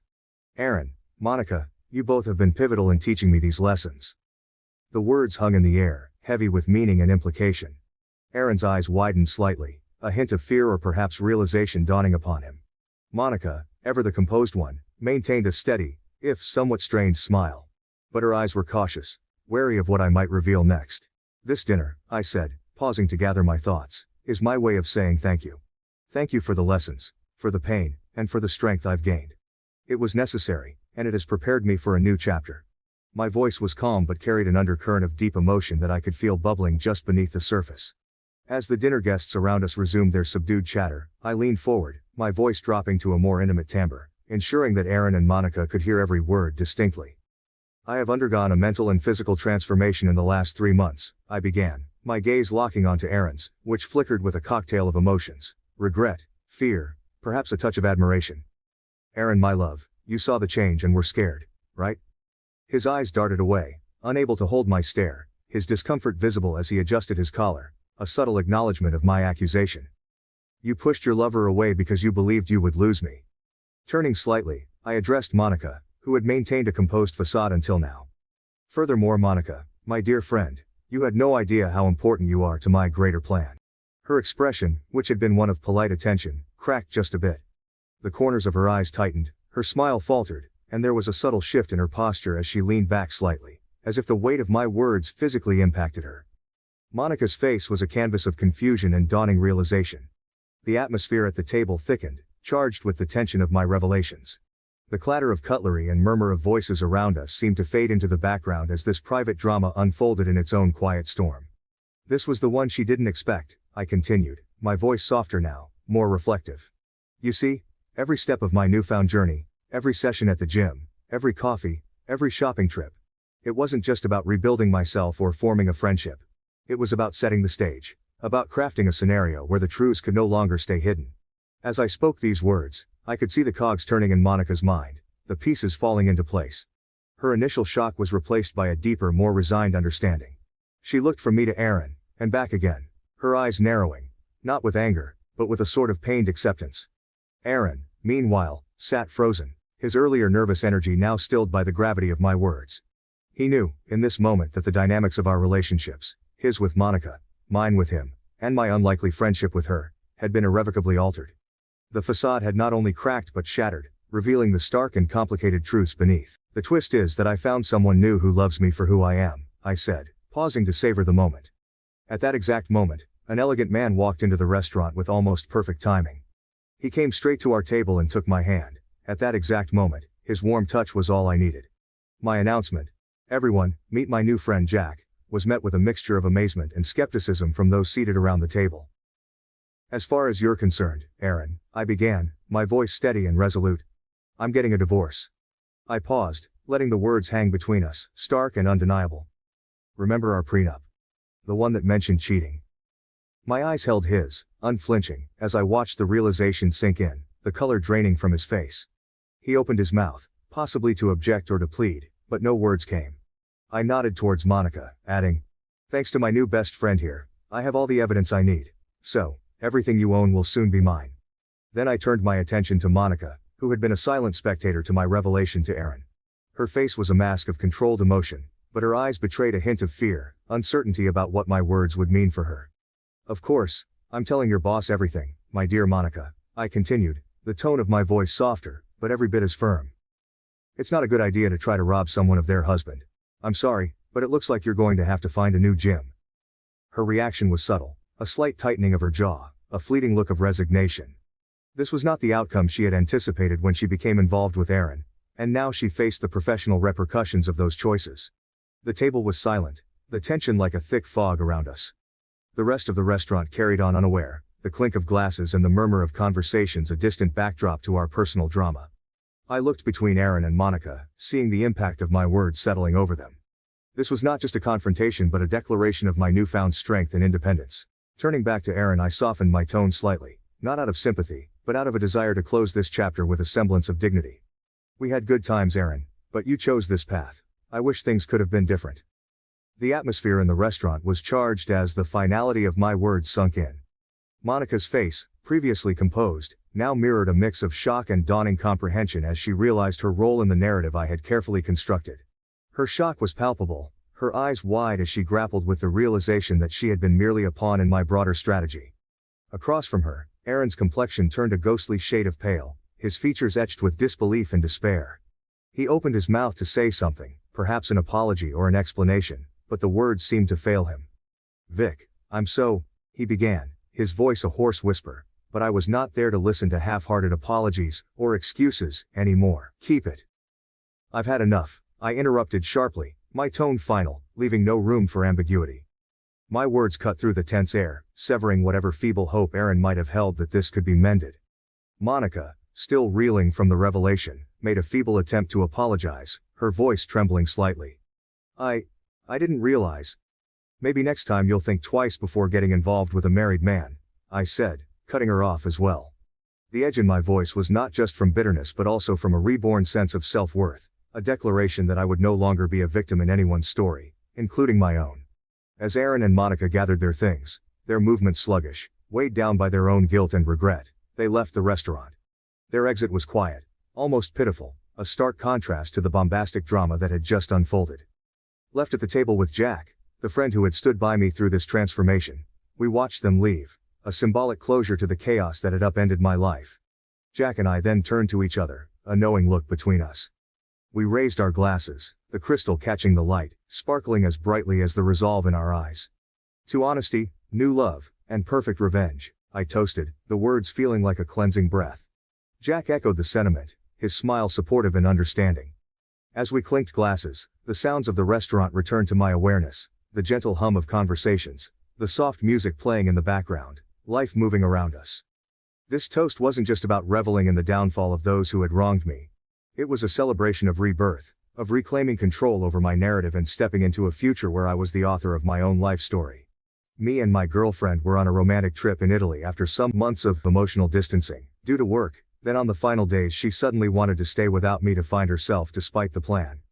So I cut her off financially and left. So, here's the deal. Me and my girlfriend of 2 years. Before the whirlwind of my current job kicked in, life with Jay, that's my girlfriend, was pretty much like something out of a feel-good movie. We met at a friend's barbecue and clicked instantly. She had this easy laugh and a way of seeing the funny side of everything, which made every day a bit brighter.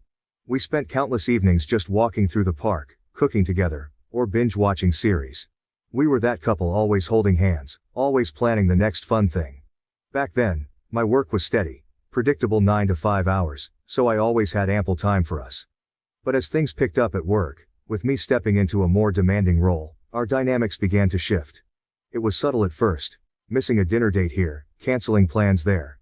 I told myself that it was just a busy phase, that I'd regain control of my schedule. Jay was understanding too, always saying she got it, that work was important. But no matter how supportive she tried to be, I could tell it was wearing on her. The past 2 months have really highlighted how strained things have become. My new normal means more late nights, unexpected weekend calls, and constant emailing from home. We see less of each other, and when we do, the exhaustion and stress are palpable. What used to be our downtime has turned into brief, often silent meals, with both of us glued to our phones. The intimacy that came so easily now feels like something we have to schedule, like another task on my to-do list. These changes have brewed undercurrents of resentment. Jay, once so laid back and jovial, now snaps over minor things like forgetting to buy milk or leaving a wet towel on the bed. We argue over these trivialities, but there's always an unspoken heavier air about time, about neglect. We haven't had a big blowout, nothing that dramatic, but there's this constant, nagging feeling of drifting apart, like we're slowly losing grip on what made us us. Recognizing the toll my new job was taking on Jay and me, I knew something had to give. I could see the strain in her eyes, the way her smile didn't quite reach as far as it used to. It was like watching the color fade from a vibrant painting. Guilt gnawed at me, a constant reminder that I wasn't there for her as much as I should be.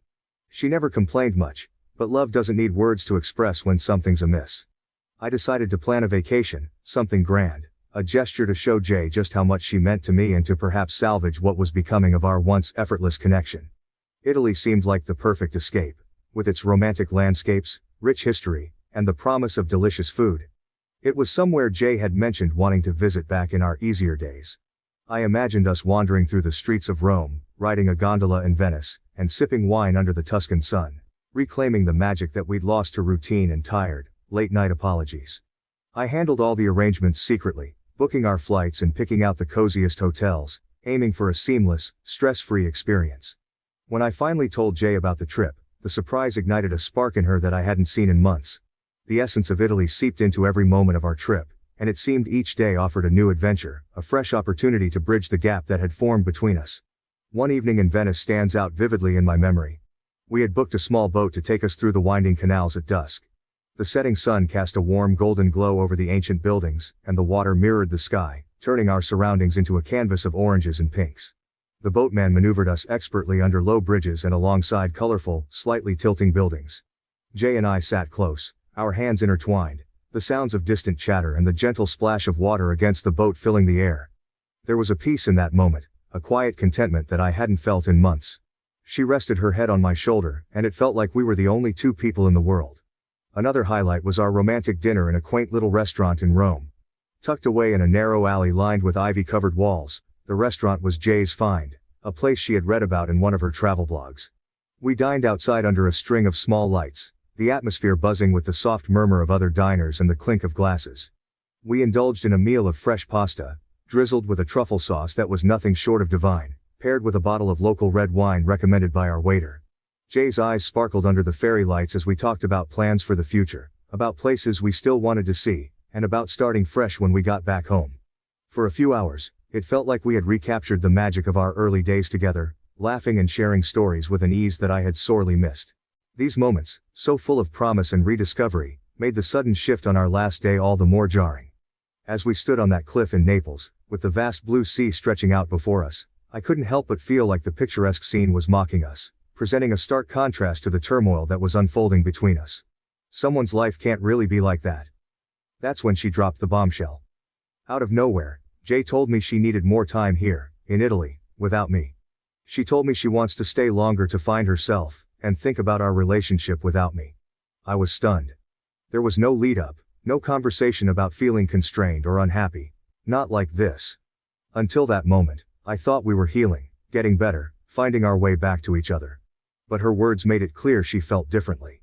She hadn't planned this with me, hadn't even hinted at needing more space until that instant.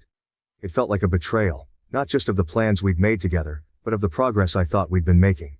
I felt a mix of emotions swirling inside me. Anger, confusion, but mostly, a deep, unsettling sadness. Here I was, thinking we were mending our relationship, while she was apparently still questioning everything about us. The idea of leaving her there, in a foreign country, tore at me, but so did the feeling of being so unexpectedly pushed away. It was supposed to be our trip, our time to reconnect, and now it was ending with her choosing to stay behind, to continue without me. This wasn't just a small hiccup, It felt like a seismic shift in what I thought our future was going to look like. The conversation escalated quickly from her initial bombshell. Standing there, overlooking the Mediterranean, the salt air mixing with the tension between us, I struggled to keep my composure. I needed to respond, to say something, because silence would just be acceptance, an agreement to her sudden plan without any consideration of what it meant for both of us. So, as calmly as I could muster, I addressed the financial side of her decision, a decision she had made alone but one that would affect us both. Jay, I began, trying to keep my voice even. I want to support you in finding whatever it is you're looking for. But if this is something you need to do alone, then I think it's only fair you take on the financial responsibility for it too. I explained that the trip as planned was something I could prepare for, budget for, but extending it was beyond what I had anticipated. As Jay's voice grew louder against the backdrop of the cliffside, her words cut through the gentle hum of the waves below. The tension was palpable, and her accusations stung deeply. How can you just cut me off like this? Is this how you show your love? By holding money over my head? Her eyes, usually so warm and inviting, now flashed with a mixture of frustration and desperation. I tried to keep my own emotions in check, to respond without escalating the situation further. Jay, this isn't about money, I replied, my voice steady but filled with emotion. It's about us, about commitment. When you say you need to stay longer without me, it feels like there's something more, something you're not saying. The accusation stung. This wasn't about money, not really. It was about boundaries, respect for the decisions we were supposed to make together. This trip was meant to be a gesture of healing, not a gateway to a unilateral decision that left me both financially and emotionally overextended. She looked away, her eyes scanning the horizon. I could see the gears turning, her mind wrestling with the implications of her desires versus the realities of our relationship. The air between us felt charged, heavy with unsaid things and unresolved emotions. I took a deep breath, trying to read between the lines of what she wasn't quite saying. The idea of her needing time alone here, now, seemed to point to something more than just soul-searching. Jay, are you telling me everything? I asked gently, hoping to coax out what was really on her mind. We ended the conversation with no real resolution, the issue hanging over us like a dark cloud. She was hurt, feeling unsupported in her moment of need for independence. I was confused and upset, feeling like the partner left holding the pieces while she sought something I couldn't give her on those cliffs. We spent our last night in Italy in silence, each lost in our own thoughts, wondering what the next step would be for a relationship that had just faced one of its toughest tests. When I returned from Italy, the tension between Jay and me hadn't eased, but the addition of our friends' opinions only magnified the stress. It started with a few offhand comments during a group video call, when one of our mutual friends, Mark, mentioned hearing about our little disagreement in Italy. The word choice felt minimizing, and the discussion quickly spiraled from there. Dude, you left her stranded in Italy? That's harsh, Mark said, shaking his head, his tone more accusatory than concerned. Another friend, Lisa, chimed in. Yeah, I mean, I get that you're upset, but cutting her off financially? That seems a bit extreme. Their words stung. Here were people who knew us both, who knew our dynamics and the struggles we'd been facing lately. Yet it seemed they only saw the situation from one side, Jay's. They weren't there to see the confusion and hurt in my eyes when she told me she wanted to stay behind. They didn't feel the weight of betrayal that I felt when my efforts to mend our relationship were met with a sudden demand for space and independence. I tried to explain my side, to tell them how blindsided I was, how we had planned this trip together as a couple and how her sudden decision felt like a step away from everything we were supposed to be working on. It's not about the money, I insisted. It's about being left out of a major decision that affects both of us. It's about feeling like I'm not a partner but a provider to be switched on and off.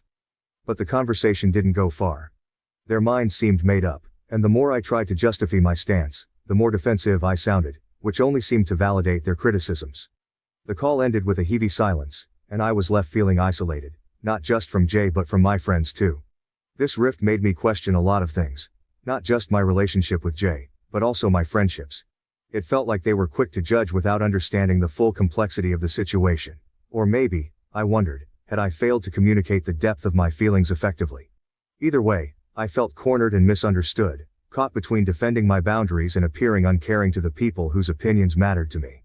It was a precarious balance, trying to maintain my stance while navigating the disapproval of friends I had once relied on for support. Update. Wow. I can't believe my situation got so many of your attention. Well, thank you for all of your advice. A month had dragged by since Jay decided to extend her stay in Italy, A decision that stretched the fabric of our relationship to its limits. The weeks were marked by a strained exchange of messages. Brief, cold, and sometimes days apart. I had hoped the distance might bring some perspective, perhaps soften the edges of the conflict we had left simmering. Yet, as her return approached, a knot of anxiety grew within me, tightening with each passing day. She didn't call to let me know she was coming. I simply heard the key turn in the lock of our apartment. The sound, once a signal of comfort, now struck a chord of apprehension. As she stepped inside, the air shifted, heavy with the weight of unspoken grievances and pent-up frustrations. She looked different, tired, yes, but there was also a hard set to her jaw, an armor she had donned during her time away. The door barely closed behind her before the storm broke. How could you just cut me off like that? Jay's voice was sharp, her words sluicing through the tense air. Her bags dropped to the floor with a thud, mirroring the heavy drop of my heart. I had not cut her off financially without a warning. I had told her during our last painful conversation in Naples that if she chose to stay longer, she would need to do so on her own dime. But it seemed she had either misunderstood or chosen to reinterpret the facts. I didn't cut you off, I replied, trying to keep my tone level despite the rising tide of emotion. I said if you decided to stay longer, you'd need to manage without my financial support. You made that choice, not me. You left me stranded in a foreign country, she exclaimed, her face flushed with anger the moment she saw me. The accusation felt like a slap, harsh and unfounded. It was the breaking point after weeks of built-up tension and uncertainty. I didn't leave you stranded, Jay. You chose to stay. We had a return ticket already booked, I retorted, my voice rising to match hers. I felt betrayed, not just by her decision to extend her stay without discussing it with me, but now by her twisting of the facts. It was as if the careful plans I had made, meant to bring us closer, had been forgotten, discarded like an inconvenient truth. The argument spiraled quickly. Jay paced back and forth in the living room, each step seeming to echo her escalating frustration. You could have supported me, understood that I needed more time, she argued, throwing her hands up in exasperation. And you could have talked to me about it, Jay. Communication goes both ways, I shot back. The gap in our perspectives seemed insurmountable. I had envisioned our discussion as a chance to air our grievances and seek understanding, perhaps even find a way to mend the rift between us. Instead, it turned into a volley of accusations and hurt feelings. As we argued, the hurt became palpable, filling the space between us with words and silences equally heavy. The room felt smaller, as if the walls were inching closer with each passing moment of our disagreement. I could see the strain in her eyes, mirroring my own fatigue. It was draining, this dance of stubbornness and pride, and it hurt more because it was with Jay, the person I had once been so in sync with. Finally, with neither of us willing to budge, Jay grabbed her bag and keys. I can't do this right now, she said, her voice breaking a little. I need some space to think, away from here.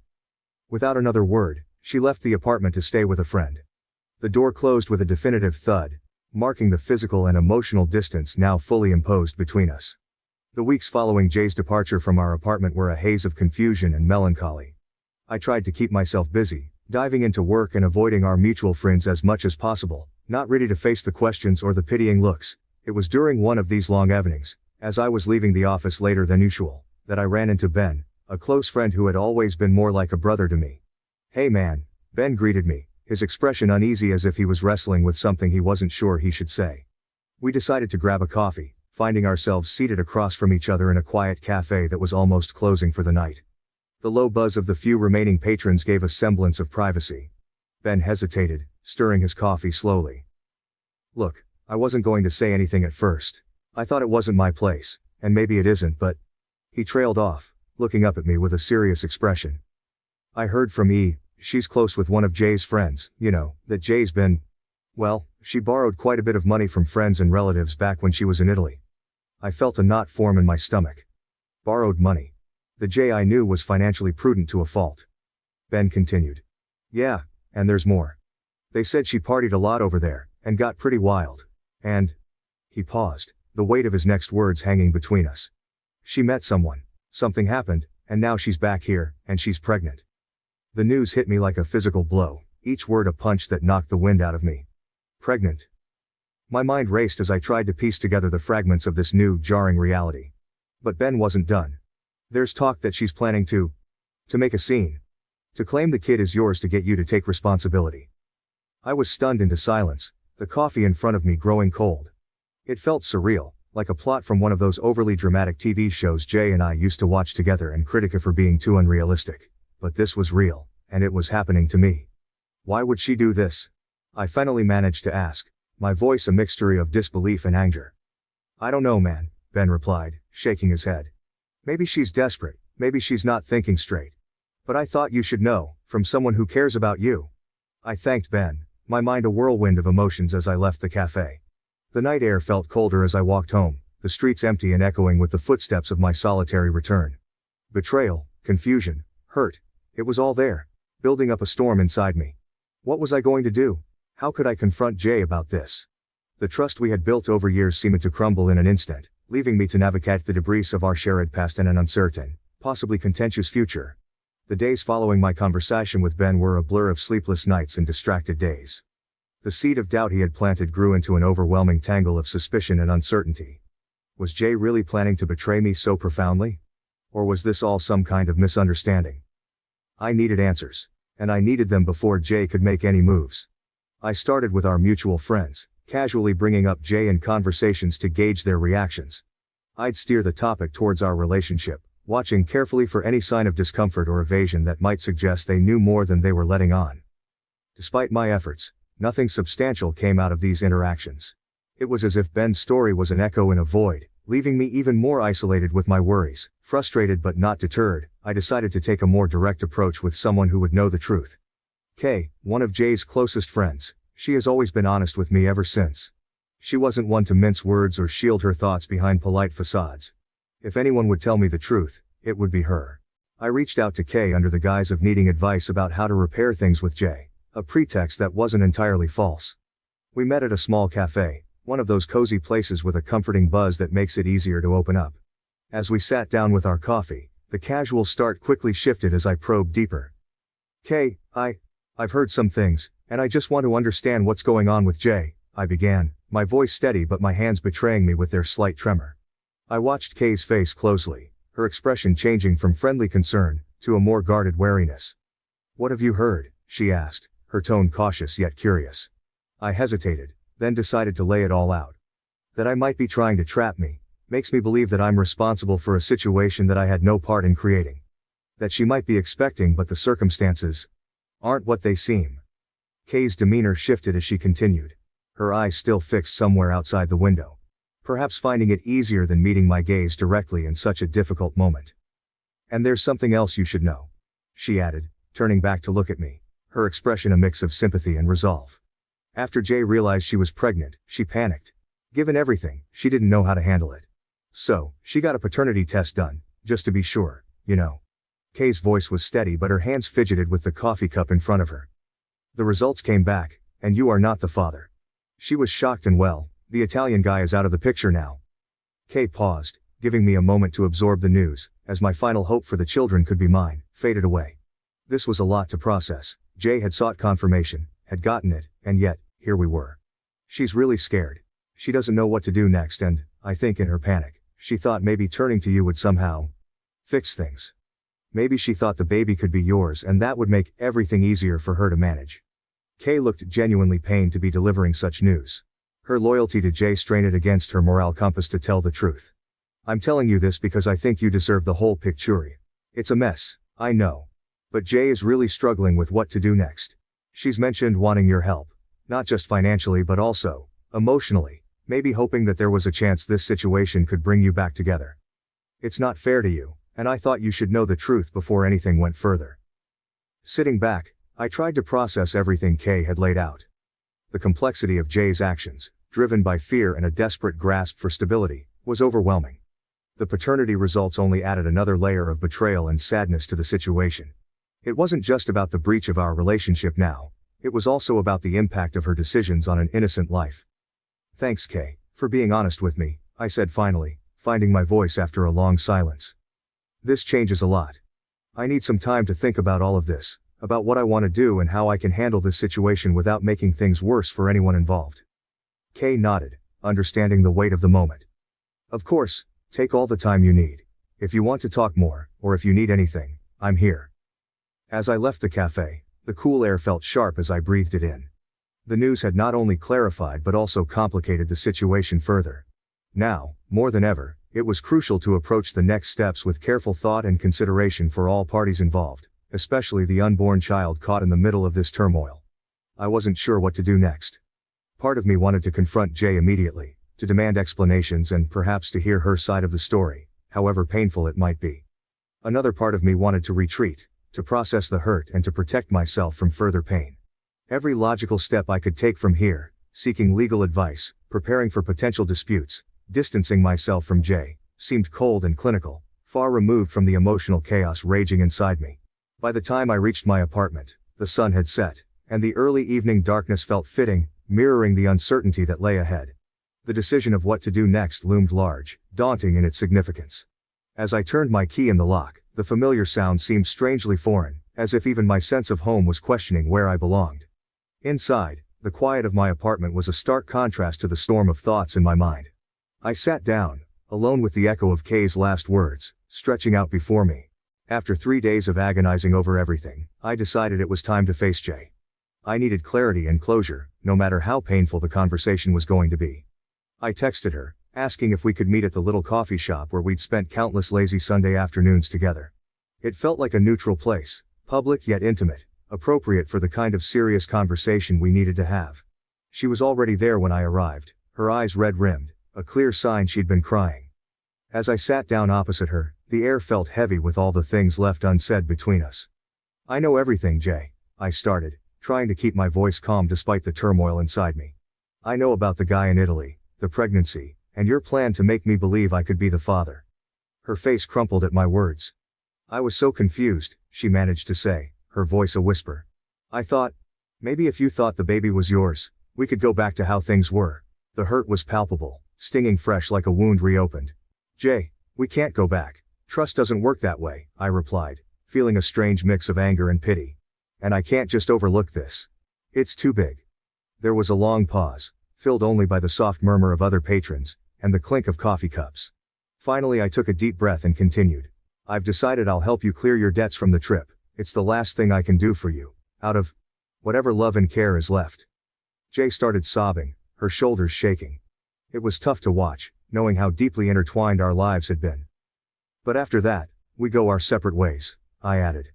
"It's for the best." Helping her financially was a decision I made not just out of mercy for her but as a way to free myself too. From guilt, from the what-ifs, and from a relationship that had become too fractured to mend. As hard as it was, I knew it was the right step towards healing, towards not letting this situation keep a hold on me any longer. As I stood up to leave, the finality of the moment sunk in. Jay was a significant part of my life, but it was clear that chapter had to close. Walking out of the coffee shop, I felt a weight lift off me, a sorrowful relief, knowing that this was a necessary end for both of us to move forward. As I reflect on the journey I've shared with you all here, I want to extend a heartfelt thank you to everyone who took the time to comment and offer their support and advice.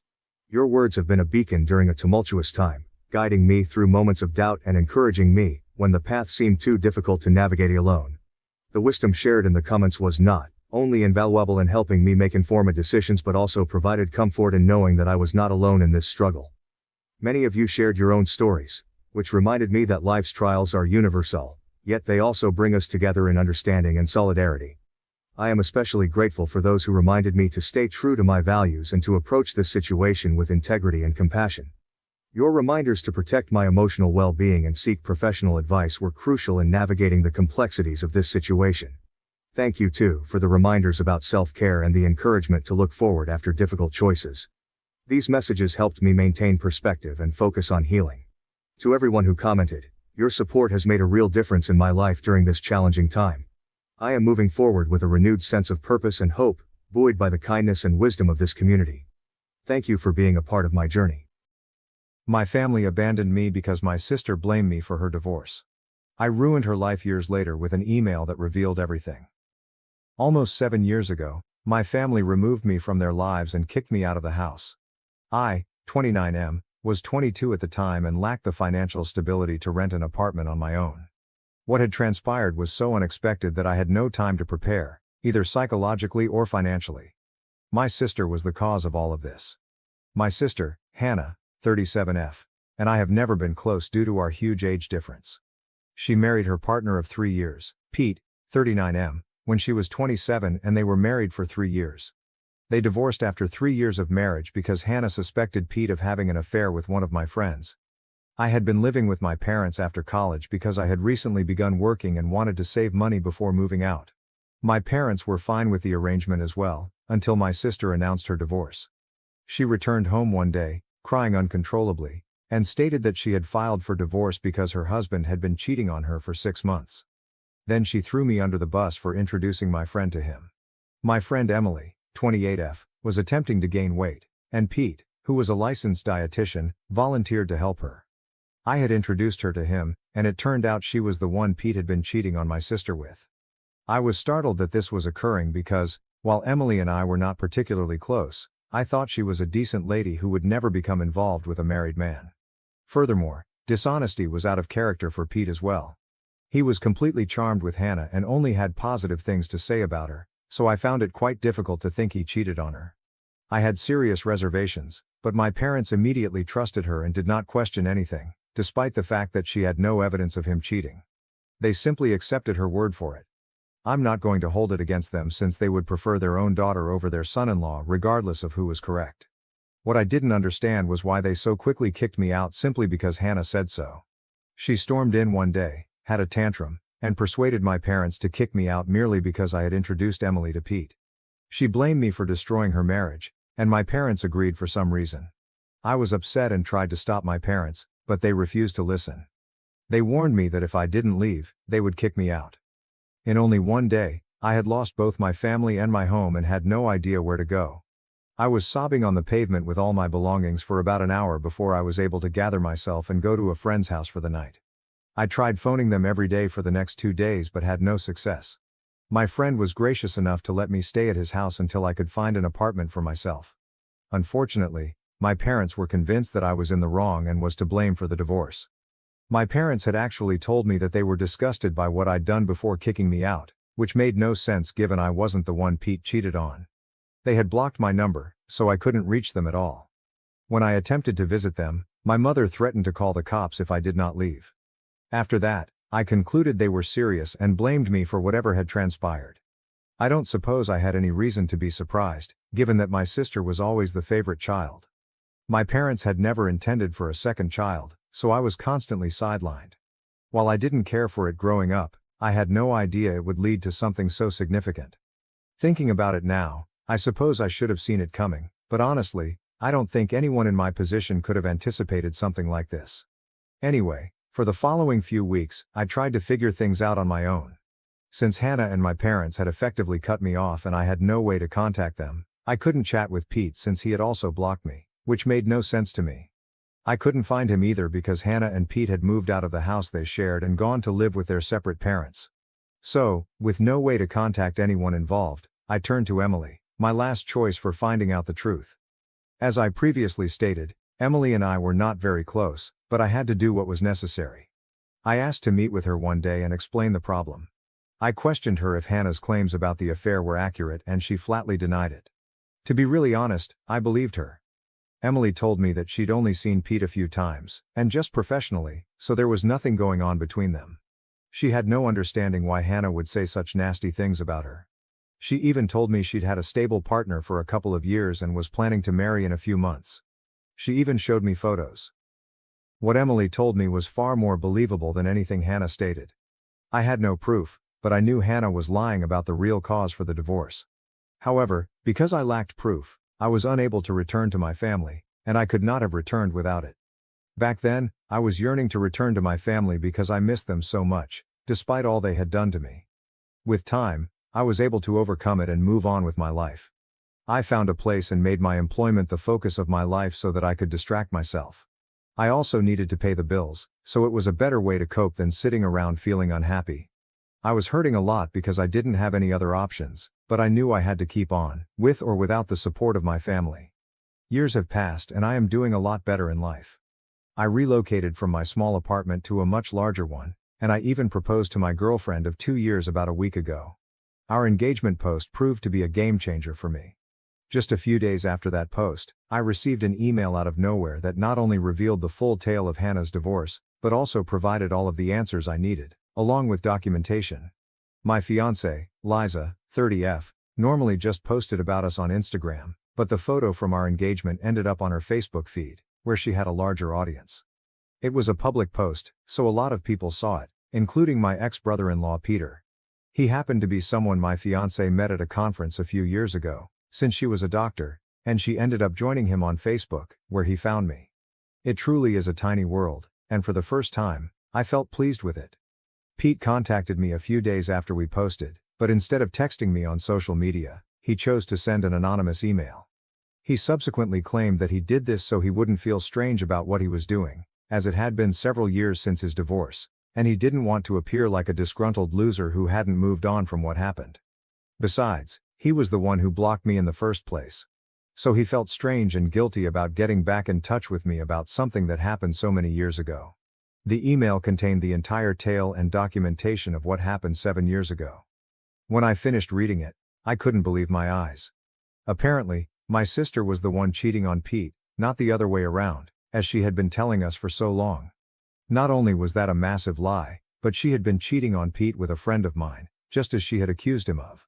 My friend Frank, 28M, worked as a clerk at a grocery store near Hannah's house back then. I would never have noticed the connection myself because I had never seen them together. I suppose they had kept it sufficiently under wraps, but not enough for Pete to find out. When questioned, Hannah told Pete that it was all my fault because I had introduced her to Frank and even told her how much he needed her help because he was an aspiring singer and she was a really excellent singer herself. She agreed to help him, and they were in love before they realized it. She even admitted that I was involved and had helped them keep things quiet for so long. All of this was obviously a fabrication, and I had no idea Frank and Hannah were up to anything. Pete was enraged when he found out and blocked my entire family, which he now admits was idiotic of him. However, he was so enraged that he didn't think much about his conduct. Of course, he told me all of this in person because the email was designed to be as impersonal as possible. He did not want it traced back to him, but I figured it out. He had provided copies of emails between my sister and Frank in which they discussed how easy it was to dupe Pete. The emails were filled with declarations of love and plans for where they would meet next. Hannah couldn't refute any of this because she signed off on the emails with her middle name, which few people were aware of. I had her dead to rights. After combing through Liza's Facebook friends, I concluded that Pete must have sent me the email. My gut intuition told me that it had to do with social networking. When I eventually discovered Pete on her friend list, I contacted him. We planned to meet a few days ago, and he informed me that he learned about what Hannah had told her family from Emily, who had met him a few years before. I had told Emily to keep my side of the story a secret, and I was cursing myself when I realized that if I hadn't said that, she would have informed Pete about it, and I would have been able to prove my innocence a long time ago. Anyway, Emily and Pete ran into one other a few years ago, and she ended up questioning him about their divorce. They started conversing and he eventually learned what Hannah had told us. He said that he wanted to speak with me about it and tell me the truth. But he didn't because he felt strange. I swear, if Pete hadn't been so easily embarrassed, my life would have been much easier. I did forgive him though, since I needed his cooperation to completely destroy my sister, and I knew he would agree.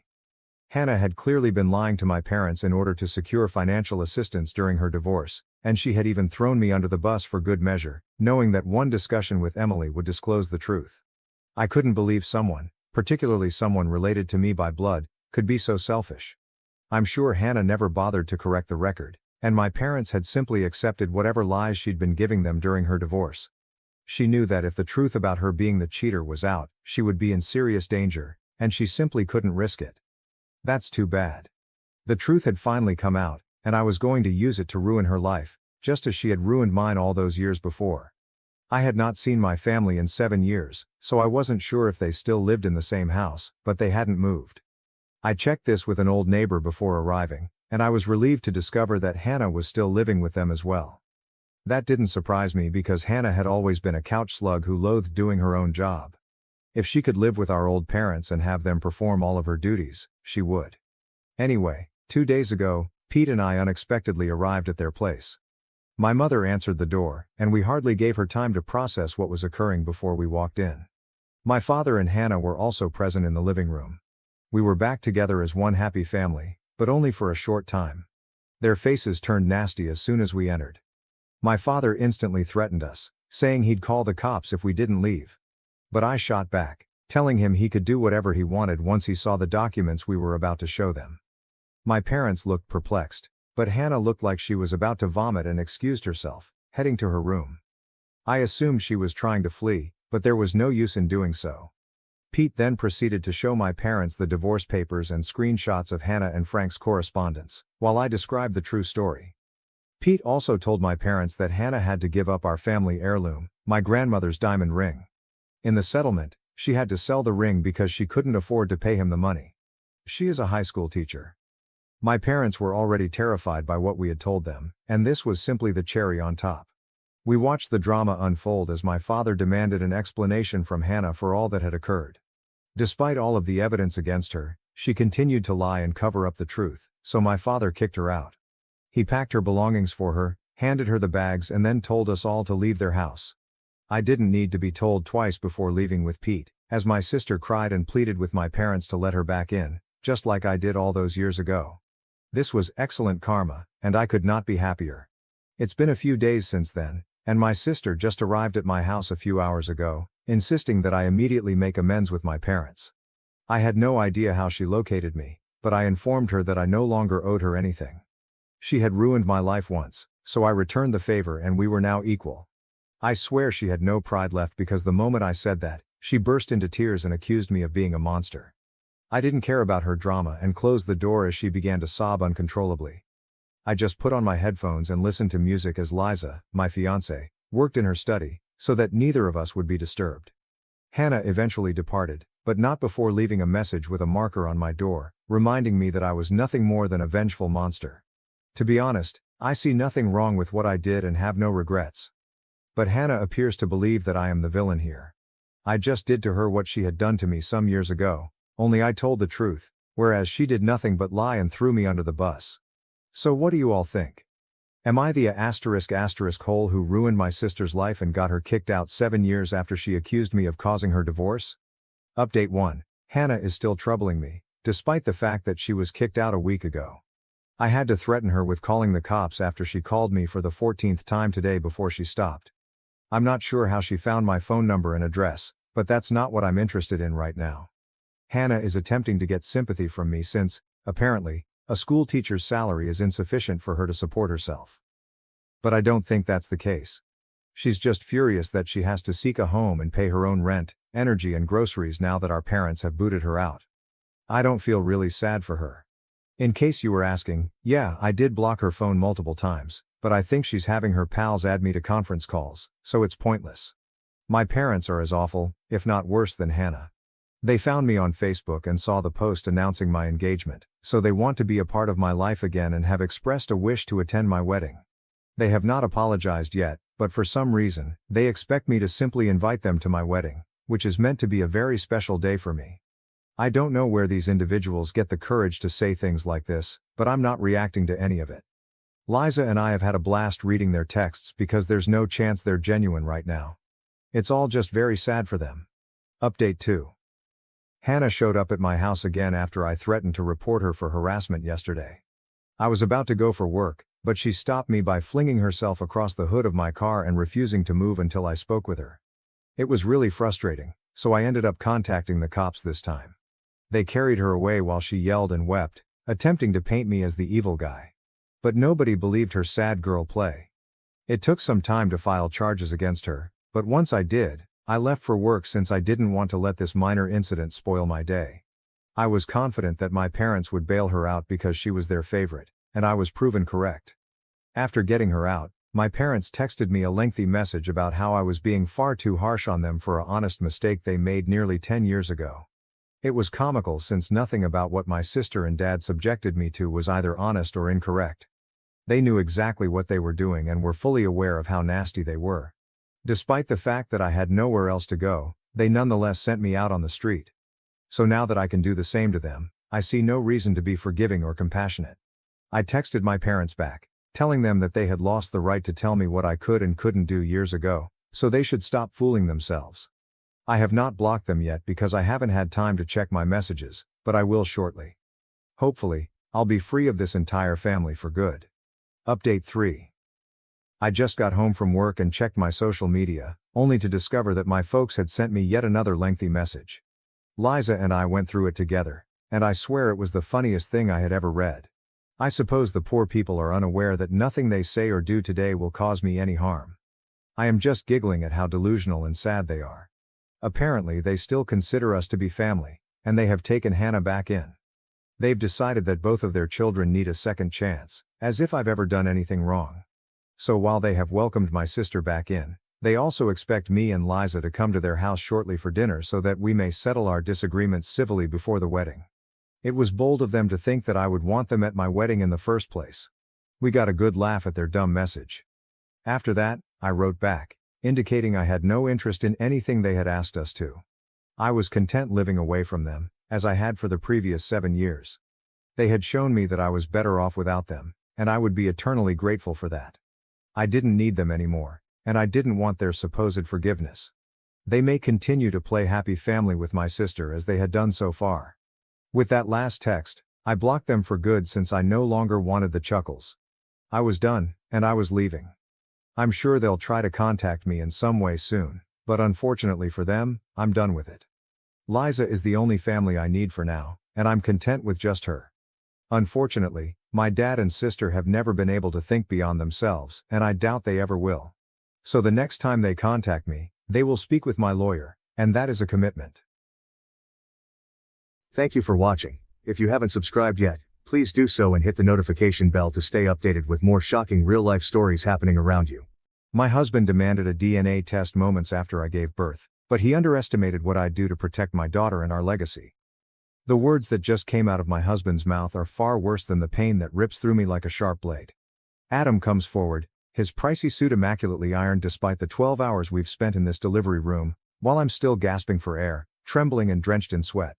He says, "I want a DNA test," in a flat, impersonal voice that sounds like he's ordering coffee rather than asking about our baby daughter's paternity. With her hand still holding our baby, my baby, the nurse freezes. The beeping monitors suddenly become too loud and obtrusive, and the room appears to shrink. Dr. Collins's wrinkled face wrinkles in worry as he looks up from his charts. My voice sounds odd and aloof, as if it were someone else's. "Adam, what are you talking about?" I ask. He refuses to look at me. Rather, he looks at our 7-pound daughter. 4 ounces of excellence, with calculating coldness. "You heard me, McKenna. I want proof she's mine." Like poison gas, the accusation lingers in the air. This is the result of 12 years of marriage. To make him feel even a small portion of the agony pulsing through my chest, I want to shout and throw something. Rather, I chuckle. It's an unpleasant sound, bitter and nasty. "Get out." The words make my tongue taste like metal. "Get out before I call security." Dr. Collins begins, "Mrs. Harrison." But Adam interrupts. He takes out his phone and runs his fingers across the screen, saying, "I have every right to be here and every right to request this test." My lawyer says. "Your lawyer? You've been talking to your lawyer while I was in labor?" I blurt out. The only indication that he is still capable of feeling guilt is a faint flush that appears on his neck. I've been preparing for this moment for weeks. The word keeps repeating in my mind. Weeks. My husband was organizing this ambush as I was folding little onesies and choosing nursery colors. I feel as though I've been physically struck by the understanding. Bless the nurse, she puts herself in our way. "Sir, perhaps we should continue this discussion outside." "No."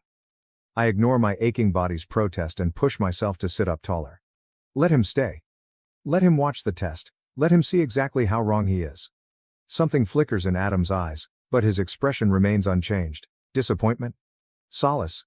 I can no longer tell. I used to be familiar with all telltale signs and micro-expressions. At what point did my husband lose his identity? "I'll set it up right away," Dr. Collins states in a deliberately casual tone. Though I must say, in my 30 years of practice. "Just do it," instructs Adam. I used to find his nervous habit of straightening his tie charming. The sooner we know the truth, the better. The reality. As though he still knows what that word implies. My girl, our daughter, is sleeping soundly in the bassinet, oblivious to the storm that is building all around her. Her dark hair, like mine, is already beginning to curl, and her little fingers are balled into fists. Even though my hands are shaking, I answer, "Fine," in a calm voice. "Do the test. But when it proves what I already know, don't expect forgiveness." His phone buzzes. "Adam." He looks at it and his mask briefly comes off. Fear? Feeling guilty? He's on his way to the door before I can comprehend it. He says, "I'll be back tomorrow," without turning around. "My lawyer will contact you about the arrangements." I can breathe again as the door snaps shut behind him. Dr. Collins touches my shoulder tenderly. "McKenna, I'm so sorry." "Don't." I grab my phone, fingers already locating Sam's number. "I'll let my cousin know what to do. He always does. Just get me the paperwork for the test, and Dr. Collins, make sure it's witnessed every step," I respond. His eyes light up with comprehension as he nods. "Of course." I gaze at my daughter once more, committing to memory every exquisite feature of her face. Adam has no idea what he's started, regardless of the game he's playing or the falsehoods he's telling himself. After 3 days in the hospital, Sam feels as though his flat is a haven. As Tara bustles around the kitchen brewing tea, I curl up with Emma on his worn leather couch. My worries are calmed by the familiar smell of coffee grounds and old books, but my hands continue to shake. Saying, "He's changed all the locks," I observe Sam pacing. "Changed the security codes too. 12 years of marriage, and he locks me out like I'm some kind of criminal." With his journalist's notebook already stuffed with scrawled notes, Sam stops pacing. When exactly did things start changing with Adam? Think back carefully. The inquiry is a kind of gut strike. I close my eyes and attempt to remember when my marriage started to go apart. Maybe 4 months ago. He started working late, missing doctor's appointments.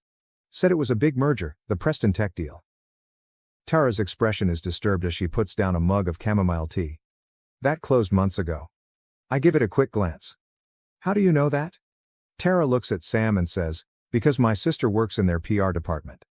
The deal fell through in March. March, when Adam began bringing pricey new suits home. When the enigmatic business travel started. When he completely stopped caressing me. Sam taps his pen against the notebook and says, "This is what doesn't add up. Why wait until the baby was born to demand a DNA test? Why not do it during pregnancy?" "Because he needed a scene," states Tara in a low voice. "He needed witnesses." It dawns on me like a blast of cold water. He's building a case against me. Emma stirs in my arms, and I instinctively move her blanket. Her little face reminds me of how calm and trustworthy I used to be. Reluctantly, Sam says, "There's something else." I made some calls. Adam's been meeting with divorce attorneys since January. "January," I mumble. Looking down at Emma, I caught myself saying, "When I first told him I was pregnant." When he smiled and hugged me and said everything was perfect. That son of a... Why go through with the pregnancy if he was planning this all along? "Because of the Harrison family trust," Tara responds accordingly. "Your father-in-law's will had specific conditions about heirs, didn't it?" Things begin to come together. Even when I say, "The trust only pays out if there are legitimate children," my voice sounds empty. He needed proof the baby wasn't his to invalidate the claim. Sam's phone is buzzing. His face darkens as he looks at it. Adam just posted on LinkedIn. He's accepted a new position at Grant Technologies. Grant. The name makes me think of something. Wait, isn't that the company that tried to buy out Harrison Industries last year? Sam concludes. The same one your father-in-law refused to sell to before he died. We all jump when someone knocks on the door. Glancing through the peephole, Tara takes a rapid step back. "It's Adam." "Don't open it," I say, holding Emma tighter. Adam's words, "McKenna," echo through the door. "I know you're in there." "The DNA test is scheduled for tomorrow morning. My lawyer insists you be present." I take Sam's arm as he approaches the door. "Wait. Let him talk." Adam goes on. "You're making this harder than it needs to be." His voice becoming almost soft. "Just come home. We can work this out." I slowly get to my feet so as not to wake Emma. "Work what out, Adam? The lies? The secret meetings? Or how about the trust fund you're trying to steal?" "Quiet. Then. I don't know what you think you know. I know enough. I no longer tremble when I say this. I know about Grant Technologies. I know about the divorce lawyers. And soon, I'll know everything else too." One more pause. The veneer of tenderness vanishes when he talks again. "You have no idea what you're dealing with. Neither do you." Something hardens inside me as I gaze down at our girl, my daughter. "Game on, Adam." He backtracks along the corridor. "What's the plan?" asks Sam after locking the door and turning to face me. I take my phone out and go through my old contacts until I locate the one I need. First, we find out everything we can about Grant Technologies. And then, I answer the phone. We call in some favors. Before a recognizable voice responds, the phone rings again. Dr. Collins, I need your help with something. With a somber expression, Dr. Collins slips the phone across his desk. These messages were automatically backed up to the cloud account you shared. I thought you should see them. When I take up the smartphone, my hands shake. 2 days before my labor, the timestamp indicates 3:47 a.m. The message says, everything's arranged? Once the test results come back, she won't have any claim to the trust. Make sure you stick to the plan. Adam has responded. She suspects nothing, just keep your father focused on the merger. Evelyn Grant, says Dr. Collins softly, is Marcus Grant's daughter. I find the name to be bitter. Last year, he attempted to compel my father-in-law to sell his business. With his journalistic instincts taking over, Sam leans forward. The same Marcus Grant who mysteriously acquired 3 board seats after your father-in-law's death. I continue to scan through texts, each one getting worse. Plans. Gatherings. Personal information that makes my stomach turn. They've been seeing each other since January, I murmur. The same month I told him about the baby. Sam asserts, the timing is not coincidental. Grant Technologies announced their hostile takeover bid last week. With Adam's help, they'll have controlling interest in Harrison Industries, unless there's a legitimate heir. The parts fit together perfectly. That's why he needs the DNA test. To show Emma isn't his. It's not about the baby at all. It's about the company. We are interrupted by a knock. Tara enters with a pallid face. Adam's here, with lawyers. Even though my heart is racing, I make myself remain composed. Let them in. Adam walks in with 2 suits that probably cost more than my yearly income, as if he owns the place. He's wearing a tie I've never seen before, and he seems different. Colder, sharper. Dr. Collins begins. This is a private medical facility, but Adam interrupts. The elder attorney says, my client has every right to supervise the paternity test that we're conducting. We have concerns about potential tampering. I chuckle. I'm unable to stop it. Tampering? That's rich, coming from you. Adam clenches his jaw. Careful, McKenna, you're already facing potential fraud charges if... I raise the phone and ask, if what? If these messages somehow become public? The ones showing you and Evelyn planning to steal your father's company? He becomes motionless. I catch a glimpse of genuine terror in his eyes. You had access to my private... I go up and exclaim, your private messages on our shared cloud account, my rage giving me courage. The one you forgot to disconnect when you were so busy planning your little corporate takeover. Adam's visage darkens as the younger attorney murmurs something in his ear. He responds, this changes nothing, but his tone falters. The test will proceed exactly as planned. In a strong tone, Dr. Collins interrupts. Under my supervision, with witnesses present. Unless you'd prefer to explain to the board why you're colluding with Grant Technologies while serving as Harrison Industries CFO. Sam moves forward while Adam's hand fumbles with his phone. I wouldn't, answers Sam with ease. My article about corporate espionage at Grant Technologies goes live in an hour. Fascinating stuff about insider trading and family betrayal. Adam responds, you're bluffing, yet his forehead is dripping with perspiration. I approach while speaking quietly. You want a war, Adam? Fine. But remember, you taught me everything about corporate finance during those late-night strategy sessions. Everything. I stop and show him his most recent communication to Evelyn, which was about love and eternity. Always keep receipts. The elder lawyer clears his throat as they look at one another. Perhaps we should discuss terms. No terms, I respond, observing Adam's flawless exterior crumble. No deals. You wanted to play dirty? Let's play. But remember, you're not just fighting for money anymore. You're fighting for survival. Adam's shoulders are stiff with rage as they depart. Sam lets out a faint whistle. That was something. I sit back down and mutter. Just the beginning, as my legs feel like they might give out. Dr. Collins, how long until the test results? 24 hours, he responds, closely examining me. Are you sure about this? Once we start, I interrupt, I'm sure, in a firm voice. I look at the picture of him and my father-in-law during his medical school graduation that is on his desk. He trusted the wrong people. I won't make the same mistake. Sam gives me a shoulder squeeze. What's next? I take out my phone and navigate to a number I never would have imagined using. Next, we talk to Evelyn Grant. It's time she learned what kind of man she's really dealing with. With its sky-high steel and glass, the Grant Technologies lobby shines with riches and power. Feeling small, I shift Emma's carrier on my arm till I see my reflection in the gleaming marble. Adam got me this suit for board meetings, and it's one of his favorite suits. The armor is what counts, even though it fits differently now. The receptionist says, "Miss Grant is in a meeting," without even looking up. I say, "Tell her McKenna Harrison is here," in a firm voice. With her fiancé's baby. Keys no longer click. Her eyes enlarge when she notices Emma's dark locks, which resemble Adam's a lot. Evelyn Grant and I are seated opposite one another in her corner office 5 minutes later. She's younger than I anticipated, and she's immaculately groomed in a way that befits careful breeding and old money.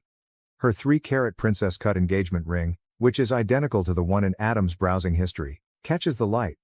She claims, "I don't understand," but her hands deceive her by twisting a pen till her knuckles turn white. Adam never mentioned a wife, a baby. Emma fusses, but I handle it with practiced ease. Funny how those details slip his mind when he's planning corporate takeovers. The color fades from her face. "You can't prove." With screenshots visible, I move my phone across her desk. "Actually, I can. The question is, what will your father say when he learns his perfect future son-in-law is still married? That he's using your relationship to manipulate Harrison Industries stock?" Evelyn murmurs, "You're lying," but she's already using her immaculately manicured finger to browse through the texts. Her expression hardens with each message. "The DNA test is tomorrow," I add, observing her expression. Adam's quite confident about the results, almost like he knows something I don't. She glances up abruptly, terror and recognition flickering in her eyes. My phone is buzzing. My blood runs cold after reading Sam's text. "Lab break-in last night. Security video was deleted." "He wouldn't," Evelyn murmurs, more to herself than to me.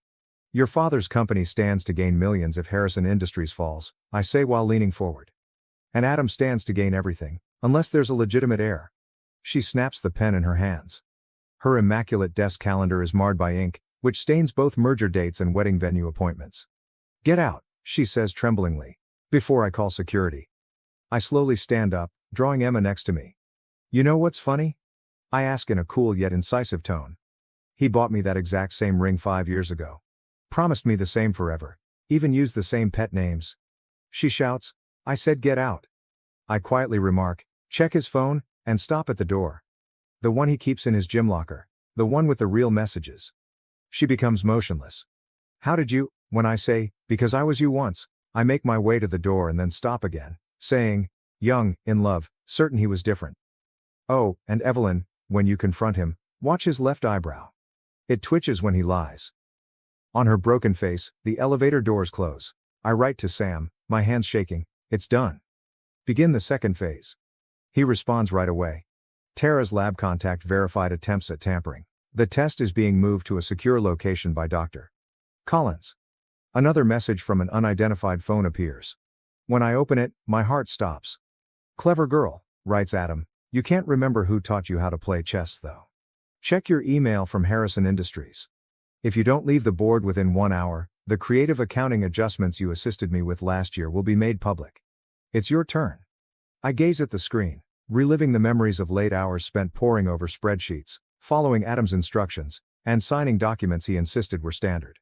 The realization of how long he has been planning this makes my stomach turn. Emma's little hand catches my finger as she stirs. I see my own resolve, my father-in-law's strength, and something else in her face that Adam never realized was part of the Harrison family's history. I call Dr. Collins. "How quickly can you access the original audit files from last year?" In response, "Already done." "And McKenna, I found something interesting in your father-in-law's private records, something about a contingency plan." I smile for the first time in days. "Tell me everything." With its clean whiteness and security cameras monitoring our every step, the safe lab feels like a fortress. Adam's attorneys hover close by while Dr. Collins stands at the testing station, his countenance unreadable. Emma ignores the stress that permeates the room as she rests in her carrier. When Dr. Collins says, "The results will be available in 30 minutes, all parties will remain present," the door flings itself open. With mascara smearing her cheeks and her flawless poise ruined, Evelyn bursts in. I yell, "You bastard!" Adam takes a step back, his self-assured facade falling off. "Evelyn, this isn't," she spits out, "the gym locker," and throws her phone to him. It strikes the wall with a crash. "3 other women, and you're still married." The attorneys look at each other in horror. Sam stops him as he goes for his briefcase. "Until we hear those results, Sam replies softly. Nobody leaves? Adam's uncomfortable gesture of straightening his tie is something I had nearly forgotten. This is ridiculous. Whatever McKenna told you? Evelyn interrupts him, her voice cracking. She didn't have to tell me anything. Your friend Marcus was quite helpful once I showed him the real numbers behind the Grant Technology merger. Adam's face loses color. You didn't? She smiles sharply and bitterly. Daddy's on his way with the SEC. A message from Tara says, security footage recovered, and my phone vibrates. A suspect in a lab break-in was identified. I give Dr. Collins the phone. After examining the picture, he turns to face Adam's younger attorney. The man begins to perspire. Interesting, says Dr. Collins in a cool but acerbic tone. Very interesting indeed. Adam looks from one of us to the other, calculating. I know the expression he gets when he's going to give up a piece to keep the game going. Adam says abruptly, the accounting irregularities, in a loud voice. McKenna signed off on all of them. She's just as culpable. With the exception of the backup plan, I break off, maintaining eye contact.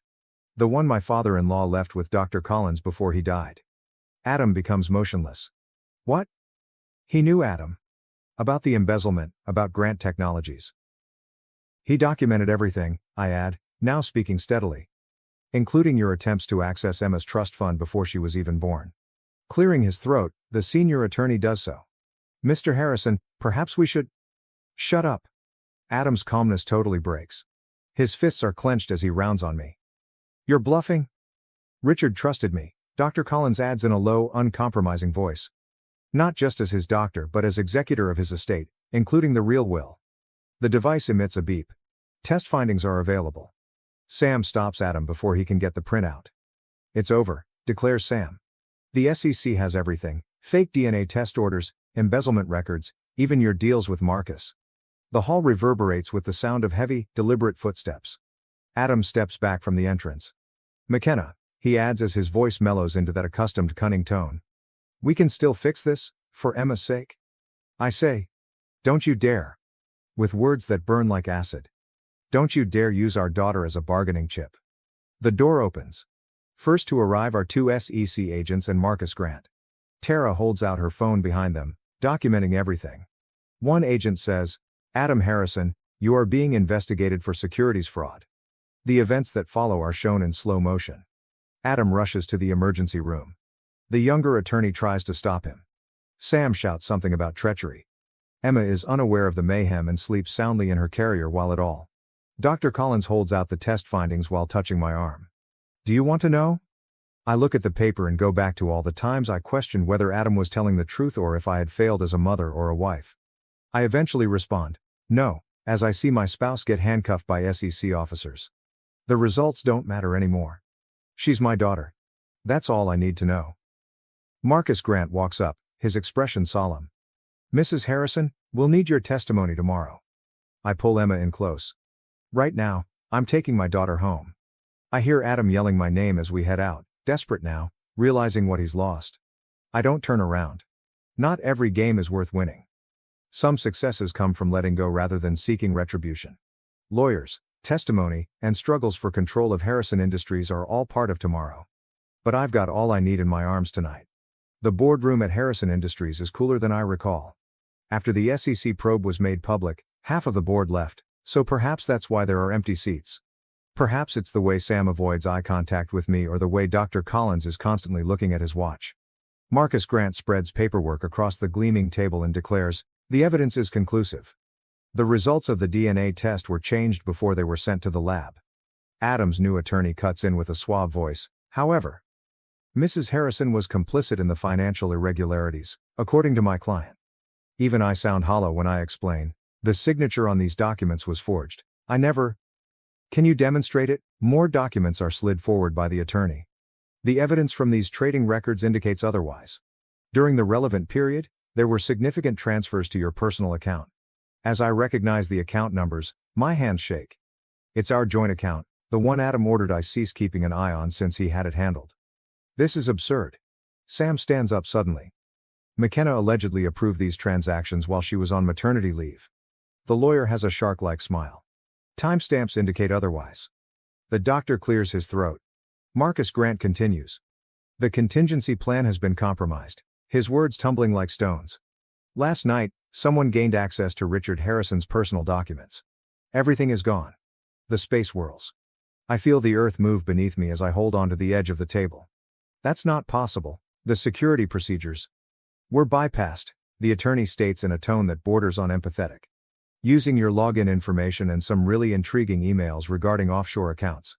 My phone is buzzing. I'm shivering after reading Tara's message. Emergency updates. Company stock is plunging. Reports regarding fraud at Harrison Industries' various levels are currently in the news. The DNA test fiasco is causing a lot of conjecture on social media. I can explain, but Adam's attorney raises his hand. He straightens his papers and stands up saying, "Save it for the SEC hearing." In the meantime, considering the situation, the board has called for an emergency vote of no confidence. You can't. The words grate on my throat. My father-in-law dedicated his life to this business. He had faith in me? Believed you? Adam's voice interrupts, causing me to wince. Despite the ankle monitor indicating his house imprisonment, he stood spotless in the doorway. As if I trusted you not to speak to Evelyn behind my back. You dare not? With ease, he adds. The board needs stability. Someone who can weather this storm with clean hands. Thankfully, I have a deal with the SEC that calls for complete cooperation in return for a lighter sentence. The pieces fit together perfectly. The fake signatures, the corrupted data, and the meticulously crafted paper trail that leads directly to me. You're going to blame me for everything. The realization is bitter. The cover-up, the fraud, all of it. I told Evelyn that. He twitches his left eyebrow. McKenna, you did this to yourself. If you had simply cooperated. Did you play along? I get up so fast that my chair falls over. While you embezzled the inheritance of my daughter? Richard built everything, but you ruined it all? His grin turns ruthless. Regarding that, the initial results of the DNA test were really intriguing. There is silence in the room. Security personnel intervene as Sam approaches Adam. I mutter, "You're lying." But suspicion seeps in like poison. All those late hours at work, the enigmatic business trips, the way he avoided talking about nursery colors or baby names. Am I? He asks as he takes out his phone and displays a test result that I have never seen before. Do you want to know how these genetic markers work? Dr. Collins begins to say something, but Adam's attorney interrupts him. In light of the situation, my client is ready to request complete custody.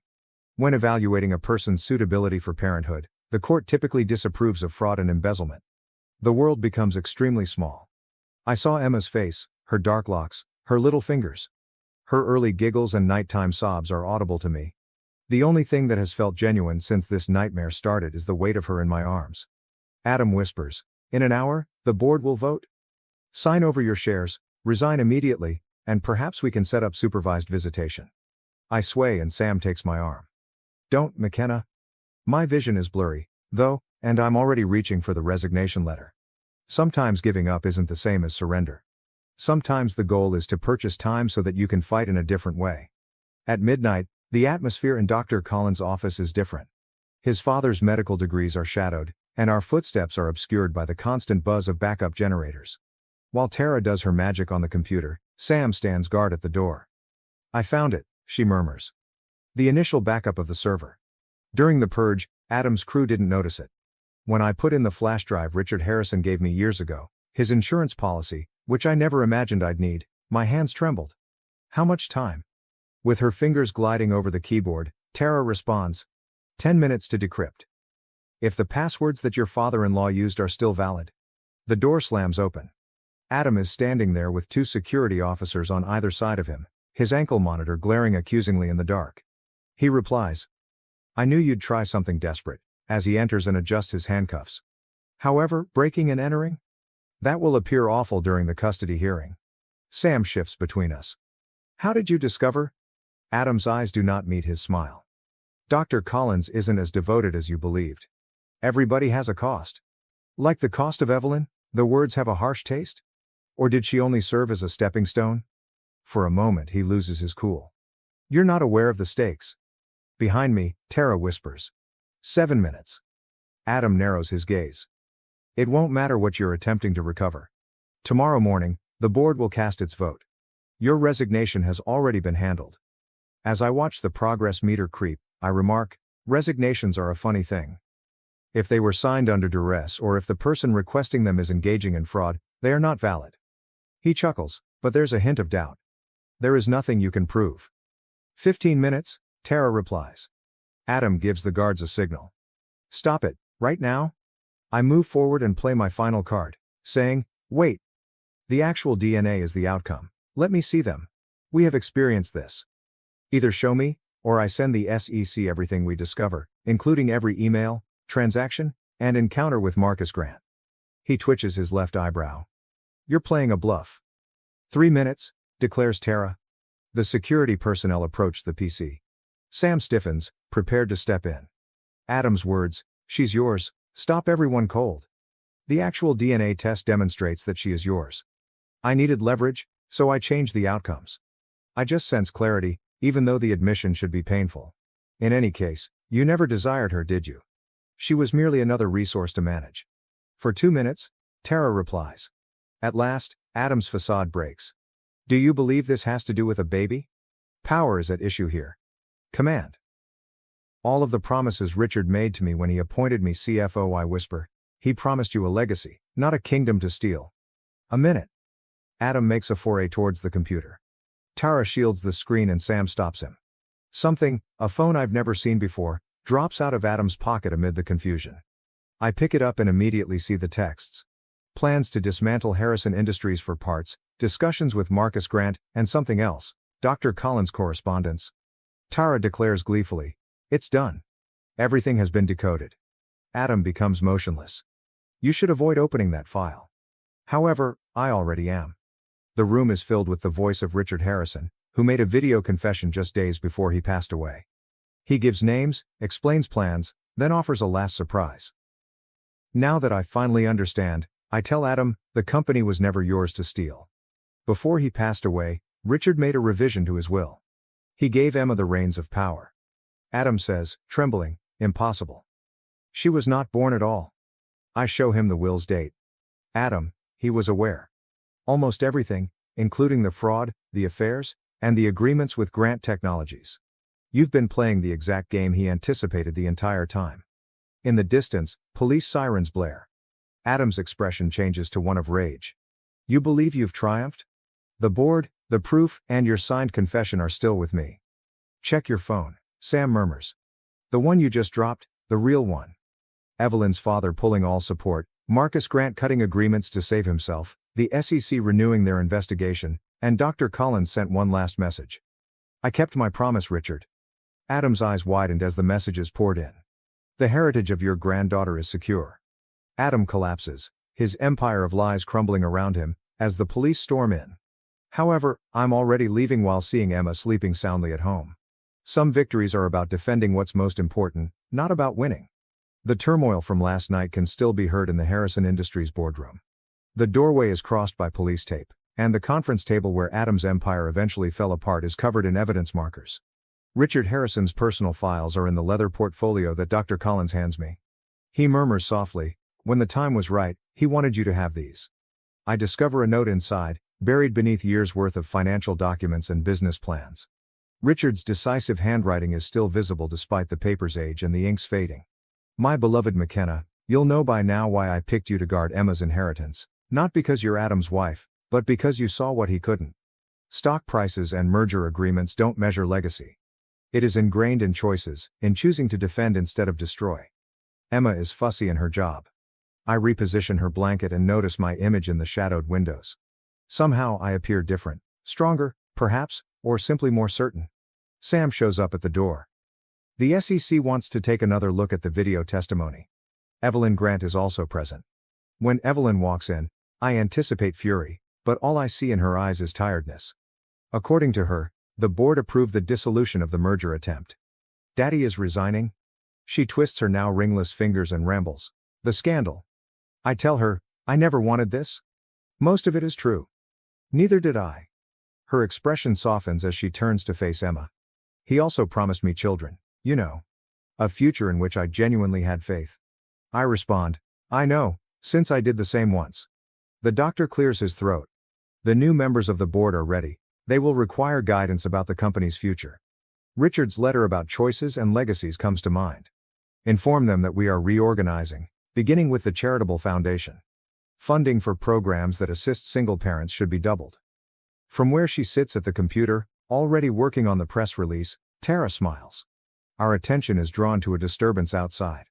I watch through the glass walls as federal officers carry Adam away, his flawless suit rumpled and his confidence mask finally shattered. He looks at me and begins to say something, but I look away. There are some discussions that are not worthwhile. Dr. Collins pulls out another envelope and says, "There's something else. Regarding Emma's trust, your father-in-law left detailed instructions. It's a challenge, not simply money. Projects for community investment must equal every dollar." Finally comprehending, I chuckle.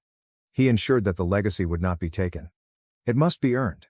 Speaking of income, Sam adds, corporate corruption and the price of truth, an investigative piece that recently went live, although I believe karma in the boardroom, sounded more appealing. I decide, no more karma, as I watch Emma fall asleep. No more retaliation either. Just moving forward. Dr. Collins' eyebrow goes up. And Adam? After closing Richard's portfolio, I said, we face justice through proper channels. I've had enough of his games. Evelyn gets up to go, but stops at the door. She nods to Emma and says, for what it's worth, I think Richard chose well, not just for the company, but for her. When she leaves, I stroll over to Richard's former workplace.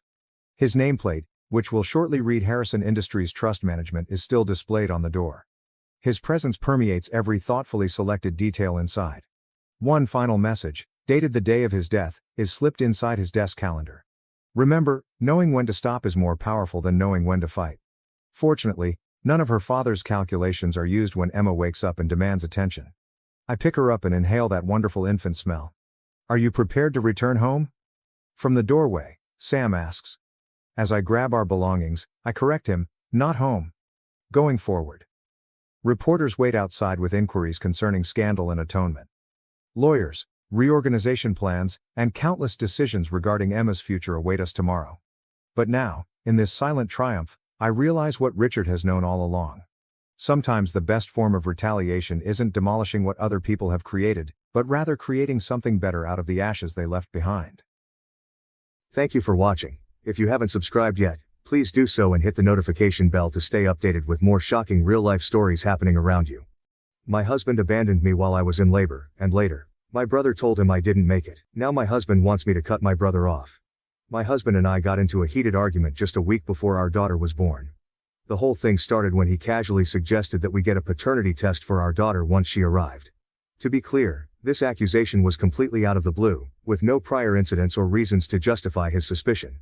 I am a homebody who works remotely, with no close male friends apart from my brother. I don't go out much, and my interactions with other men are virtually non-existent. When he first brought it up, I was taken aback and deeply hurt. I couldn't believe that he would question my fidelity, especially so close to my due date. I told him that he was essentially accusing me of cheating on him, which was not only unfounded but also incredibly insulting. Instead of understanding my point of view or apologizing, he doubled down on his request, claiming that he just wanted to be sure. This became a recurring topic over the next 3 days. Every time he brought it up, the stress of the accusation started to weigh heavily on me. I felt physically ill from the constant tension.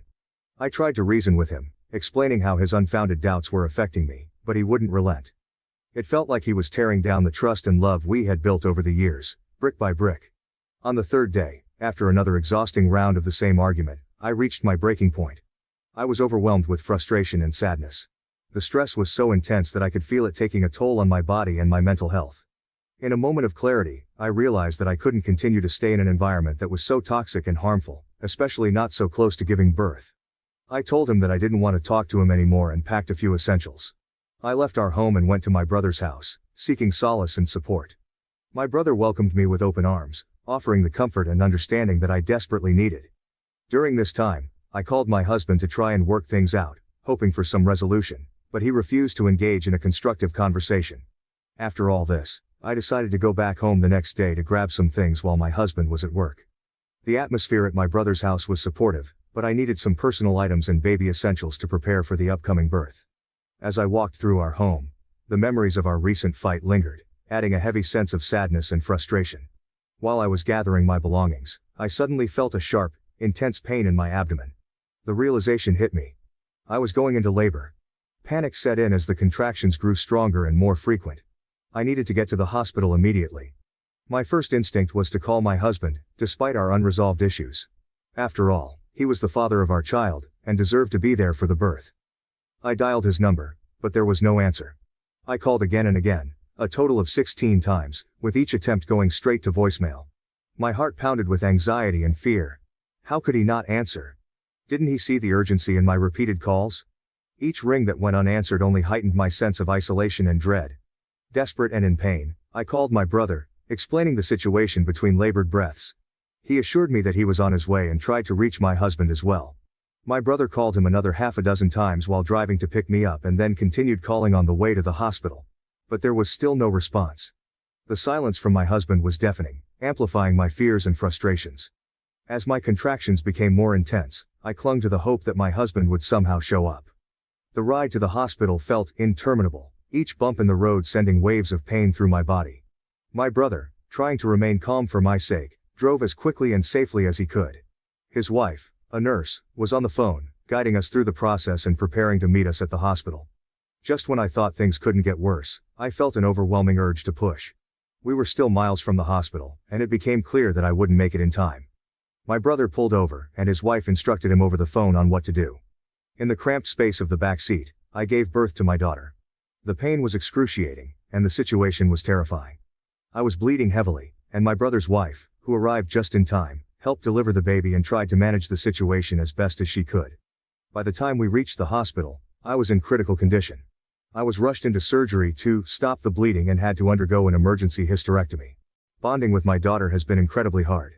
Each time I look at her, I feel a mixture of overwhelming love and deep sadness. She is beautiful and innocent, a light in this dark period, but I can't shake the lingering pain and trauma from her birth. Holding her, I feel the pressure to be strong and joyful. Yet the memories of the emergency and the surgery keep pulling me back into a state of sorrow and exhaustion. My brother's wife has been an immense support during this time. Her medical knowledge and calm demeanor have been invaluable, but even she knows that this emotional healing will take time. The point is that while I was still groggy and recovering from surgery, 10 hours after I had first called, my husband finally responded. I was just beginning to come around, disoriented and in pain, trying to make sense of everything that had happened. The nurses were bustling around, checking on me and the baby, and I could barely keep my eyes open. My brother had been by my side the entire time, his face etched with worry and exhaustion. He had my phone, handling all the calls and updates to family and friends. When my husband finally called back, my brother's face contorted with a mix of relief and anger. He couldn't believe it had taken my husband so long to respond, especially given the urgency of the situation. As he answered the phone, I could see the anger and frustration boiling over. My husband's voice came through, asking why I hadn't answered his calls. The sheer audacity of his question, after hours of silence during the most critical moment of my life, was too much for my brother to bear. "This is Jake," he said, his voice shaking with controlled fury. "I'm at the hospital. She didn't make it." Without waiting for a response, he turned off the phone, his hands trembling. My husband rushed to the hospital, arriving just as I was starting to wake up. The look on his face was a mix of panic, guilt, and desperation. He stormed into my room, his voice rising in anger and confusion. "Why didn't you answer my calls? What's going on?" he shouted, his eyes wild.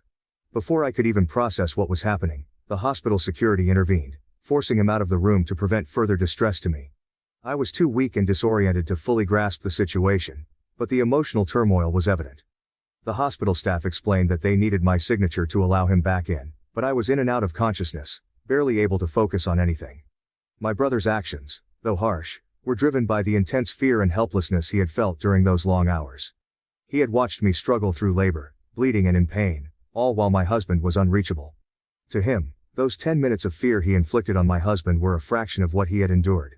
My sister-in-law thinks it was horribly cruel of my brother to tell my husband that I didn't make it, but she also believes that my husband deserved a taste of the fear and helplessness we all felt.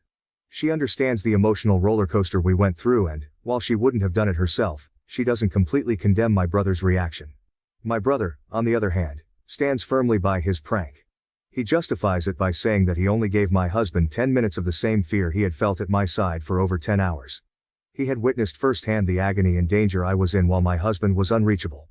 Whenever he sees my husband now, he doesn't hesitate to remind him that I nearly died because we waited for him. He's relentless in driving home the point. hoping it will instill some sense of the gravity of the situation. Before all this, my brother was mostly indifferent to my husband. They were cordial but not particularly close. Now, the animosity is palpable. My brother absolutely hates him, and you can see it in his face whenever my husband enters the room. The once neutral expressions are now replaced with a deep, seething resentment. Since the birth, my brother has been visiting a lot. He doesn't trust my husband to care for me properly, while I'm still healing. He makes sure that I have everything I need and helps with the baby, ensuring that I am supported during this vulnerable time. His protective nature has intensified, and he seems determined to be there for me in every way possible. My husband, on the other hand, is furious.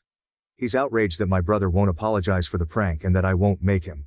He believes that I should force my brother to apologize, viewing it as a matter of principle. When I told him that the only reason my brother had my phone was because he wasn't there, he exploded in anger. He yelled at me, his frustration and guilt manifesting as rage. I'm trying to be empathetic, to understand that my husband feels guilty about everything that happened. I know he's struggling with his own emotions, but his reactions make it difficult to bridge the gap between us. I've spoken to my therapist, who has suggested that the apathy I'm feeling is likely general and not solely focused on him. She thinks it's lingering shock from the trauma, a natural response to such a harrowing experience. However, she didn't say much about the prank itself, leaving me to navigate the emotional fallout on my own. My mother-in-law has been texting me to say that my family is horribly cruel for the prank and that I should go no contact with my brother, and now my husband is saying the same. I just don't know what to do. I'm not in a good headspace. It's been hard to be in the same room with my husband, and I've been sleeping in the guest room with my daughter. He brought up the paternity once, and I just exhaustedly told him to either get out of my face or go stay with his mom if he's planning on stressing me out even more. I really don't feel myself. And yes, I am taking the likelihood of PPD seriously, and my therapist who has suggested that it may be PTSD too. However, I just want more opinions because I just don't know. This isn't a black and white issue. The fight you had was real, your anger was real, and the anger you feel at your husband is real. Your brother's prank was too far, but not completely undeserving. The big issue is that everyone's pride is still seemingly involved here, and there isn't a concrete solution when everyone is pointing fingers. I suggest waiting 2 months to see if either one party humbles themselves or to let it peak. But if they keep conflict going, let everyone know they're cut off. It's not fair to you to have to choose one or another party when it was you in labor, and your life on the line. If it came to a choice at this moment, I feel like I'd choose my brother. He has never let me down and is the kind of older brother every sister wants.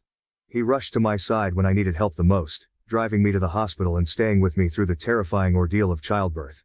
He took charge when my husband was unreachable.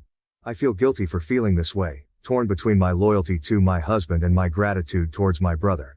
Despite hating my husband right now, my brother has put his feelings aside to help me. He hasn't mentioned the prank or the incident, not wanting to add to my stress. He's even ignored my husband's anger, staying calm to avoid arguments that would stress me more. His actions come from love and concern for me, without expecting anything in return. Even so, I still feel like I'm not seeing this clearly enough. My husband is my partner, and the father of our child. We've built a life together, and my anger about everything is wrapped in trauma. The betrayal I felt when he suggested the paternity test, his absence during the birth, and his behavior afterward have all left deep emotional scars. My therapist mentioned that my apathy and numbness are likely from the trauma I experienced, not necessarily my true feelings towards my husband. The love and history I share with my husband make this decision very difficult. I'm trying to balance my anger and disappointment with the understanding that he might be feeling guilty and overwhelmed too. But every time I remember those critical moments when I needed him the most and he wasn't there, I feel betrayed, and it clouds my judgment. My brother, on the other hand, has been consistently supportive. He's helped me through this challenging time, showing me what true support looks like. The contrast between his actions and my husband's is stark, and it's hard not to let that influence my feelings. Update. I don't believe this is something we can recover from. I can't imagine being able to heal alongside him, especially since he must have known it was me calling and still hasn't explained why he ignored my calls. I initially thought I would take my time to decide, but I realize now that I don't want to forget the agony of waiting for him, convinced he wouldn't abandon me regardless of his anger. I took the time to think back to that moment before everything went downhill. The memory is vivid and painful. I remember the contractions hitting hard and fast, each one more intense than the last. I was on my knees, trying to breathe through the pain, clutching my phone as if it were a lifeline. The fear and betrayal I felt were overwhelming. With each ring that went unanswered, my sense of isolation grew. I kept hoping, praying that he would pick up, that he would be there for me in this critical moment. But each time the call went to voicemail, the reality set in deeper. He wasn't coming. I felt grossly betrayed and utterly alone. This wasn't just about a missed call. It was about trust and support at the most vulnerable moment of my life. I needed him, not just as my husband, but as my partner, the father of our child. The person I thought I could rely on unconditionally was nowhere to be found when I needed him the most. The fear I felt wasn't just for myself, but for our unborn daughter as well. I was scared for her safety, scared of what might happen if I didn't get help in time. I've replayed that moment in my mind countless times, and each time, the feelings of betrayal and loneliness wash over me anew. I just don't think there's any coming back from that. It's not something that can be easily forgiven or forgotten. It's a breach of trust so deep that it shakes the very foundation of our relationship. I also think about my daughter and the kind of example I want to set for her. I wouldn't want her to think it's okay to stay with a man who destroyed her trust that way. She deserves to see what a healthy, supportive relationship looks like. Staying in a relationship where trust has been shattered would send the wrong message. I want her to grow up knowing her worth and the importance of being with someone who truly values and respects her.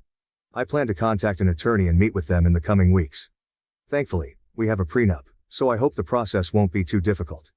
This situation became even clearer when a friend asked if I would still trust him to sign off on my medical papers. My immediate reaction was a strong no. I wouldn't trust him at all. I want to remove him from that responsibility as soon as possible. Honestly, I'd trust my old college roommates more than him. I would never have ignored so many of his calls unless I had specifically told him I was unavailable, and even then, I would have been more responsive. I feel good with my brother and sister-in-law here with me. Their presence has been a huge comfort, especially with my sister-in-law being a nurse. She was there through the birth, and her medical knowledge and calm demeanor have been invaluable during my recovery. Knowing she's just a room away if I need anything, gives me a sense of security I desperately need right now. Having them here has really helped us bond in a way we never really had time to before.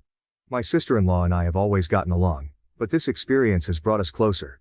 We've spent countless hours talking, not just about the baby, but about life, our hopes, and our fears. She's been a sounding board for my anxieties and a source of practical advice, from breastfeeding tips, to managing postpartum emotions. It's a deeper connection than we've ever had, and I'm grateful for it. My brother too has been a pillar of strength. He's taken on so many responsibilities, from running errands to helping with the baby, and even just being there to talk to. His support has been unwavering, and it's made a world of difference. He's always been my protector, but now, more than ever, I see the depth of his love and commitment to our family. I've also finally told my old friends about the baby, and their responses have been heartwarming. They were thrilled to hear the news and eager to help. They've started alternating visits to come and support me, bringing meals, helping with household chores, and giving me some much-needed breaks. Their presence has been a breath of fresh air, reminding me of the strong network of friends I have, even though we might not see each other as often as we used to. The camaraderie and support from my friends have lifted my spirits significantly. They've been sharing their own parenting experiences, offering advice, and just being there to listen. It's reassuring to know that I have a community that cares for me and my daughter, ready to step in whenever I need them. This collective support has been crucial for my mental and emotional well-being. It's helping me navigate the challenges of new motherhood and the complex emotions surrounding my relationship with my husband. None of this even addresses the paternity test, but I'll get it done for the legal proceedings. So, he'll get what he wants. Anyway, I'm safe and well, and my daughter is healthy and as sweet as can be. She sleeps peacefully anywhere and nurses easily, which is such a relief given how much everything still hurts. Making this decision has lifted a weight off my shoulders, and my sister-in-law has been wonderful in helping us bond. Thank you for letting me write this out. I'm not great at keeping diaries or journals, but writing to people feels different and has really helped clarify things for me. Even my therapist mentioned that I seem clearer and calmer. I might give a diary another try as she suggested. I will now move forward with divorcing him because I no longer trust him as a partner. Trust is fragile and foundational in any relationship. My husband's unfounded doubts and his suggestion for a paternity test not only hurt me deeply but also broke the trust we had built. When trust is compromised, the entire relationship can crumble. It's essential to be with someone who believes in you, without needing constant reassurances of your loyalty and love. Enduring such a traumatic event taught me the value of emotional resilience. Despite the fear, pain, and betrayal, I had to find the strength to move forward for the sake of my daughter and myself. Life can throw unimaginable challenges your way, but you must find the inner strength to persevere and overcome them. Thank you for watching. If you haven't subscribed yet, please do so and hit the notification bell to stay updated with more shocking real-life stories happening around you. My mother is pressuring me to pick between my boyfriend and her because his family treats me badly. I am 3 months pregnant. Hi, I'm Lily, a 19-year-old college student, and I've been in a relationship with my boyfriend Jake, also 19, for over a year now. Our story began in high school, where we met and quickly became inseparable. But life had different plans for us. Jake's passion for mechanics led him to pursue his dream of opening his own business specializing in luxury cars, which meant he had to move about 4-5 hours away from our hometown. Despite the distance, our love remained strong, and I fully supported Jake's decision to chase his dreams. We made it work, spending weekends together and cherishing every moment we had. However, things weren't as smooth sailing as I had hoped. The real challenge came from Jake's father, who didn't seem to take a liking to me. Behind my back, he would make hurtful comments and remarks that cut deep. It was as if he didn't see me as worthy of his son or his family's legacy. I confided in my mother about these incidents, hoping for support and understanding. My relationship with my mother has always been close, but it has its complexities. She's fiercely protective of me, which sometimes translates into being overly critical of my choices. However, when it comes to Jake and his family's treatment of me, she's been nothing but supportive. She sees the disrespect for what it is and doesn't hesitate to stand by my side. Additionally, my mother's fears and concerns take precedence over my own interests, even though she only wants the best for me. Conversely, Jake is my confidant, my co-conspirator, and the only person who truly gets me. However, the personalities of his family provide a level of complication to our relationship that we both find difficult to manage. As I stand at this crossroads, torn between the love I have for Jake and the pressure from my mother to reevaluate our relationship, I can't help but wonder what the future holds for us. But one thing is certain: I refuse to let anyone, not even Jake's father or my own mother, dictate the path of my heart. I thought back to the day when I sat across from my boyfriend's family at the dinner table, trying not to sulk while they traded barely concealed jabs, and I was unable to get rid of the uneasy feeling that had taken hold of me. Even though I had felt uncomfortable with them before, tonight it seemed very obvious. Under the table, my boyfriend Jake reached for my hand and gave me a non-verbal reassurance that everything would be all right. However, the tension that pervaded the air like a dense mist could not be dispelled by his consoling touch. Whatever shell of civility I tried to maintain was pierced by his family's judgmental glances and passive-aggressive remarks, which felt like daggers. I had never been able to pinpoint exactly what it was that Jake's mother didn't like about me, but it was evident that I didn't meet her expectations. Perhaps it was my background, my upbringing, or simply the fact that I wasn't the type of woman she had envisioned for her son. I responded to Jake's attempt at conversation in a hurried and forced manner. I was plagued by a persistent sense that my every move and word was being closely examined and evaluated. Eventually, dinner came to an end, and we made our excuses to leave. As we stepped out into the cool night air, I let out a sigh of relief, feeling as though a weight had been lifted off my shoulders. But even as we walked hand in hand towards the car, I couldn't shake the nagging sense of unease that lingered within me. The drive home was quiet, the tension between us palpable. I knew that Jake could sense my unease, could feel the weight of his family's disapproval pressing down on us both. But for now, neither of us dared to speak of it, afraid of what the conversation might entail, which could further darken the mood.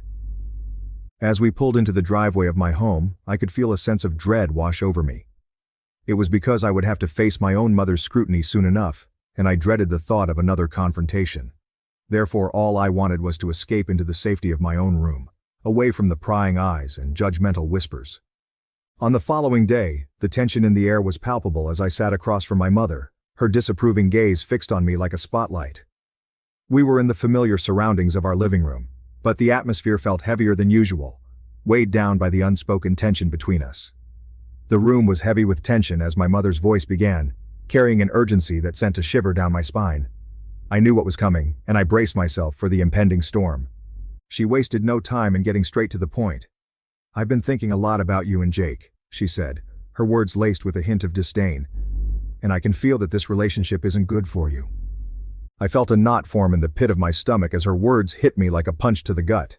I had anticipated her disapproval, but hearing it out loud still stung. I struggled to find the right words to defend my relationship, to make her understand the depth of my feelings for Jake. "But why, Mom?" I finally managed to choke out, my voice betraying the hurt and confusion swirling inside me.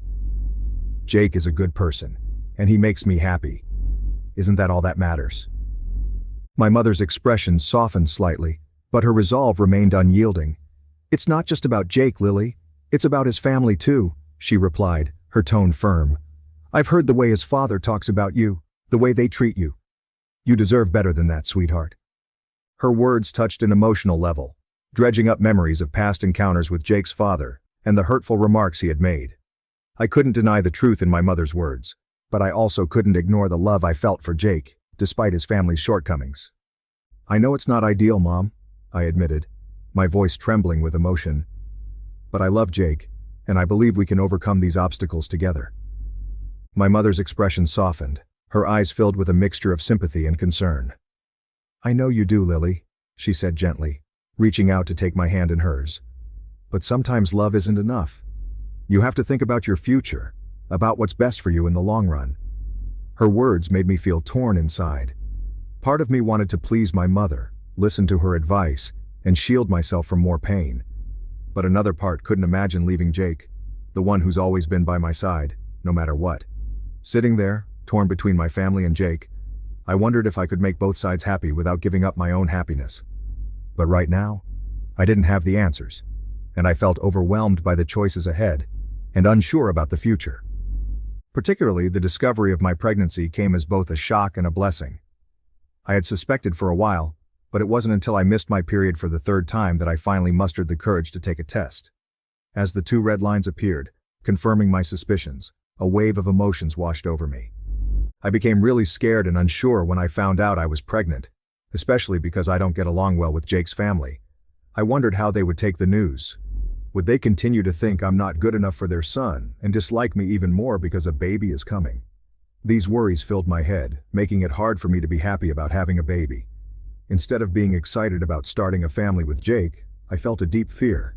The pregnancy made it even harder to decide what to do about my relationship and the issues with our families.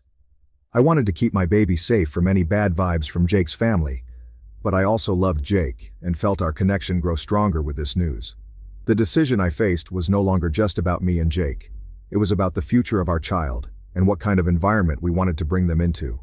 But for now, I had no answers. Only a growing sense of apprehension about what lay ahead. When I needed someone to talk to, I naturally went to my best friend Sarah. We've been through a lot together, and I really trust her advice. I told her everything about my tough situation, including the problems with Jake's family and finding out I was pregnant. Sarah listened intently, her brow furrowed in concern as I recounted the turmoil that had consumed me in recent months. She offered words of comfort and support, reassuring me that no matter what decision I made, she would stand by me every step of the way. But the more we talked about my problem, the harder it seemed to find a simple solution. Sarah's suggestions didn't quite match what I wanted, which made me even more confused and stressed. She told me to think about my own happiness and my baby's future, but I felt bad about possibly letting down my family and Jake. After talking to Sarah, I felt even more unsure about what to do, but I was still a bit hopeful that I'd be able to figure out the best choice for me and my baby in the end. After seeking advice from Sarah and mulling over our conversation for days, I found myself at a crossroads. Each path seemed fraught with uncertainty, yet I knew I couldn't remain stuck by indecision any longer. I had to make a choice. I came to the realization that I had to stop letting fear control my actions as I thought about my circumstances. Yes, the disapproval of Jake's family hovered over us like a black cloud, but I wasn't going to let it overpower our love or determine our family's course. The news of my pregnancy made me even more determined to support Jake and our unborn kid through any challenges that may arise. With newfound determination, I knew I had to confront my mom and assert my autonomy and choices. I couldn't continue to let her control the course of my life, especially when it came to matters of the heart. Despite her doubts and disapproval, I plucked up the strength to sit her down and share my views and feelings with her.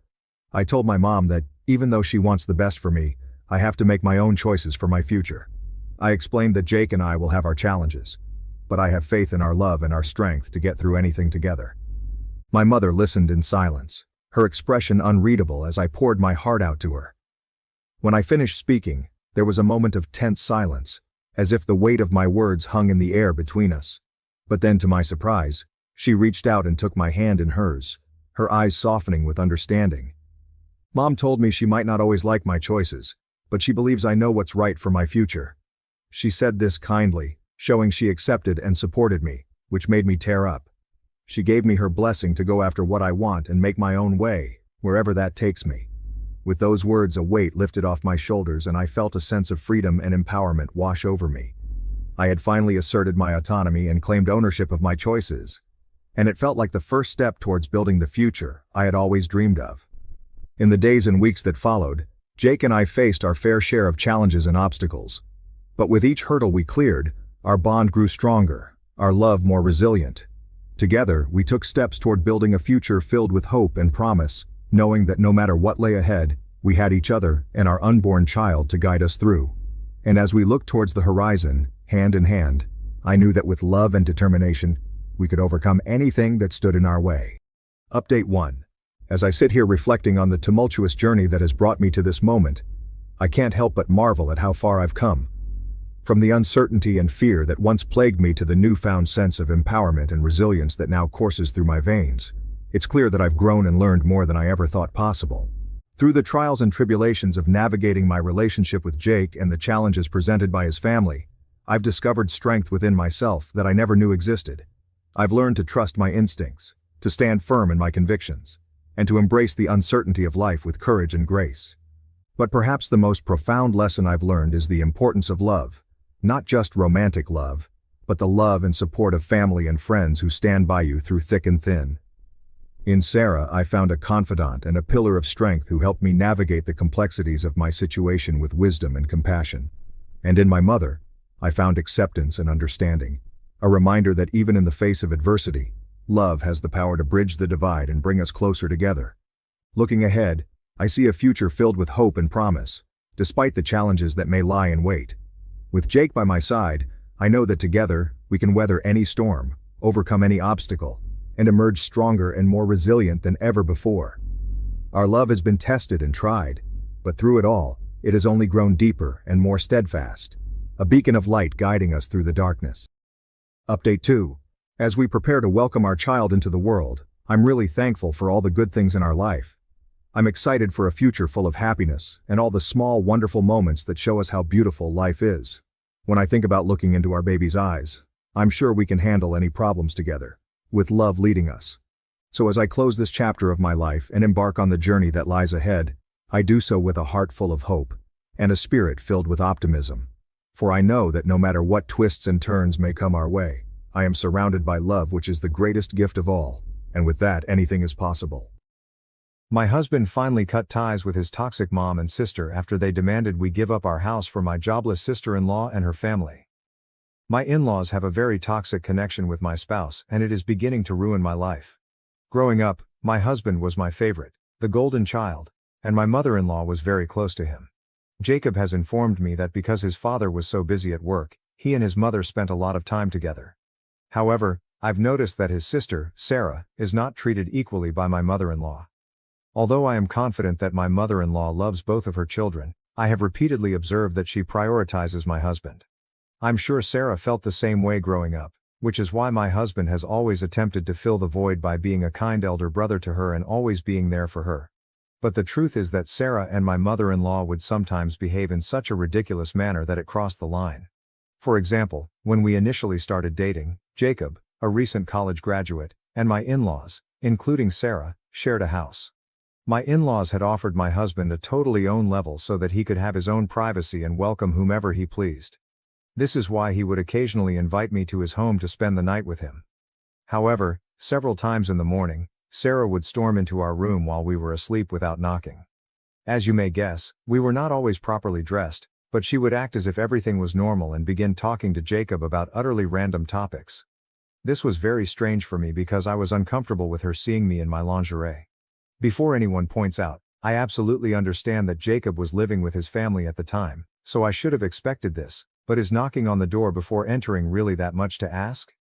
I suppose siblings can be quite close, but she and I didn't know each other very well when Jacob and I first started dating, so I thought it was really rude. Naturally, I spoke with Jacob about it and informed him that I would not be going over unless he installed a lock on his door. He agreed. But as you can guess, Sarah, who attempted to storm into the room the next morning but was unsuccessful, began ranting at us about why the door was locked. She began jiggling and hammering on the door, begging her brother to let her in. Jacob eventually let her in, and she stormed into the room, asking why he had set the lock in the first place. When she recognized me, she pointed to me and began ranting at him, asking if it was because of this skank. I was astonished by how harsh and insulting she sounded. Jacob told Sarah that he wanted to install the door lock, but Sarah was not convinced. She angrily informed him that they were siblings and should not keep any secrets between them. Jacob told her that he had no secrets, and that he had put the lock so she wouldn't barge in when we were asleep, which was quite disturbing. Sarah violently flipped her head towards me and exclaimed that it was all my fault, saying that I was interfering with her and her brother. This was too much for me, as I am generally non-confrontational, so I excused myself to visit the restroom. I could hear her yelling, with Jacob attempting to calm her. When she eventually left, Jacob came in to comfort me. He apologized for her actions and informed me that he would speak with her again so she could apologize to me as well. When I arrived the following weekend, Sarah apologized and offered me a pitiful excuse, claiming that she needed to speak with Jacob urgently and so believed it would be good for me to come in. Jacob forcefully asked her not to bother us again, and she agreed sheepishly. Although this issue appeared to be remedied, it was not the only strange conduct she demonstrated towards Jacob. If Jacob and I differed on something, even something as trivial as movies, and Sarah was around, she would begin telling him that he should date someone with comparable likes, meaning that we were unsuitable for each other. Jacob would give her a condemning look, but she would simply smirk. Another episode was Sarah asking me awkward questions about my background in an attempt to delve into my life. Jacob and I had been open about our past since the beginning, but I didn't feel comfortable addressing it with his sister. Regardless of my thoughts, she would ask me questions like, "Why did your ex break up with you? Were you not suitable for him?" Can make remarks like, "My brother's previous girlfriend was far more attractive than you." All of these queries and comments arose when she and I were alone. I began to suspect that she was trying to play a game with me, bringing me down. I initially kept my lips shut, but as the situation progressed, I had enough. One day, I responded to her taunting by stating, I liked my ex-boyfriend's family better than Jacob's because he didn't have nosy, overbearing family members. Sarah was taken aback by my reply, which temporarily silenced her. Even though Sarah had a strange relationship with my husband, my mother-in-law was no exception. When I first entered Jacob's life, my mother-in-law ignored me, but once she discovered we were serious, she began acting as if I was attempting to steal her son away. She would purposefully ignore me at dinners and family gatherings, as if I did not exist. Jacob saw this occasionally and tried to talk to her, but she never changed. My mother-in-law once referred to me as stuck-up and spoiled, just because my parents put me to a private school while she was a public school teacher. I also know she tried to talk Jacob out of marrying me, telling him he should look for a better spouse. Fortunately, my spouse did not care about her view and proposed to me nonetheless. My mother-in-law and Sarah were shocked to learn that Jacob had proposed. Both contacted me, telling me that it was a horrible decision and that, because Jacob wouldn't listen to them, I should quit the relationship and return the ring. I found this quite strange and declined, stating that they were crossing a line by asking me to do something like that when I loved Jacob and wanted to spend the rest of my life with him. When they realized they couldn't persuade me, my mother-in-law reluctantly changed her mind, telling me that I should strive to be the best wife for him and care for him in the same manner she did for years. I was rather offended, but I tried not to take her remarks too seriously. Sarah, on the other hand, accused me of being a gold digger and claimed her brother deserved someone with higher status. She even threatened to expose me before our wedding so Jacob would not marry me. Following this conversation, I immediately spoke with Jacob about everything. He was taken aback by how disrespectful they were towards me. He challenged them, but my mother-in-law and Sarah continued to believe that I was unsuitable for him. Jacob told me to disregard them, assuring me that he loved me regardless of their opinions. Despite his reassuring remarks, I felt horrible that his own family would not embrace me. Jacob and I had already chosen to pay for our wedding ourselves, so when my mother-in-law offered to cover half of the cost, we politely declined. Despite Jacob's reassuring remarks, I felt horrible that his own family would not embrace me. Jacob and I had already planned to pay for our own wedding, so when my mother-in-law offered to cover half of the costs, we politely declined, with Jacob explaining how hard we had worked to save money specifically for this occasion. Instead of being happy for us, she became even more angry, and she began telling Jacob how sad she was that he no longer needed her. However, Jacob's father appeared to be quite pleased with us. Unlike his sister and mother, his father was very calm and never had any issues with our connection. Since my mother-in-law continued to complain to Jacob, we made a compromise by telling her that we would love for her to organize the rehearsal dinner for us. She agreed, and we appreciated her generosity. However, when the wedding approached, events took an unexpected turn. The first instance came when Sarah invited herself to join us for supper, telling Jacob how much she missed him. Jacob and I were living on our own following our engagement, so we assumed she genuinely wanted to spend time with her brother. We agreed, and Jacob asked me directly if I was comfortable with having supper with her. I reluctantly consented, not wanting to be nasty to my soon-to-be sister-in-law. While we were enjoying our dinner, Sarah abruptly began discussing how much she despised cheating partners, claiming that cheaters were nothing but useless pieces of trash. We stared at her, curious about where she was headed with this. Then, out of nowhere, she looked me directly in the eyes and asked how it felt to be a useless piece of trash. My brow furrowed in perplexity as Sarah began to rant, accusing me of having an affair with my co-worker Zach. Jacob, also perplexed, asked her what she meant by saying. Sarah proudly hauled out photos of me and one of my co-workers, waving them around and claiming that she had caught me red-handed. I knew I'd never been unfaithful to Jacob, so I was curious as to why she assumed I was having an affair. Looking through the photos, they appeared to be entirely innocent. It's true that Zach and I were close co-workers, but only because we started at the same time and helped each other out when we made mistakes, so our manager wouldn't criticize us. Zach even had a girlfriend, which Jacob knew about. I don't have a lock on my phone, and I've always been open with Jacob about all of my colleagues. Sarah had turned these pleasant moments caught in photographs into something they were not. Evidence of a fictitious affair. In truth, they were far from it. Her false charges irritated me since it was obvious she was attempting to damage my reputation and disrupt my connection with Jacob. Before I could defend myself, Jacob, stunned and plainly upset, moved in to help. He questioned Sarah why she was following me around and photographing me with my co-workers in public places without their permission. When Sarah heard this, she began rationalizing her behavior, claiming she simply wanted to investigate me because I was not of their status, and she was scared I was marrying Jacob to steal his money. Jacob told her unequivocally that her charges were false and that she was creating extra drama out of nothing. He tried to reason with her, telling her to stop spreading lies and attempting to destroy our relationship, but Sarah insisted that Jacob open his eyes to the obvious affair that was going on.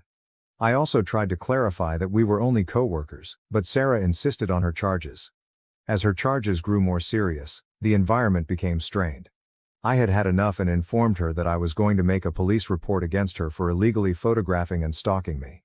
Her look grew terrified as she inquired whether I was serious. I informed her I had all of the evidence. She had purposely tracked me and took these images without my permission, attempting to slander me with ludicrous lies. Sarah stared at Jacob and then back at me, arguing that she did everything to protect her brother and that it wasn't a big deal. She began imploring Jacob to speak with me, worried that if I filed a complaint it would jeopardize her profession and future. I strongly told her that she could only save herself at this time. Sarah inquired what I wanted. I assured her I wouldn't pursue the complaint if she kept away from my life. Sarah had no other option for escaping the situation at that point. She looked to her brother for support, but Jacob defended me, telling her that she should be grateful I was willing to let it go because what she had done was clearly wrong. Sarah reluctantly agreed to stay away from me, and we have not spoken since that day. Jacob still has a relationship with her, but she has never spoken to me again. The second incident occurred shortly before our wedding, at the rehearsal dinner.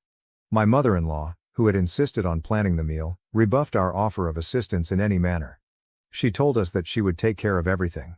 However, when we arrived, it was evident that the preparations were far from what we had anticipated. The rehearsal dinner had plastic tablecloths on picnic tables and chilly Mexican food. My mother-in-law was upset throughout dinner, which marred the festive atmosphere. She drank excessively and began behaving inappropriately with the guests, repeatedly stating how she couldn't wait for the wedding to end and how stressful it had been, despite the fact that she had not contributed monetarily or assisted with the planning. Eventually, my father-in-law became irate and escorted her away. Sarah attempted to excuse her mother's actions, but my father-in-law refused to listen. As you might guess, the entire affair was a fiasco, and I began to worry that both my mother-in-law and Sarah would wreck the wedding the next day. That night, Jacob and I had our first disagreement. I informed him strongly that he needed to uninvite Sarah and his mother because, based on their actions, they would surely try to overshadow us at the wedding. My husband angrily protested, promising me that his father would be present and would not allow them to get away with it. Frustrated, I promised that if he didn't uninvite them, there would be no wedding the following day. Jacob was plainly taken aback by my demand, and even knowing how extreme I sounded, I was concerned about what they might do. I did not want to be embarrassed again in front of my family and friends on our wedding day. Jacob definitely lacked firm boundaries, but I hoped that this ultimatum would make him realize how much his family was interfering with our relationship. Thankfully, Jacob understood and made the proper decision. He called his father early in the morning to inform him that his mother and sister were uninvited. Phil didn't appear startled and promised Jacob that he'd make sure my mother-in-law and Sarah didn't show up there unexpectedly. Shortly after our chat with Phil, my mother-in-law and Sarah began contacting Jacob constantly, apparently trying to persuade him to let them attend the wedding. However, Jacob forcefully told them that he did not feel comfortable having them there because of how they had treated me throughout our relationship. Hearing this, my mother-in-law began accusing me of being a terrible influence and interfering with her relationship with her son. Sarah attempted to argue with him, but Jacob was certain in his decision. I felt horrible that Phil couldn't attend our wedding because of his wife and children. I even felt sorry about issuing the ultimatum. But all of my remorse vanished when I discovered from some of Jacob's cousins that Sarah and my mother-in-law had intended to wear white dresses to our wedding. The cousins informed me that in their family WhatsApp group, which only had female members, Sarah had encouraged the others to wear white as well, stating there was no reason for the bride to be the only one. I was astounded by how low they would go just to hurt me. After knowing this, I was relieved they hadn't been invited. Jacob missed his family, but he could see where I was coming from. Overall, we had a lovely wedding, and no one tried to outdo us. Since that day, my mother-in-law and Sarah have stopped talking to me entirely, which I am absolutely okay with. They only invited Jacob around for dinner or special events, which didn't bother me at all. Phil, on the other hand, was always kind to me, and we stayed in touch over the years. Jacob and I painstakingly saved money and finally purchased a new home this year. It was our first home, and we were overjoyed to own something so meaningful. Jacob's parents and Sarah did come to visit for a modest housewarming celebration, but I went to see my parents and spent time with my family instead. Now, to the major point, my mother-in-law contacted me unexpectedly last month. This was really surprising because Mom and I hadn't spoken since the day I married Jacob. Surprisingly, she casually inquired about my well-being and life circumstances. I was taken aback by her unexpected interest, but I responded pleasantly. Then she questioned how it felt to live in such a spacious house with only Jacob and myself. Her remark stung since Jacob and I had been trying to conceive for a long time but were unable to do so owing to infertility concerns. Jacob and I had mourned the thought of never having children, but we gradually accepted it. When I first got the news, I informed Jacob that if he wanted to marry someone else and have children, he could divorce me. But Jacob had always stayed by me, assuring me that it was fine to be childless as long as we had each other. Our families were aware of this, so my mother-in-law's comment was very painful. She then told me Sarah was pregnant again. I was astonished because this would be her sixth child. Jacob had told me how her husband was unemployed and did not believe in using contraception, which resulted in these accidental pregnancies.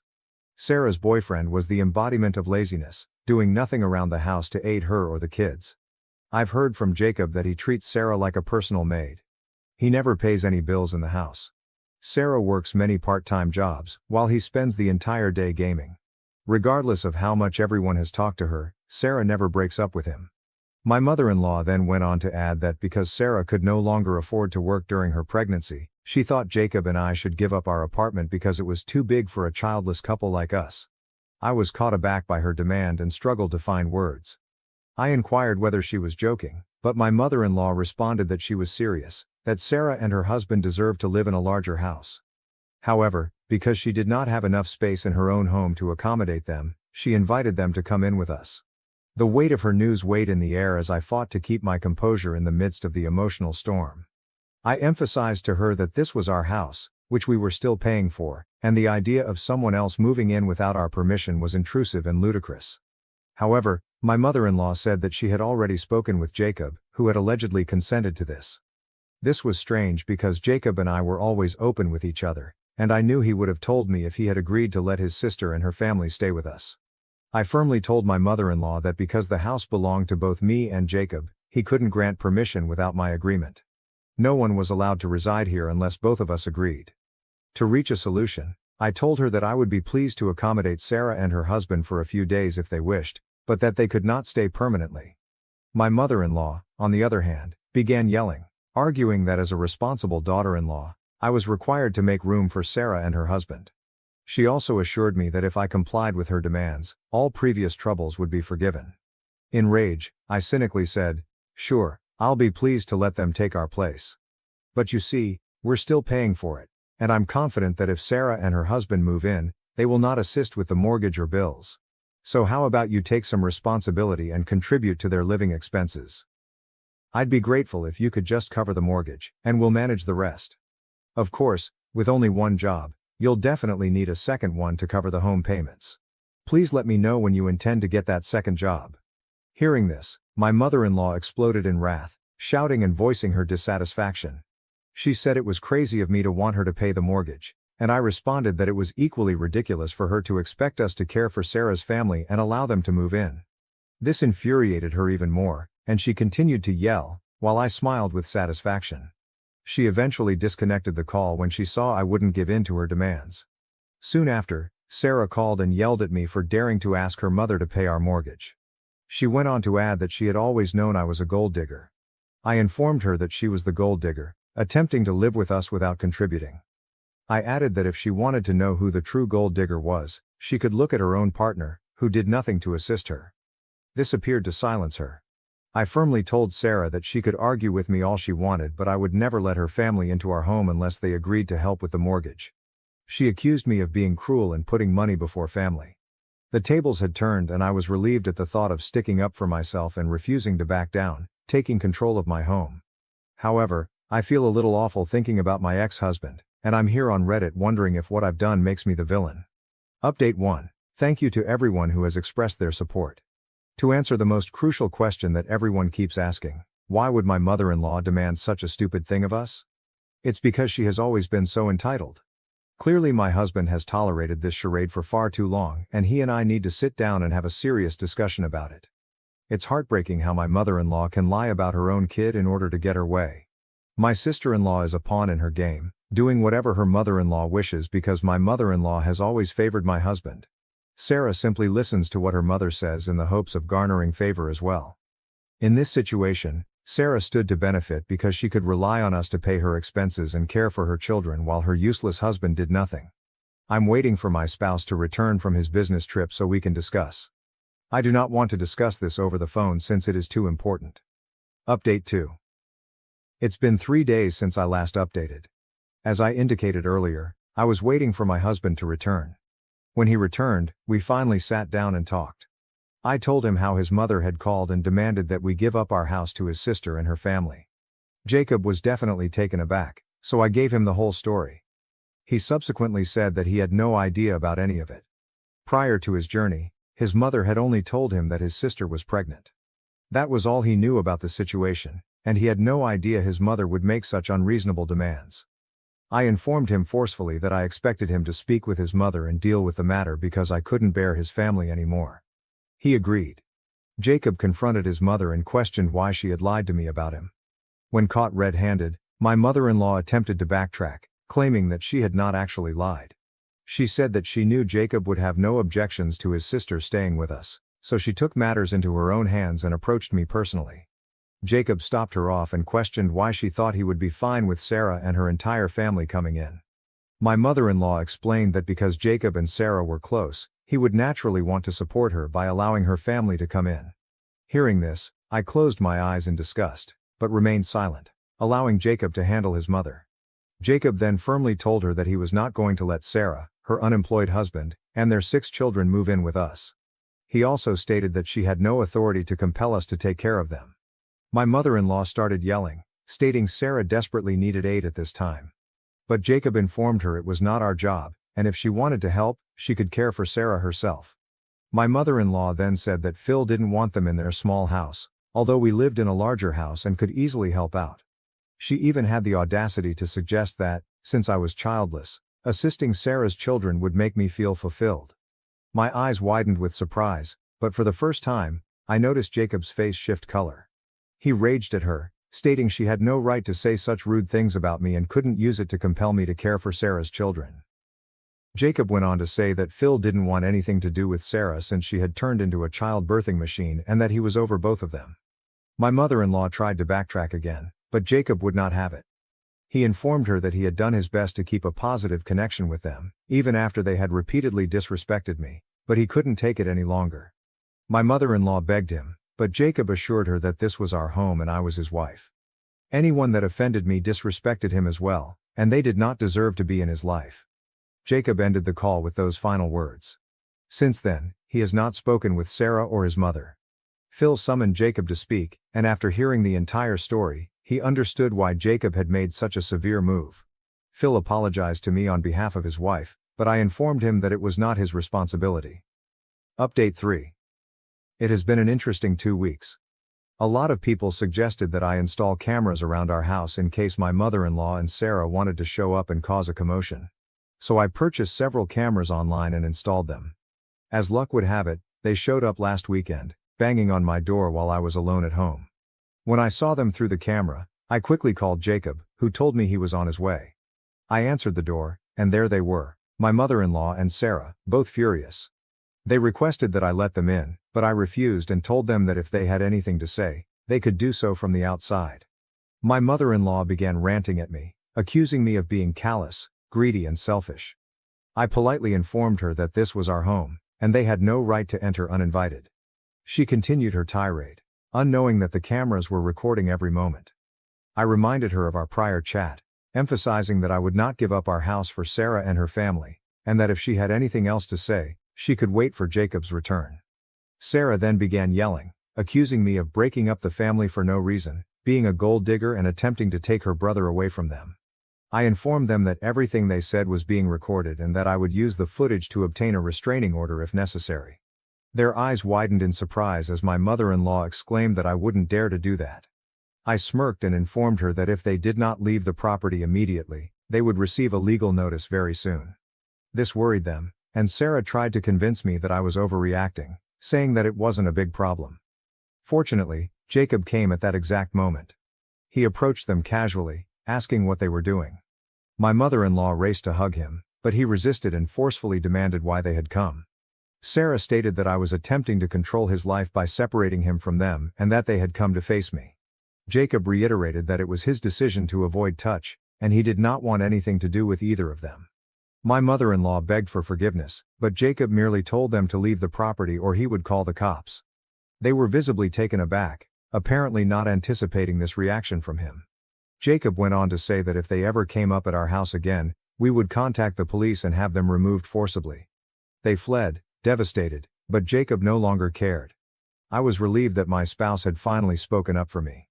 Jacob has now spoken with Phil, who was as surprised as we were that my mother-in-law and Sarah had gone behind his back to show up unexpectedly. Phil informed us that we were correct not to let them in and expressed disgust with their behavior. With Jacob being so stern about kicking them out, I doubt they'll dare to return to our property. If they do, I will contact a lawyer right away.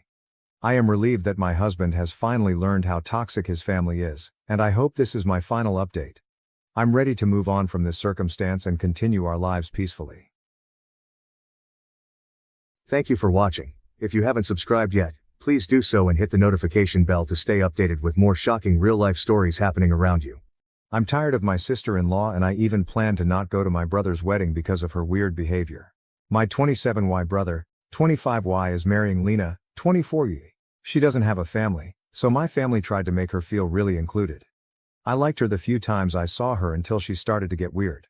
I live 5 hours away from my family because I worked as Rita's 98F personal nurse, so I lived with her, and I'm studying another degree, so I don't really have too much free time. The first time I met Lena almost 2 years ago, she came up to me saying that everyone in the family always talks about me or asks for me in every family reunion and she wanted to meet me. I made a little talk with her and then I went to talk with my aunts. The rest of the night, whenever I was talking to a member of my family, Lena would get into the conversation even if it was private. I assumed she was trying to fit in and include herself, so I included her in the conversations even though I found it uncomfortable.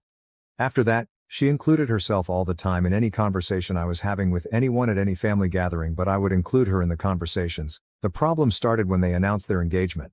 They were going to announce it at a party, but before they announced it I had to leave the place urgently because Rita had fallen out of the bathtub. My brother understood the urgency and he took me to a room, just the two of us, to still tell me the news of his engagement before I leave. I congratulated and hugged him, but Lena ruined our moment because she complained, saying that the firstborn of the family, me, must be there, but I just ignored her and my brother explained her that I had to leave.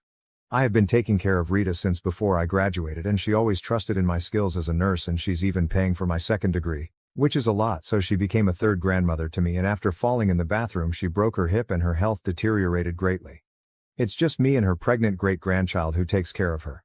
My mother also comes to the hospital to help me sometimes because Rita doesn't like to be touched by the hospital nurses. She hates when strangers touch her for some traumas from her childhood. A few months ago Lena went out with the women of the family to try on wedding dresses and one of my cousins told me that Lena kept complaining because I didn't go with them. Rita was sick and I was taking care of her. Lena knew that. On my mother's birthday I invited her for a brunch. It was supposed to be a mother and daughter outing like we do every year, but Lena insisted on coming. My mother felt uncomfortable, but we included her in our brunch anyways.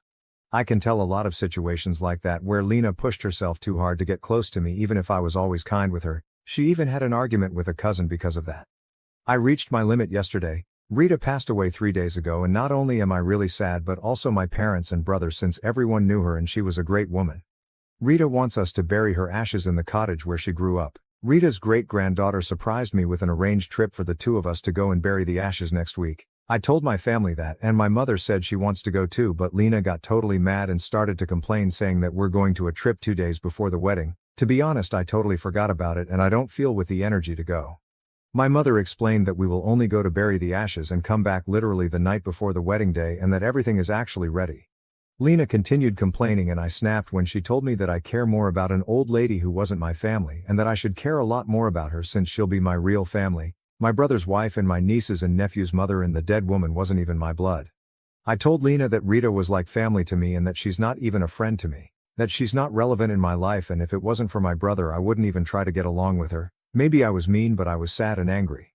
I left the place while Lena was trying to argue with me and she started to cry saying that she only wanted to be family for me.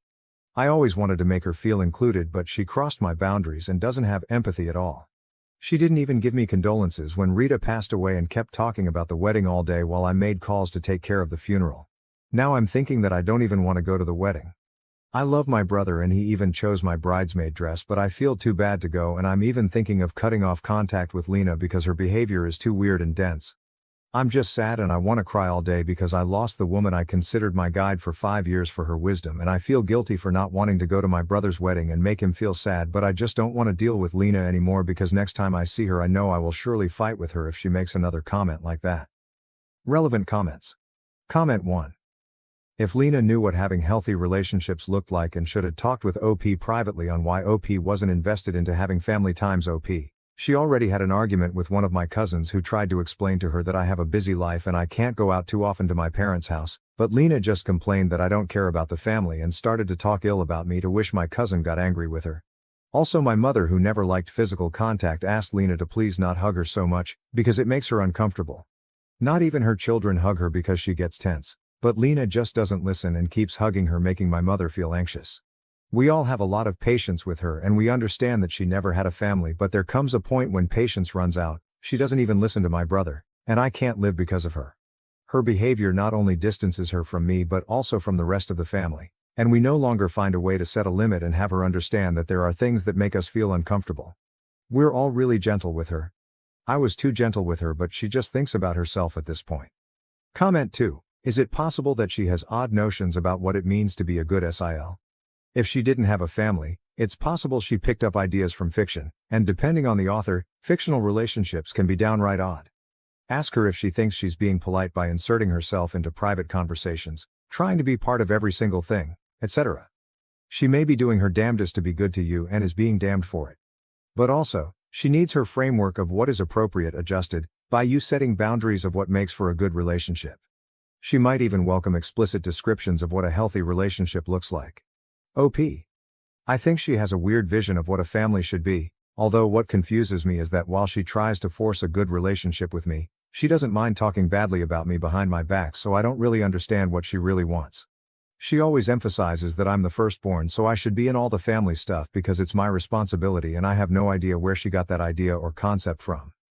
At first I thought that, That she wants a family like the ones in the movies, but her behavior becomes hostile to me behind my back, and I don't know if she does that to other family members as well, because the only person who tried to explain the boundaries in a serious way was my cousin, and they ended up having a strong argument because Lena is too stubborn, so I don't understand what she wants and I'm just tired. Update. First of all, I'm grateful to those who gave me good advice even though others left weird comments and hadn't even read the post before leaving a comment. I want to clarify again that I always tried to make Lena feel welcome and I always understood that she never had a family, but do I deserve to be treated without empathy? Why should I overflow with empathy for her when she never showed empathy for me? I'm grieving and can't even have peace right now because of her. I also got comments saying that I should treat her like a toddler, but that's just rude. She's a grown woman and should be treated like what she is. I think it would be insulting to treat her like a child. I talked to my parents about everything and also to my brothers. In the conversation I discovered things that Lena did and said that are even more weird. My mother said that Lena often makes comments like, "I'm more of a daughter to you than Op since she never visits you and I come all the time." Which makes my mother uncomfortable. She also said that she explained a lot of times to Lena that she doesn't like physical touch, not even us hug her because she gets anxious and tense, but Lena just keeps hugging her. My mother also said that Lena speaks very badly of me, and Lena even said that I cried more because of Rita's death than I did because of my real grandfather's death, which is something really shitty to say. My father said that a year ago Lena approached him just to say your second daughter, referring to herself, knows you better than your first daughter, haha, comparing the gifts we both gave him for Father's Day, and he just laughed it off, but he thought it was a weird comment to make. My father was the only one who always kinda disliked Lena, so now I know why. My younger brother also said that he heard many times how Lena complained about me not going to family gatherings, although she also complained about that in my face a few times. So it seems that we all shut down a lot of things because we wanted to understand her situation and make my brother happy. We live next to a poor neighborhood and we know a lot of other people in the same situation as Line, so we tried to make her feel included, but I don't understand her behavior to me at all. At this point I was crying most of all because I just don't want to deal with this after Rita's death, and I felt bad for my brother. My brother hugged me and said he's sorry and started to tear up, saying that it's difficult for him to deal with Lena's behavior too. He told me that Lena was always making hateful comments towards Rita. She never met Rita and all of us in the family are sad about her departure because she was a great woman, the kindest woman who ever lived, so it's really sick that she hates an old woman who's dead. And every time my brother tried to explain to her that Rita was important to us, she just gave him a cold shoulder and didn't talk to him for the rest of the day, but he's trying really hard to help her, because she always wanted a family. I told him that we want to be her family, but we need to set boundaries because those comments hurts. My father told him that this is just pushing her away from everyone and he doesn't want someone talking ill about his daughter. My brother looked really tired. He actually looks really tired every day since a few months ago, but I want to think it's because of the wedding. I didn't told him that I was thinking in cutting contact with Lena because I didn't want it at all to make him feel like he have to choose between her or me. Instead, I told him that we need to set hard boundaries with her so that in the future we can have a healthy coexistence, and she can heal her mind because we have been too gentle so far, but the situation is already at its limit. I didn't talk with Lena at all, so I suppose my brother talked with her really seriously. The wedding is still ongoing and I will go just to show my support to my brother, but at this point I just feel that he's making a wrong decision because, honestly, I don't think Lena's is a mentally unstable person. Actually, she's not even a good person in my eyes anymore, but I don't want to say something and be the jealous big sister who ruins his brother relationship, so I will just stay in silence, letting everything flow. I just want to go on the trip and have some mental peace until the wedding day comes. I don't feel mentally well enough to argue right now or to feel even more guilty because of how I'm dealing with all of this. I just want to bury Rita's ashes with her great-granddaughter and my mother. Sorry for the really bad English. I write almost everything from the translator. Edit. Yes, we tried to put boundaries a lot of times. It's not like we will hit her or be aggressive so she could understand, but I'll admit we've all been too soft and understanding of her out of pity. Lena just doesn't want to understand. Listen to others' complaints even when someone talks seriously, and the incident she had with me and my cousin only showed that when someone talks to her seriously she becomes the victim or gets madly angry. Even what my brother said made it clear to us that she's just maybe never going to respect boundaries, so it's better for me to just stop trying and just cut contact with her at least for this and next week until I feel better and ready to talk about this again. Mini update. My brother already knows everything that Lena did. Like I said in the post, he's also tired of her behavior, but we can't do anything about their relationship if he wants to stay. My father had a conversation with him a few hours ago to tell him that we're worried and if he wants to thinking better about the wedding, but my brother said that he's fine, only tired and will continue with the wedding.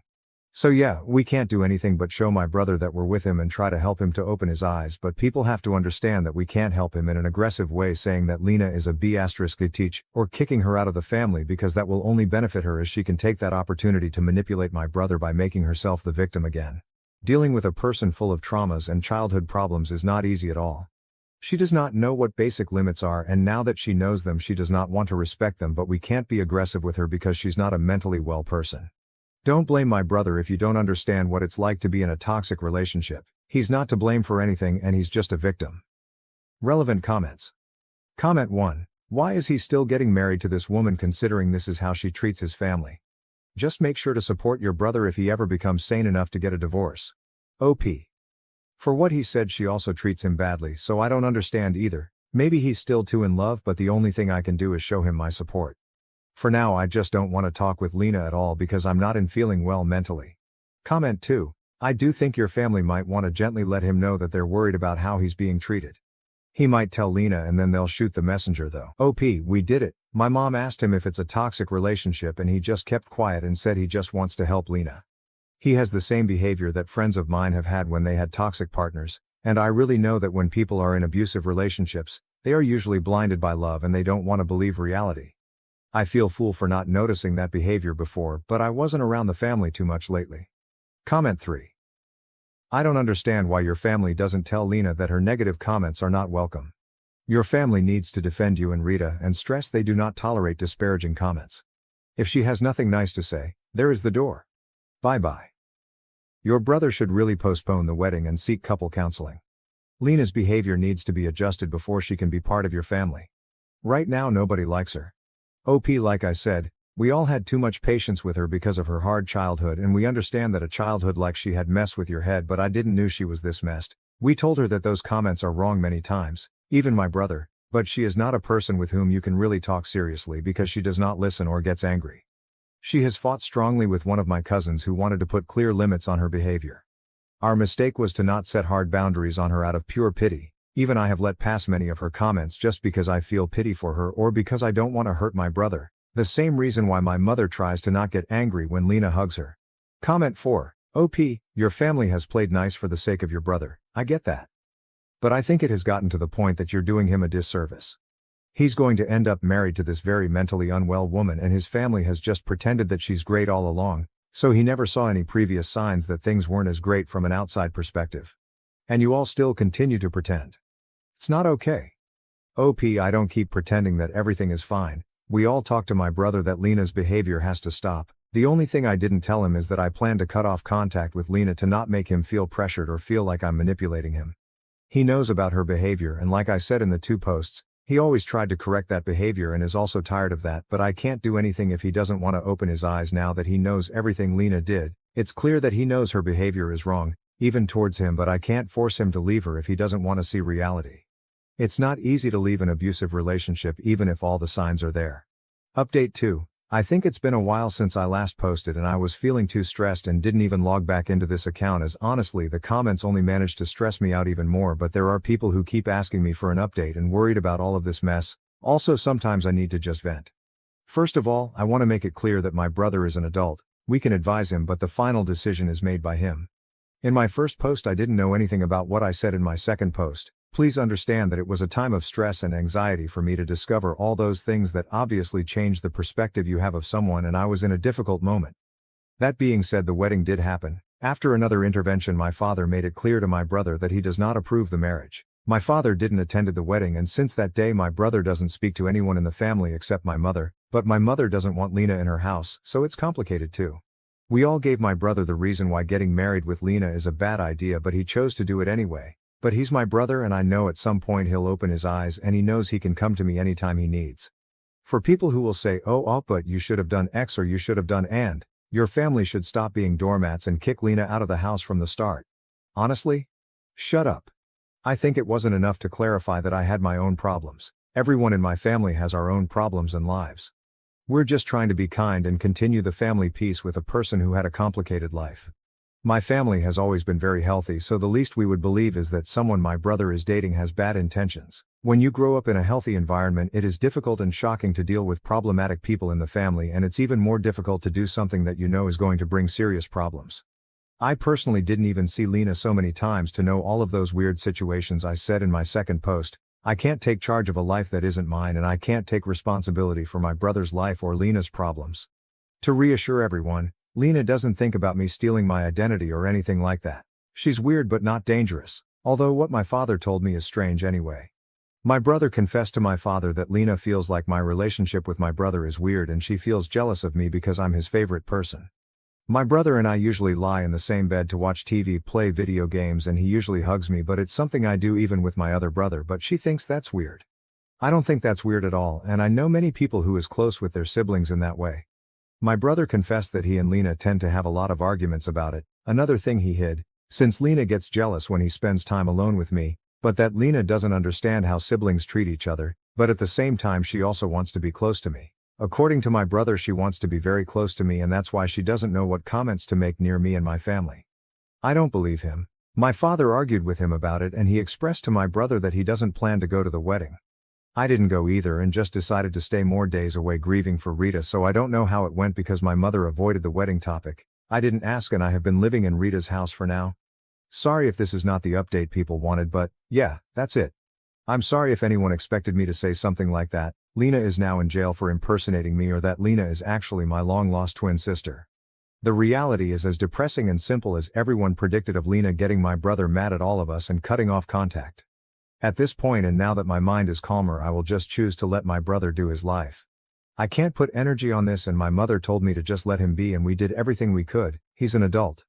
I don't understand what Luna wants. I don't understand if she hates me or if she likes me or if she wants to be me. I understand that my brother is in a toxic relationship, but still I can't help but feel hurt. We talked to my brother trying to convince him not to get married, but at the end of the day he made his decision. He even confessed many other things about Lena that he lied about and had hidden from us, so for now I know he's just going to try to protect her all the time. I even talked to Lena before they got married, but it was an argument that went nowhere and only made my brother mad at me for confronting her, but I knew that's what was going to happen the moment I put limits to Lena. The same thing happened to my father and my other brother. You just can't explain the boundaries to her because she doesn't respect them or gets offended.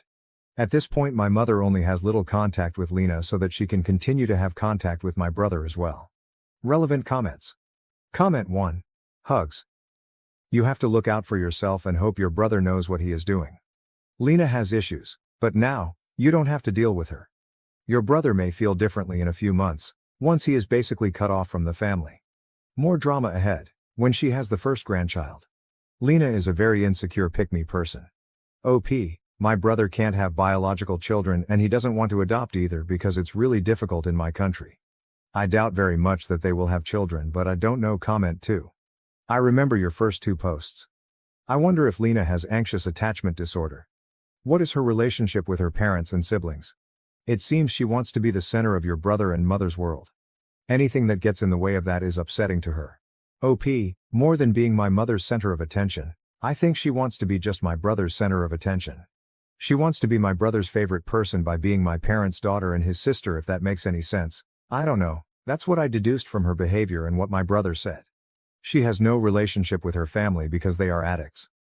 Thank you for watching. If you haven't subscribed yet, please do so and hit the notification bell to stay updated with more shocking real-life stories happening around you. My mill tampered with my birth control, resulting in me getting pregnant 3 mo postpartum. Not really sure what to do from here. Let me just start out by saying, if you know who I am, please don't say anything. I created a throwaway to vent and cry and get support as anonymously as possible. I'm still very happy about the pregnancy, or at least want to be. I just need support. Thanks for understanding. My husband, 22M, and I, 20F, welcomed our daughter into the world 18 weeks ago. She's a darling baby and really pretty easy as far as newborns go, except for one. She wasn't a son. My ILs were obsessed with the idea of us having a son, to the point that they denied she was a girl up until the moment she was born. Why? Because the bloodline follows the father. If you don't have a son, our family name will die out, because your daughter will marry a man and carry on his bloodline. So girls don't really count. The day they came to visit in the hospital, my ILs asked when we would be trying for another baby. We kind of just laughed it off, but my mill got more insistent, straight up telling us, y'all need to try for a boy. Over the next month or two, the conversation about us having another baby sort of tapers off into little comments every now and again. I had no problem ignoring them, and we'd already told them it wasn't happening, so I'd just let it run off my back. Around this time, Mil started coming over daily for a few hours, watching the baby for me so that I could sleep and also occasionally clean up a bit for me. She'd be over unsupervised anywhere from 1 to 4 hours. Fast forward to the present day. 2 days ago, my husband poured me a mixed drink, and when I brought the cup up to my lips, I got hit with this paranoid and panicked feeling. I immediately put the cup down and insisted we take a pregnancy test. Sure enough, it comes back positive. We wait until the next morning, take a digital test, and again, positive. Based on LMP, I should have been about 6 weeks along. After getting over the initial shock, we were excited but confused. For several reasons, we hadn't been able to get hormonal birth control, so we'd been using condoms and lube to make sure they didn't tear. So we weren't sure how we'd gotten pregnant, but we're happy with the news. We decided we wouldn't tell anyone because we didn't want another baby stampede from his family, but I'm incredibly close with my Sil, so I decided to tell her after swearing her to secrecy. When I told her, her eyes got wide and started to water, and she asked if I was serious, and was I sure. I told her I know my husband and I are young, but between us we make more than enough to support another baby. Sil bursts into tears and starts to apologize over and over. Meanwhile, I sit there with my mouth hanging open and lost. She calms down a bit, and through her tears tell me that my Mil has been poking holes in our condoms pretty much since we came home from the hospital. She claims Mil told her she did it, but she thought that she was just spouting shit because she was upset we didn't have a boy. And suddenly everything clicked into place. That's why the condoms didn't work even though we were careful with them. That's why she'd always shoo me off to sleep while she was around. And that's what she was doing when she was cleaning my house, snooping for our condoms. And she knew I wasn't on birth control because I remember complaining to her about how my OB went on maternity leave and I wasn't able to find another one that took my insurance at the time. I'm so angry I don't know what to do. I want to go right over to her house and tear her a new one so bad I can smell my tires burning in the blacktop. I'm also illogically angry at Sil for not telling me. How could you think this was a joke when she was so specific about everything she was going to do? Why didn't you warn me? I would have put my condoms in my room. I'm livid with Mil. I'm pleased with this pregnancy, but it wasn't my choice. It wasn't even an accident, it was her meddling because she didn't get the golden grandson she wanted.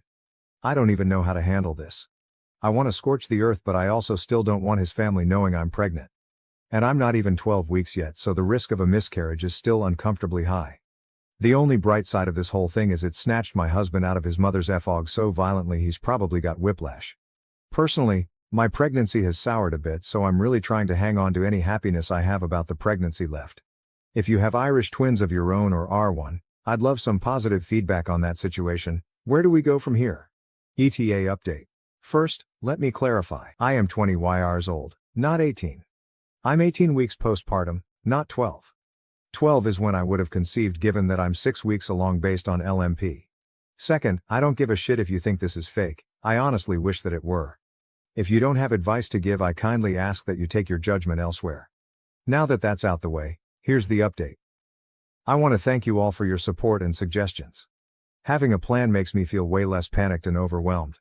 Sadly, what Mil did isn't a crime here, so there won't be any jail time or charges pressed. For now, the game plan is NC with Mil for me, babe, or growing babe once the truth is out. Before then, I want all the proof in the world she did this.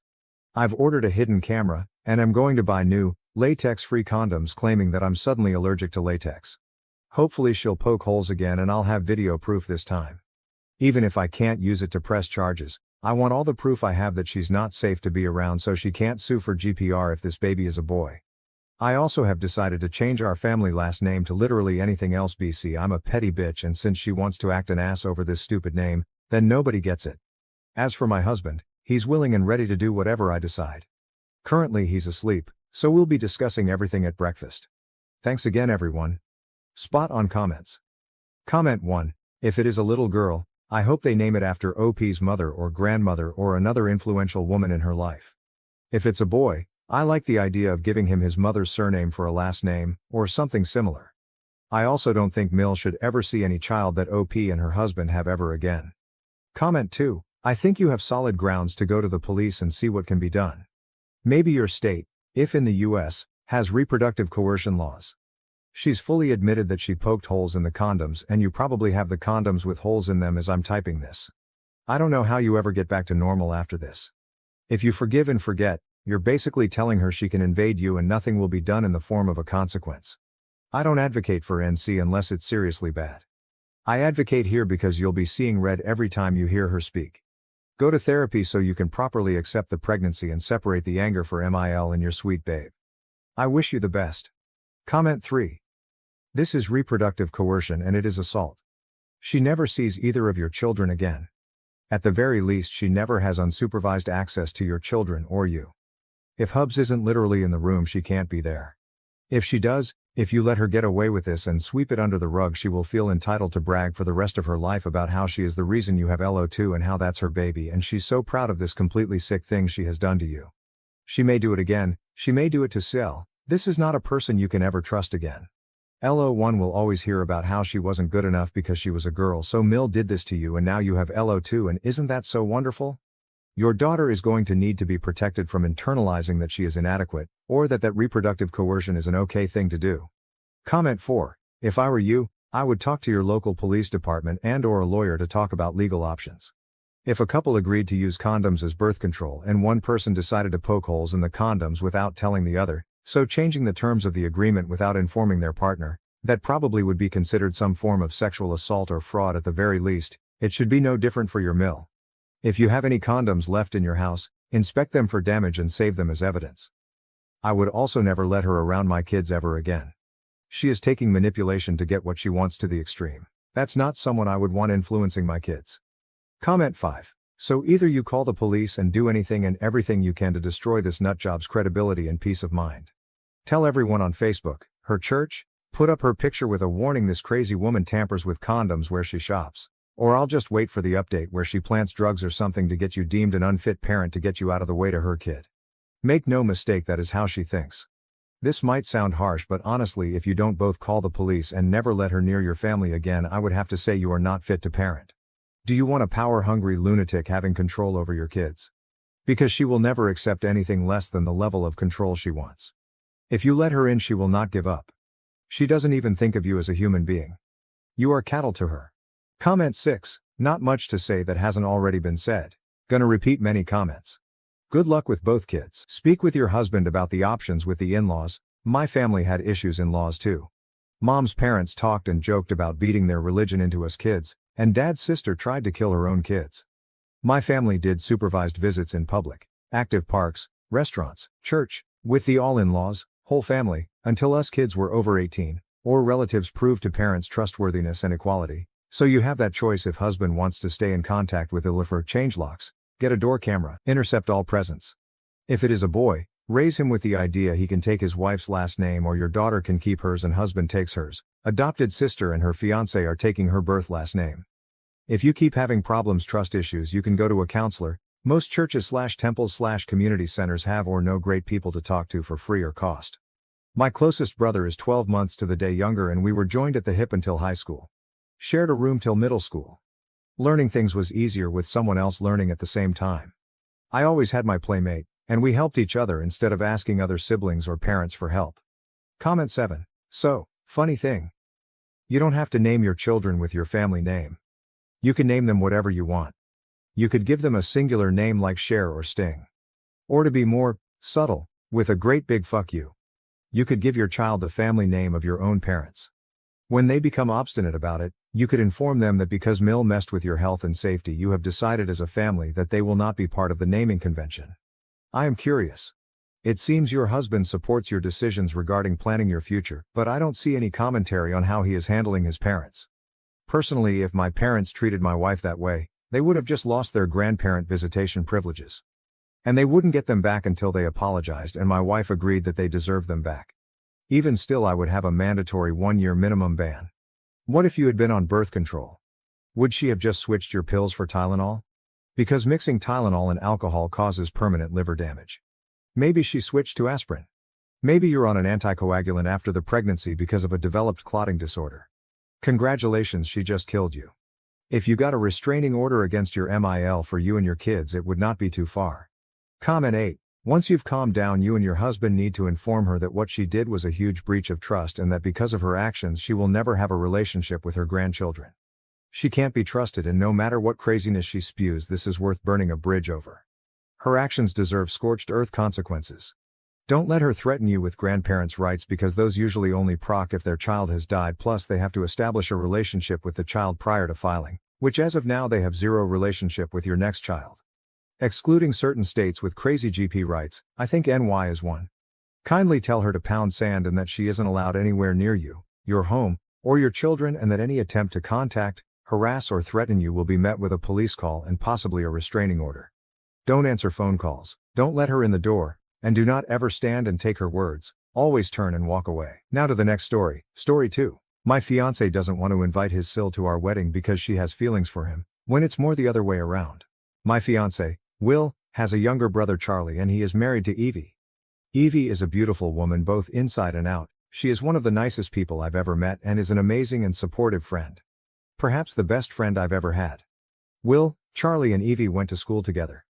Charlie and Evie have been together for 20 years, they married pretty much straight out of high school. During their time at school, Will and Evie went on one date before she started dating Charlie. Will had been hounding her for a date and she eventually said yes to try and make Charlie jealous, as she liked him but didn't think he felt the same way. Yes, completely aware this is ridiculous, but Evie was 13 at the time. Evie told me about this date pretty early on. She had wanted me to know in case I thought she had feelings for Will.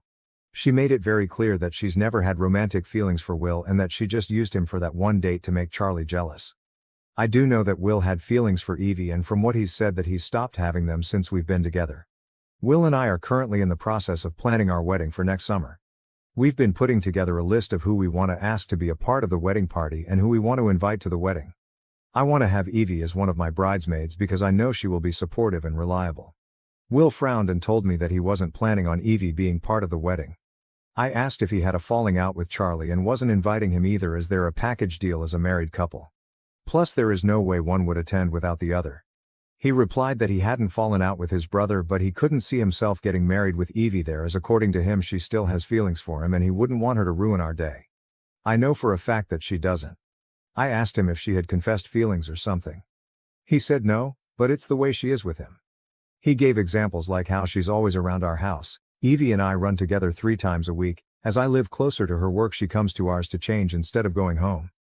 How she'll make his favorite dessert when we celebrate Christmas at theirs. His birthday is Christmas Eve. How she does little thoughtful things like dropping off baked goods for us, or how she takes an interest in things he is interested in. The 3 of them support the same football team. To me, none of this is Evie showing she has romantic feelings for him. She's just being a good friend. I told him this, but he is insistent on not inviting Evie to the wedding. I know that if Evie isn't invited, Charlie won't attend and it will snowball further as the family are really close, but it will look like I'm the one causing this. I reached out to Evie after the conversation with Will, and I asked her to be honest with me if she had any sort of romantic feelings for Will. At first Evie laughed at the idea of her having any sort of feelings for Will. She then admitted that until I met Will he had made her uncomfortable, but it had lessened since we got together 2 years ago. She explained that Will would make comments about how they were more suited than her and Charlie. He used to send her drunk messages about how they belonged together. She told me that Charlie knew about the messages and they had pulled themselves away from Will during that period but only allowed him back in when I started dating him. I asked her if he had sent her anything like that since we'd been together. Evie went quiet on the phone before saying that he had sent her a message at the weekend when Will, Charlie and some of their friends had gone out drinking. She had canceled on running this week, but hadn't given me a reason, and it turns out that she is avoiding Will. Charlie also hasn't been talking to his brother since the night out because of the message. She sent me the message and it was very explicit. He told her that he wished he was the father of her child. Evie's pregnant with their 4th child, and not Charlie, and how he'd be a better dad than Charlie could ever be. I'm not sure what to do. I love Will and he is convinced that Evie has feelings for him when she's made it clear that she does not. I thought Will had moved on, but he's now sending Evie messages. Is there anything I can do, or is the relationship just doomed? TLDR. Fiancé doesn't want his SIL to be invited to the wedding, saying it's because she has feelings for him. Turns out he has feelings for her and has started sending her messages again, saying that he loves her and they belong together. Edit. Not that it makes anything better. Will was 15 when they had the date. Evie is 6 months younger than her husband. She's 34 next month. I've told Will that we need to talk when he comes back from taking his mom to an appointment this morning. It's nothing serious, just taking her to get new glasses, but she needs the help as she's got mobility issues. I think he knows I want to talk about Evie, as he asked if it was about Evie and the wedding. I said yes, and he sighed before telling me we would discuss it when he comes back. I'm gonna put together a weekend back so I can leave quickly if needed. I've texted Evie and Charlie to tell them I'm going to talk to Will about his behavior because it needs to change and he needs to realize that nothing will ever happen with Evie. Charlie responded wishing me luck and has said their house is open to me if I need it. He also apologized for me having to go through this, as they shouldn't have stuck their heads in the sand about this hoping it would go away. I know I should have brought this up after she told me, but I'm very non-confrontational and will try and avoid an argument if I can. Update: Will and I had a talk when he came back. I told him that I knew about the text he had sent Evie at the weekend. He denied it straight away, telling me she was a fantasist, but quickly changed his tune once I started reading him the text. He then started to apologize and claimed it was just a moment of weakness after Charlie had been showing the group pictures from their family holiday last month. One of them had made a comment about Evie being out of Charlie's league, which reminded Will that he had lost his chance with Evie all those years ago. He then sent her the text. I asked him how he would feel if it had been Charlie harassing his partner, and he just lowered his head and said he would be upset, but that Charlie didn't deserve Evie. I told him that Evie wasn't an object to be given to whoever is deemed worthy of her, and that she chose Charlie, and that should have been enough for him. The fact there is someone out there who loves Charlie for who he is and makes his brother happy should be enough. Will told me that he was jealous of Charlie as he has everything he wanted, and it wasn't fair because he's the eldest. Charlie did better than Will in school. He was better at sports. Charlie is more successful as he was able to do what he wanted. Will feels he had to do what his parents expected while Charlie could go to uni for whatever he wanted. Seeing Evie with Charlie is a reminder that Charlie has everything he wants. I asked Will if Evie was single and interested in him, would he leave me? Will refused to answer the question, but it was all I needed to hear. I told Will that I was going to stay elsewhere for a couple days while I figure out where I will go because we are over. I don't want to stay living with someone who doesn't care about me. When I went to go and get the bag I packed, Will asked me if he could have the ring back as it is a family heirloom. It belonged to his gran and was intended for whoever got married first, but when Charlie asked for it, Will apparently threw a massive tantrum over it, saying that it should be his as he is the eldest, so their mum said Charlie couldn't have it. I told him no, it was going to the person who it was meant to go to, Evie. I'm now at Charlie and Evie's for a couple days while I figure out getting a new place to stay or if I will move closer to my family. I work for myself, so that makes things easier. Charlie and Evie have decided they will be going LC with Will. They'd go NC, but it will cause drama with the family and neither want that, especially Evie. Will called Charlie asking if I was with them, but Charlie told Will that he had no idea where I was. Charlie then proceeds to tell Will that they are going LC with him because of the way Will has been towards Evie and that he is now doing what he should have done years ago in protecting Evie. Evie has apologized several times as she feels she's the reason my relationship has ended, but I have reassured her that the only person at fault here is Will and I do not blame her for anything. If anything, she is a victim in all of this too. I've given her the ring, but she has said that I should give it back to Mil as she doesn't want it. I wish I had seen Will's behavior before it got this far, but I was blinded by love. Looking back, I can see there were red flags that I just decided to ignore. Spot on comment. Comment 1. Your fiancé is obsessed over another woman to the point he outright told her he wished he was the father of her children, and you don't want to say anything because it may start a fight. OP, you're his placeholder. If Evie did not have a husband or they divorced, he would go for her. This relationship is doomed. Comment 2. Why would you marry someone who is in love with someone else? You are the backup plan. If he ever sees that he has a chance with his SIL, he will drop you faster than a hot-baked potato. Do you really want this man to be father to your children when he would rather Evie be the mother? Comment 3. Girl, you have two choices, each have consequences. Just know from now on whatever happens it's on you. He's going to lie and say it's not true and he loves you, but you know and we all know you're a placeholder. Option 1. You marry him knowing he loves someone else. You resent him and resent Evie because she has something you don't have that he likes. He would leave you in a heartbeat if he had a chance with Evie. You could even have good years with him and get pregnant, but know that he would leave you at any point for Evie. Option 2. You leave him and put yourself first. And later in life you are grateful you didn't settle for him in second choice. Either way, your future is yours. You can't blame him in 10 or 15 years why he doesn't love you because you knowingly chose to get married with him, or you can make the hard choice and pick yourself. Comment 4. Please don't marry him. You deserve to be the first choice. You're not with him. That text message is a huge sign to leave him. I'm so sorry, but I really don't think you can come back from this. He's living a fantasy, a lie, and you deserve so much better. Please sit down with him and ask him to explain that text. For me, I'd be out, but if you're determined to make this work, he needs therapy and you should distance yourself from Evie and Charles to see if that helps. But really, I would break up. You have not built a strong foundation for this relationship, let alone a marriage.